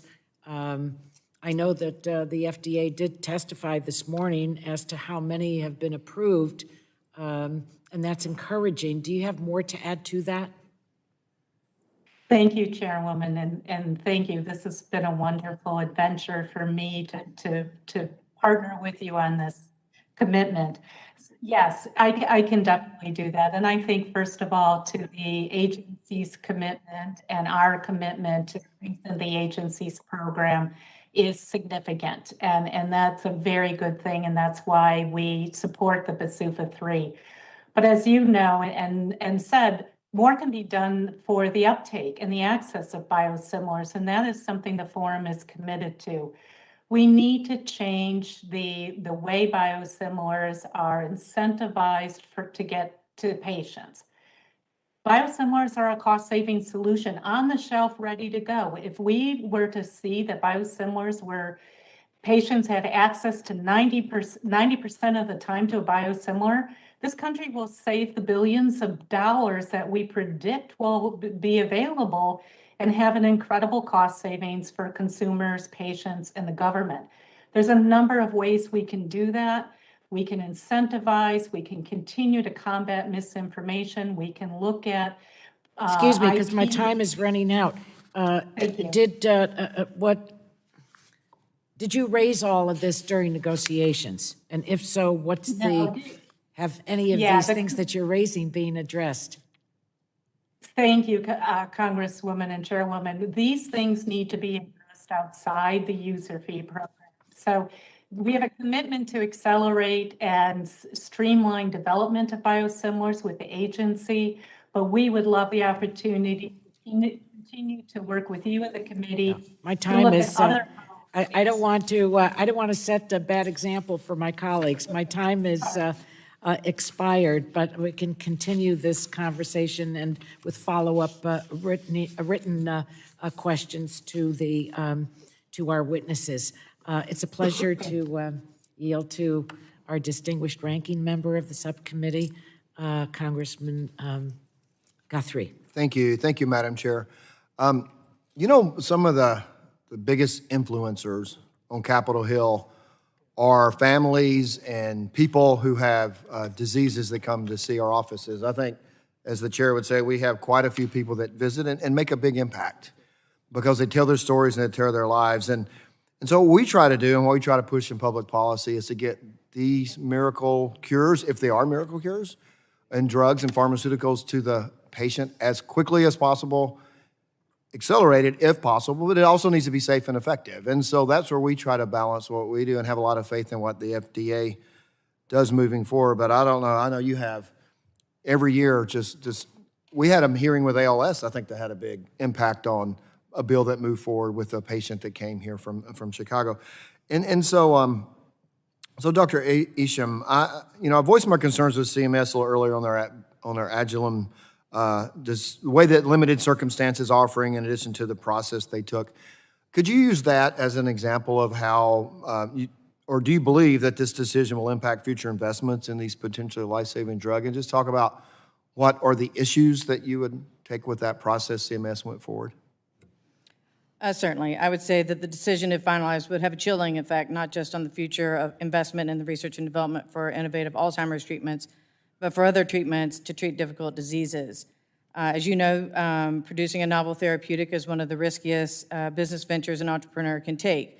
And importantly, most of the science and research being conducted today is being conducted by small companies that are reliant on venture capital. And those significant investments that are necessary to advance this work is predicated in large part on a stable and understood pathway from approval to access, where FDA makes determinations on safety and effectiveness, and CMS makes determinations on reasonable and necessary, where coverage is provided for treatments to be used as indicated on FDA-approved labels. Further, the assertions to an impact on an entire class of drugs as proposed under this current NCD proposal really is untenable from an investment standpoint. Okay, thank you. And Dr. Verasagina, I'm sorry. So I'm working on legislation. So here's another thing that we have. I think Dr. Ramachandra talked about, the people, it's not just the investment that goes in from the company putting forward. Once it comes out, it's the investment that the individual, the patient, puts into buying the pharmaceutical, either through their health insurance or out of the pocket or however they move forward. And so we want to make sure that they're available. And some of these can be expensive because there are a lot of research goes into it. And so I've worked with Congressman Schrader, the Information, that wasn't with him, I'm sorry, the Information Exchange Act of 2017. And what that is allows during the phase 3 trials for there to be discussion between payers and pharmaceutical companies to determine because the idea would be if there's a breakthrough drug that comes out on day 1, day 2, they can make a coverage determination, and obviously a payer has to have the financial information to know how to put it in their formulary and so forth. There's been some resistance because they say, well, that's marketing a drug before it's approved. But the thing is that then you wait a year and understand the issues that are raised with that, and I think we can deal with it and make sure that we have a pharmaceutical that is, if it's like you hear migraines that come out quite often, and I know people with migraines, when can I get this drug? And it takes them a while to get the coverage determination. Could you talk to how, if we could have discussions, particularly in phase 3, where we know there has to be some success with the drug, it wouldn't be in phase 3, and with payers, and how that would benefit the marketplace? Certainly. So you mentioned the Pharmaceutical Information Exchange Act in 2017. So my understanding is FDA issued the final guidance to help implement provisions in this act, and From what we hear, the guidance helped to facilitate productive communications between FDA sponsors and payers.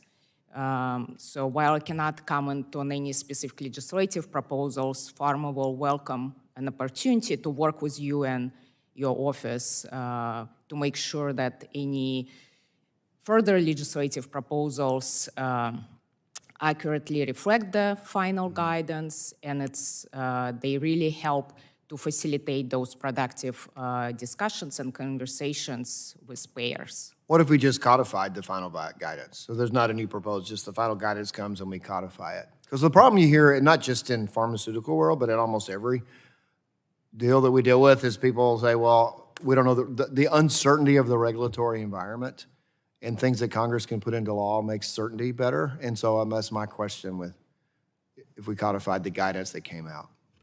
So I'm not a lawyer, so I would definitely defer to lawyers and legislative experts whether codifying the guidance would make a meaningful impact. But Pharma does agree that the final guidance was helpful in promoting such productive communications with payers. Okay. What we hope to do is have, if there's drugs that are going to make a big impact on people's lives, approved as soon as possible that are safe and effective, and approved as soon as possible by payers to make sure that people have access to these cures. And as I said, and I'll close with this, I've gotten to know families and I've seen families. I've been to funerals from families who have been here and talked to us and advocated, and people are in desperate situations, and the American pharmaceutical industry addresses it, but it also is expensive, and we have to have a way to pay for it, make sure people have access to it. And we appreciate the investment, and we certainly appreciate the cures, but we want to make sure we get coverage. So thank you, and I yield back. Gentleman yields back. Pleasure to recognize my colleague from California, the gentlewoman from California, Congresswoman Matsui, for your 5 minutes of questions. Thank you, Madam Chair, and I want to thank our second panel witnesses for being here today. I want to follow up on some discussion on biosimilars. The biosimilars competition is key to lower drug prices. I'm concerned that the existing inspection backlog will stifle new opportunities. Now, we've heard today how the pandemic has disproportionately impacted inspection and review timelines for biosimilars in comparison to the other user fee programs. Additionally, with more than 30 approved biosimilar products to date, industry is expected to submit more supplemental applications to FDA over the next 5 years. Ms. Reed, the third biosimilar agreement includes new pre-market review processes for certain applications. Can you expand on how these processes will accommodate incoming supplements from sponsors and why this is important to advancing a robust biosimilars program? Ms. Reed? Thank you, Congresswoman, for that question. So these enhancements, especially in the BsUFA 3, are very important because they reflect the evolution of the science and technology for biologics and biosimilars. So those enhancements will shorten the time frame for responses and communication between sponsors as well as the agency, require less data from sponsors, which is very important because the streamline will lower the cost. Okay, good. Is it Dr. Goff?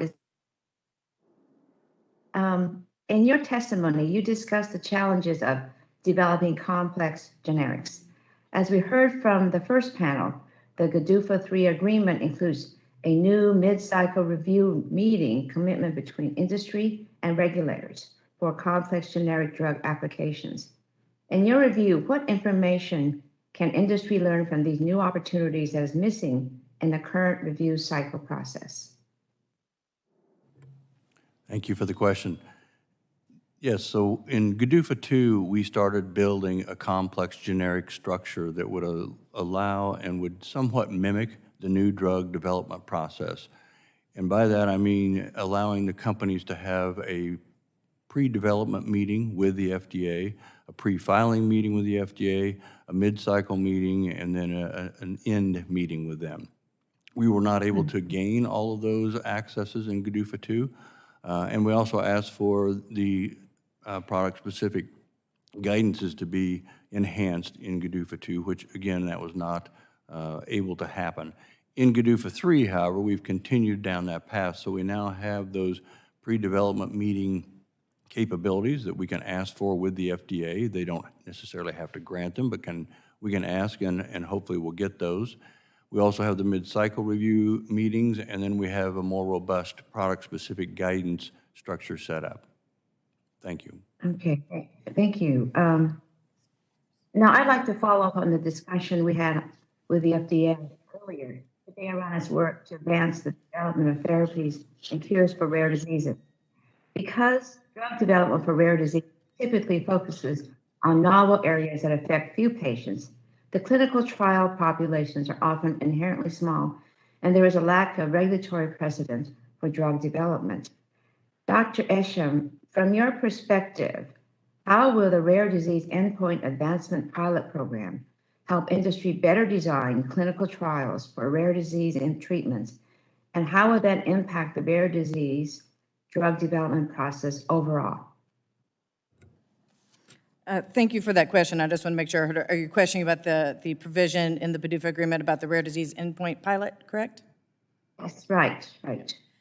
We do think it will be highly valuable, as Dr. Mark said in his earlier testimony, the ability to have stronger engagements and that will allow for a scientific dialogue about how best to approach the development of and support for utilization of an endpoint in rare diseases, which does have its own unique challenges, will be highly beneficial. And it's beneficial, these kinds of pilots are built to be beneficial beyond those that are only those that are in the pilot program, but it is set up to ensure that the learnings and best practices are shared to the entire research and development community. So we really do think that this pilot program offers true value and will be broadly applicable to help researchers understand what needs to be done to develop and support utilization of endpoints for rare diseases.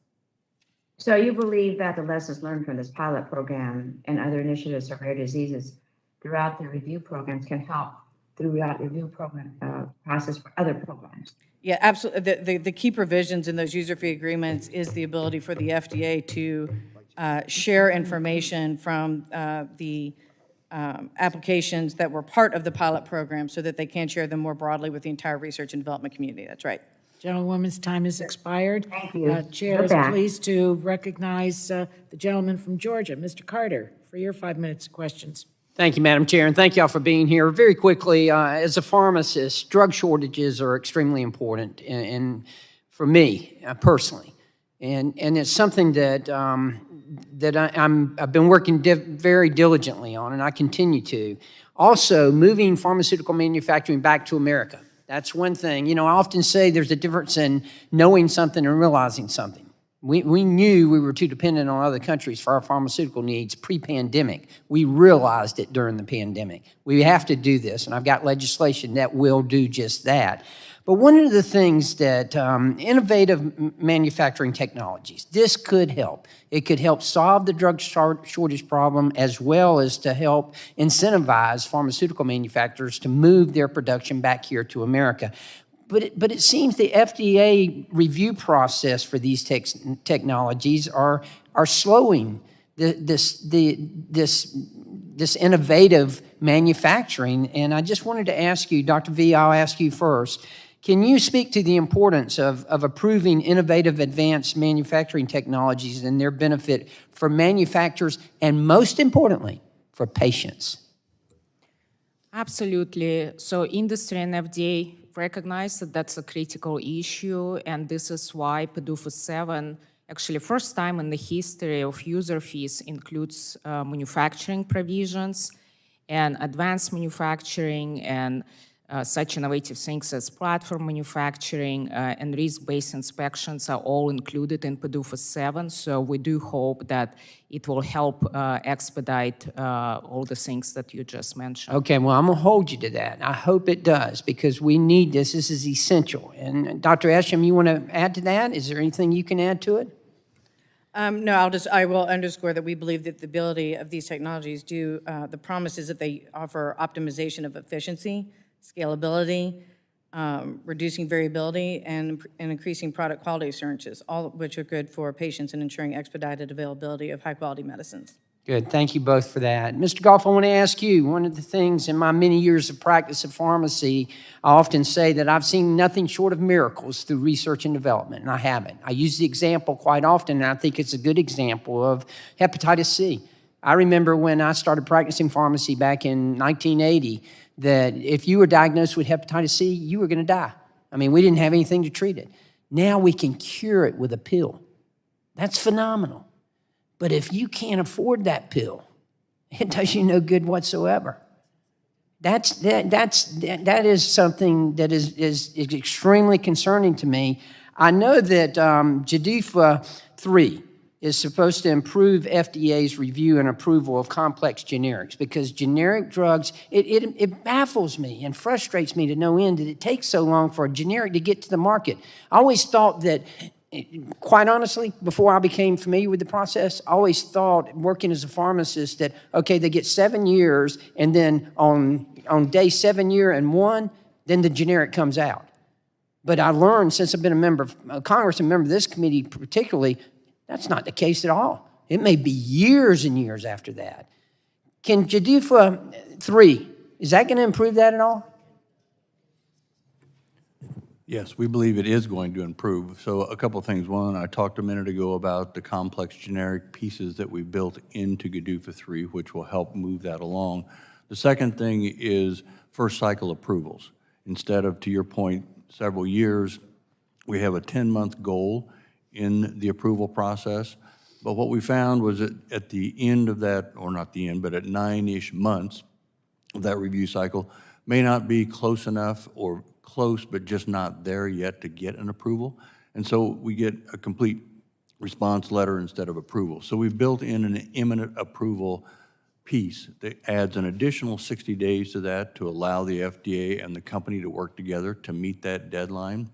Is there any way we can get that process started earlier? If they know that in 7 years the patent's expiring, can't they get it started like 2 years before then, on year 5 or whatever?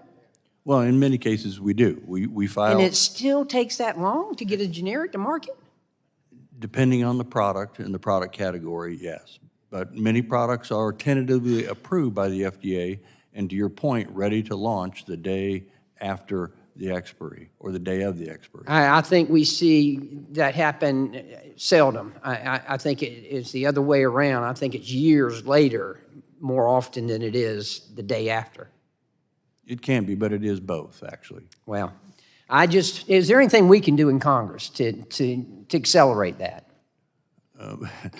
Approve this User Fee Act, and that will help a lot, yes. Okay, thank you all. Thank you. Gentleman's time has expired. The chair now recognizes the gentleman from Maryland, Mr. Sarbanes, for your 5 minutes of questions.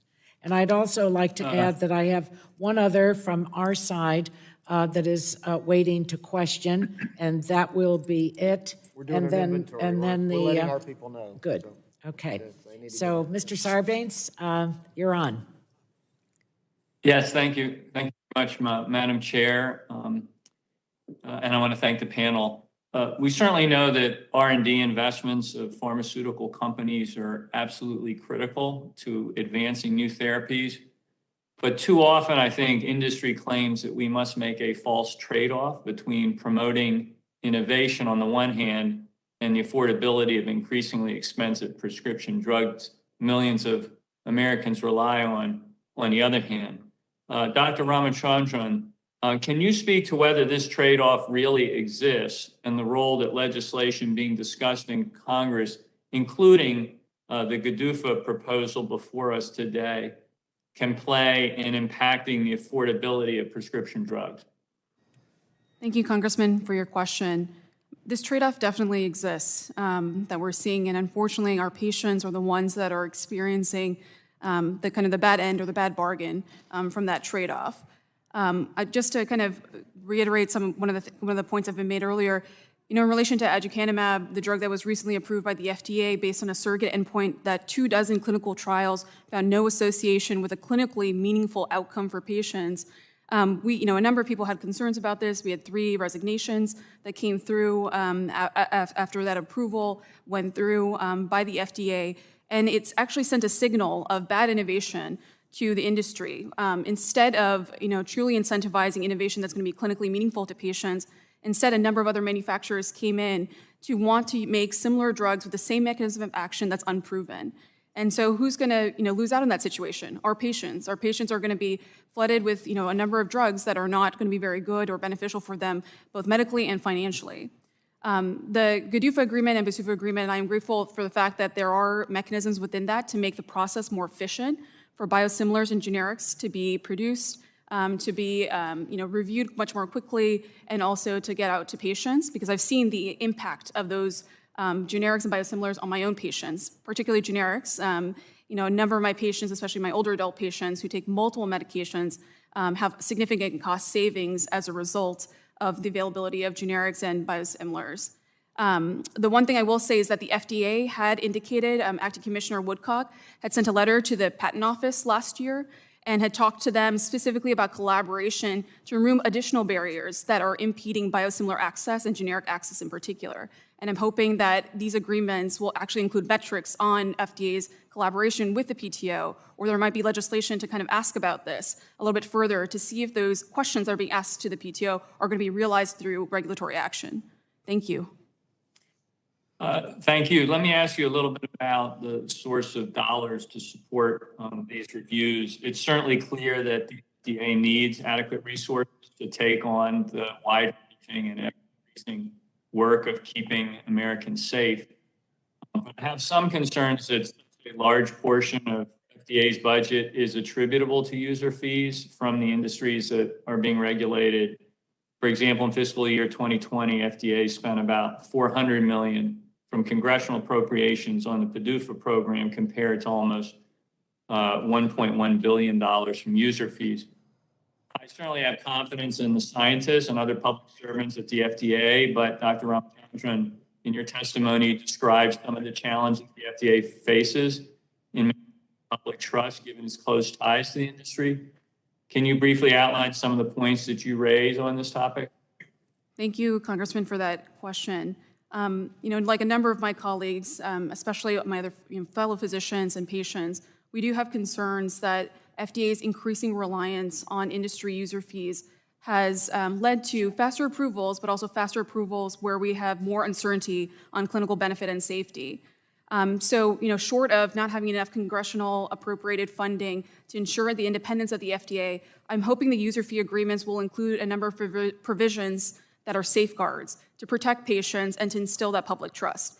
And one of those that I've mentioned in my testimony, both written and today, was around these metrics that are more patient-centered and not just on industry benchmarks. Thank you. Thank you very much. I yield back. Gentleman yields back. The chair now recognizes the ranking member of the full committee, Representative McMorris Rodgers, for your 5 minutes of questions. Thank you, Madam Chair. I had a couple of questions for Dr. Vreshjina and Dr. Esham. When we discuss the importance of including diverse populations in clinical trials, we cannot forget those with disabilities, especially those with developmental disabilities. How can we improve representation of those with disabilities in the clinical trials? I can start, and Dr. Esham, I'll pass to you.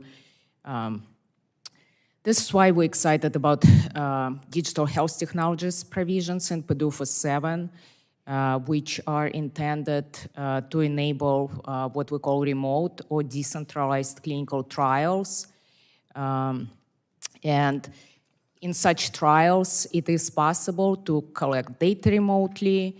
As we heard this morning, perhaps patients don't have to travel to clinical trial site that's far from their home. They can see a doctor, hopefully in their community. Maybe some data can be collected through wearables. So we believe that digital health technologies have great potential for the future of clinical trials. Mm-hmm. Yes, I agree. And I concur with my colleague and her statements. I'll add a few additional thoughts, and that is, we concur that inclusivity needs to be all-encompassing.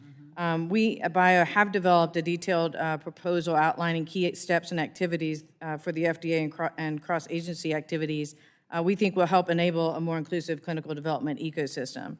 And among those are discussions relating to inclusion and exclusion criteria, which under current practices may be prohibiting participation from specific segments of the patient community, including those with disabilities. So we'd be happy to share with you and discuss in more detail if you would find that beneficial. Yes, I'm quite dismayed by the recent coverage determination by CMS with respect to the coverage for all FDA-approved drugs targeting amyloid for the treatment of Alzheimer's. Appears to be entirely excluding Americans with Down syndrome from any form of coverage while trials are ongoing to meet the coverage with evidence development requirements.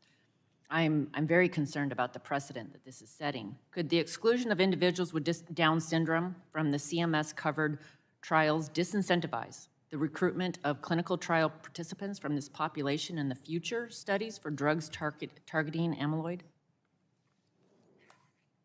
Yes, I was going to ask the two of you again.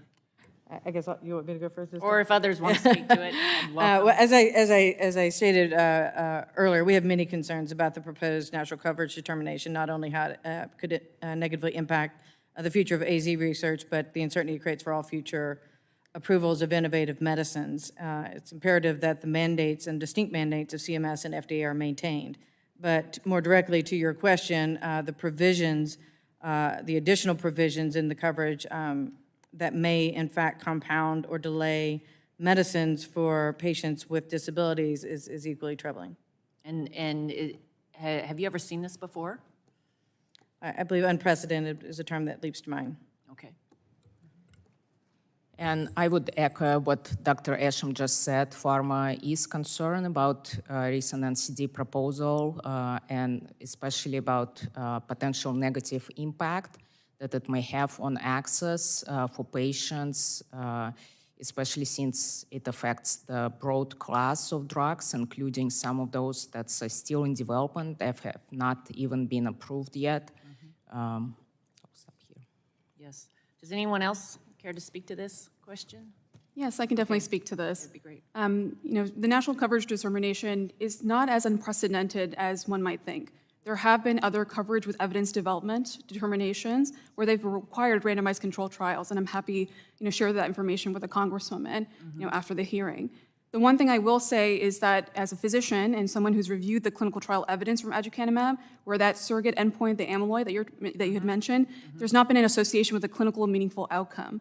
So I'm grateful that the CMS is actually allowing for further evidence to be generated so that patients are not paying $28,000 per year for a drug that may not work, and that might cause harmful side effects such as brain swelling and brain bleeds. So why wasn't that raised with FDA? It was raised with the FDA. The advisory committee, and this is actually a quote from the FDA officials, that they were not going to consider amyloid as a surrogate endpoint. They didn't feel like it was sufficient to actually determine efficacy. But then later, after conversations with the manufacturer, which was found in multiple reports, and when they didn't reconvene the advisory committee, they went ahead with accelerated approval. Have you ever seen a class of drugs limited for people with disabilities? So in a number of clinical trials, the way that enrollment works that a number of manufacturers do, unfortunately, is that they exclude oftentimes sick patients in which they are concerned that they won't see a positive benefit from the drug. So I'm grateful that the FDA and the Congresswoman is paying attention to the fact that these trial enrollments need to be adjusted to also include patients with other comorbidities, including developmental disabilities. Okay, thank you. I'll yield back. Gentlewoman yields back, and we all appreciate your staying on this issue of the disabled. And I don't think really very much is going to change unless and until we have real diversification in clinical trials. That's a must, and many of us have legislation drafted or have offered it on that. We really should come together and make up our minds and get a really solid bill through. Now, who do we have? Let's see, Mr. Cardenas, the gentleman from California, is next, followed by Mr. Curtis, and I don't have any others, but votes are going to be called pretty soon, so we want to conclude. So, Mr. Cardenas, you're recognized for your 5 minutes of questions. Thank you very much, Madam Chairwoman and Ranking Member, for this opportunity for us to have these amazing panels to help educate not only ourselves, but the public on what we're doing here in Congress to make sure that we can still have the best process in the world when it comes to approving safe solutions to people's health. So thank you so much. And also to the witnesses, appreciate your expertise and your thoughtfulness and your insightfulness in being with us today. Dr. Ramachandran, thank you for being here and thank you for the critical work that you do. I'm especially interested in your recommendations for more patient-centered performance measures when reviewing applications. Obviously, the most critical aim of the review process is to ensure that any approved therapies are safe and effective. Why are patient-centered metrics important to include, and how do we best balance a patient-centered perspective while maintaining a reasonable timeliness? If you can be brief, because I have another question for you. Yes, thank you, Congressman, for that question. Patient-centered metrics, the way that I view them is that it will help actually incentivize truly clinically meaningful innovation. FDA sets regulatory standards, and it oftentimes becomes the bar by which other companies follow in terms of how they develop new drugs. So the hope is that including patient-centered metrics where we know for certain how often these approvals are actually clinically beneficial and safe, how often they're actually requiring post-marketing trials for accelerated approvals that show clinical benefit, all of those will lead to manufacturers being incentivized to do better innovation that truly matters to our patients. Thank you. And based on your experience as a practicing clinician, how have some of your patients benefited from increased access to safe and effective yet lower cost generics and biosimilars? This has just been paramount for my patients. I'll tell you, I see a number of patients who take multiple medications for multiple chronic conditions, things that they have to take for the rest of their lives. And when they are not able to access those medicines, they oftentimes will end up in the hospital or much more sick. And it's been devastating to watch. When generics have been available for a number of medications, a lot of combination medications, for instance, for heart disease, for high blood pressure, cholesterol, and whatnot, these have been incredibly beneficial for our patients because that means that they don't have to make a decision of food and being able to access the drug, or they don't have to make a decision of having to abandon that medicine at the pharmacy counter and facing some downstream consequences. So the availability of generics and biosimilars has just been paramount for them to be able to continue to live healthy lives, and it gives me full reassurance that when I prescribe medicines, they're able to access them. Okay, thank you so much for that insight. I'd like to continue this focus on biosimilars and some of the promise they show in expanding access to affordable drugs. Biosimilars have proven remarkably effective at driving prices down by introducing lower cost competition in the biologic drug market. This is especially critical for low-income folks with health conditions who often have to make impossible decisions between affording their medications and putting food on the table. To date, over 30 biosimilars have been approved by the FDA, with many more still in the review process. I want to see the FDA continue its trajectory of increasing approvals for safe and effective, lower-cost biosimilar drugs, as well as interchangeable biosimilars. So my question to Ms. Reed, thank you for your work in this area. Based on your testimony, it's clear that you have extensive experience in spreading awareness of what biosimilars can do and how to expand access to them. What does the evidence say about their effectiveness, and what are some of the conditions that they are used for? Thank you so much, Congressman, and thank you for your ongoing championing of biosimilars and lower cost medicine. So we have 33 biosimilars approved. We have not seen any, and we have a number of other biosimilars approved around the world. We have seen that they are as safe and efficacious and provide the same clinical results of their reference biologics. So that is very key. And we continue with the agency with this BsUFA 3 commitment letter to see that we are advancing the technologies and the commitments to and streamlining the development of biosimilars. What's really key for us, though, and this is key as we talk about innovative medicines and access to innovative medicines, we need the funds to provide to be able to get the access to those. So biosimilars, lower cost biosimilars is key. Biosimilars need to be a priority at the agency, and we would like to see that. Thank you. And Madam Chairwoman, I'd be remiss if I didn't mention how amazing it is to see so many awesome women testifying today and people from all over the country that looks like America with names that are hard to pronounce. But thank you all for all your amazing, amazing work. Thank you very much, Madam Chairwoman. I yield back. Well, thank you for that wonderful observation. Typical of California thinking as well. It's a pleasure to recognize the gentleman from Utah, Mr. Curtis, for his 5 minutes of questions. And looks like you will be the last questioner, and we can wrap up. Madam Chairman, it seems like you and I share a theme that just as you want to go vote, it's my turn to ask questions. So I appreciate a few minutes and our witnesses this morning.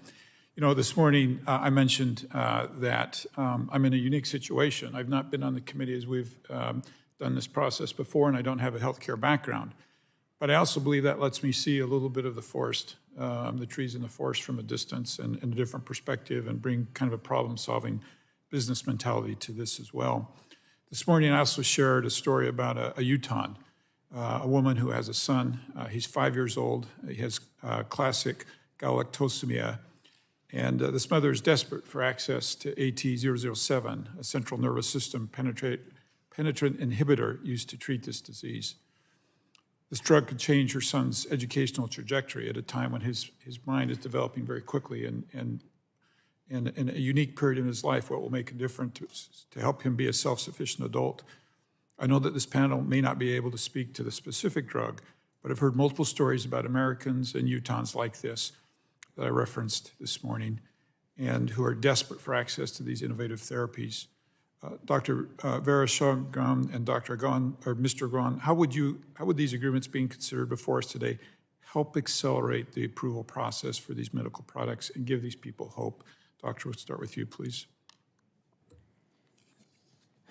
This is an ultimate goal of both PDUFA and BZUFA programs to make sure that the drug development process is efficient as possible and that FDA's review as expeditious as possible and the system in place is predictable for sponsors and for patients, because they can be sure that the process is moving in a timely manner, and they will have access to life-saving medications as soon as FDA can make that benefit-risk determination.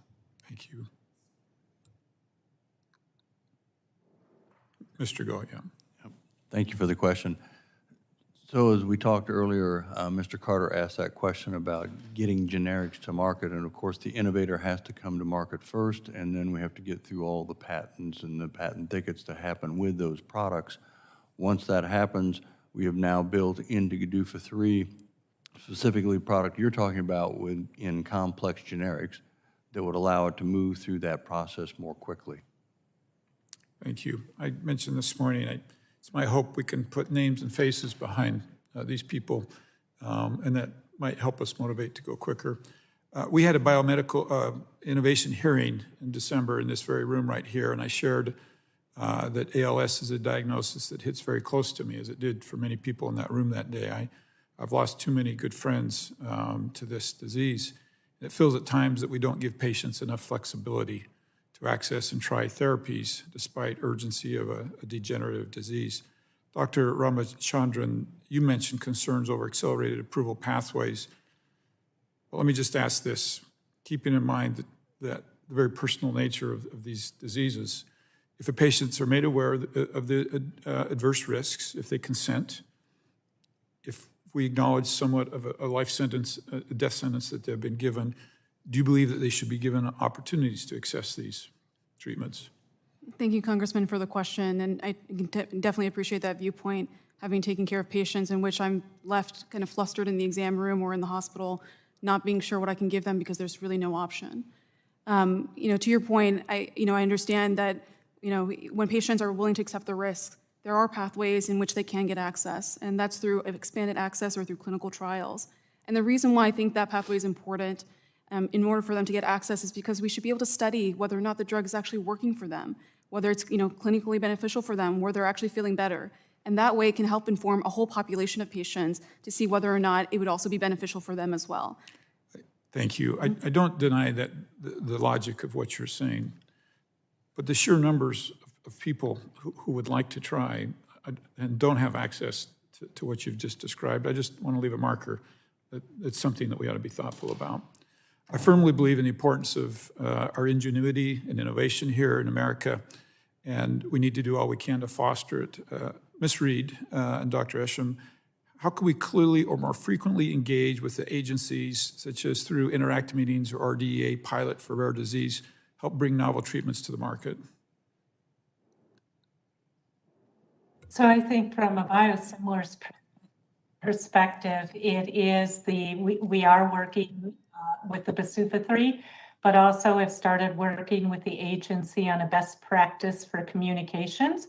So I think that's a great opportunity for industry. But for members of the Congress, I encourage you to continue dialogues with the agency and follow-ups to say, how is it going? Let's not wait every 5 years to find out how user fee programs are going. Let's. I'm going to apologize because my time's expired. And Doctor, thank you for letting us pass on this. I'm simply out of time. And Madam Chair, I yield my time. Okay, the gentleman yields back. Boy, you sure made it under the wire. Is it Mr. Dunn? Mr. Joyce, you're recognized for 5 minutes, and if we can do it in less time, it would be wonderful because we have votes on. Thank you, Madam Chair, and thank you to our distinguished panel for appearing here today. This is an incredibly important issue. The safe, consistent, and prompt approval of pharmaceuticals, biologics, generics, biosimilars is critical to our health of our constituents. I think I'm going to go straight to the questions. What has been the general industry experience with the FDA's use of remote oversight tools? Have these tools been effective? Do they facilitate adequate review and approval? Mr. Gaw, I'll ask you to start. Yeah, I'll take that for biosimilars. The FDA needs to improve its inspections of biosimilars. And my testimony, I mentioned that biosimilar inspections are not a priority and not mission critical for the agency. We have biosimilar applications and approvals that are delayed for over a year because of COVID.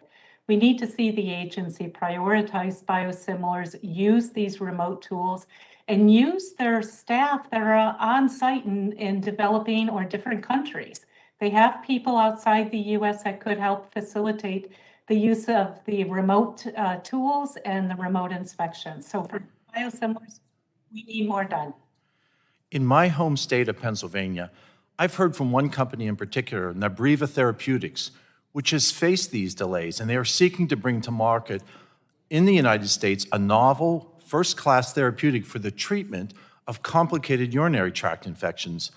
And unfortunately, due to these delays, the drug is not approved in the United States.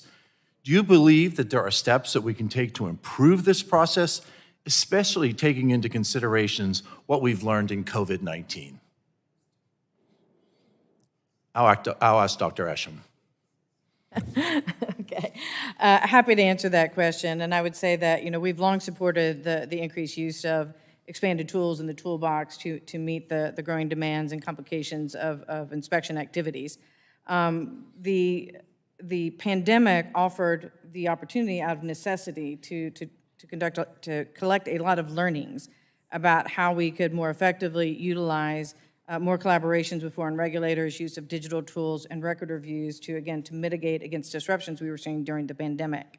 I will note that may be of interest, in early 2021, Biopharma, AEM, and PBOA met with the FDA to share our collective thinking about how we could utilize risk-based approaches for inspections and things like record requests. And in the PDUFA agreement, there are steps being taken, including the publication of guidance that we think will be very beneficial in advancing that thinking and expanding that toolbox. And Dr. Esham, in conclusion, in the face of the time, that collaborative effort has to be so important. Americans expect the innovation that we look for to treat our patients. I thank you, and I thank you, Madam Chair. I think we're going to all make it in time to vote. Good, thank you. And the gentleman yields back. So that concludes our second panel. To each one of the witnesses, thank you.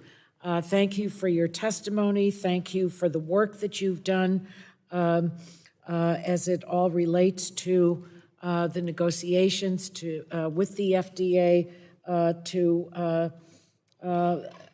our end purpose is for us to move this legislation forward, and we will. And we thank you again for your participation today. So we have documents to submit for the record, so I request a unanimous consent to enter the documents into the record. No objection. No objections. That's wonderful. Let's see. Without objection, so ordered. And I should remind members, if anyone is paying attention, that they have 10 business days to submit additional questions for the record to the witnesses. Please respond promptly to any questions that you receive from members. And at this time, the subcommittee is adjourned. Thank you. Thank you.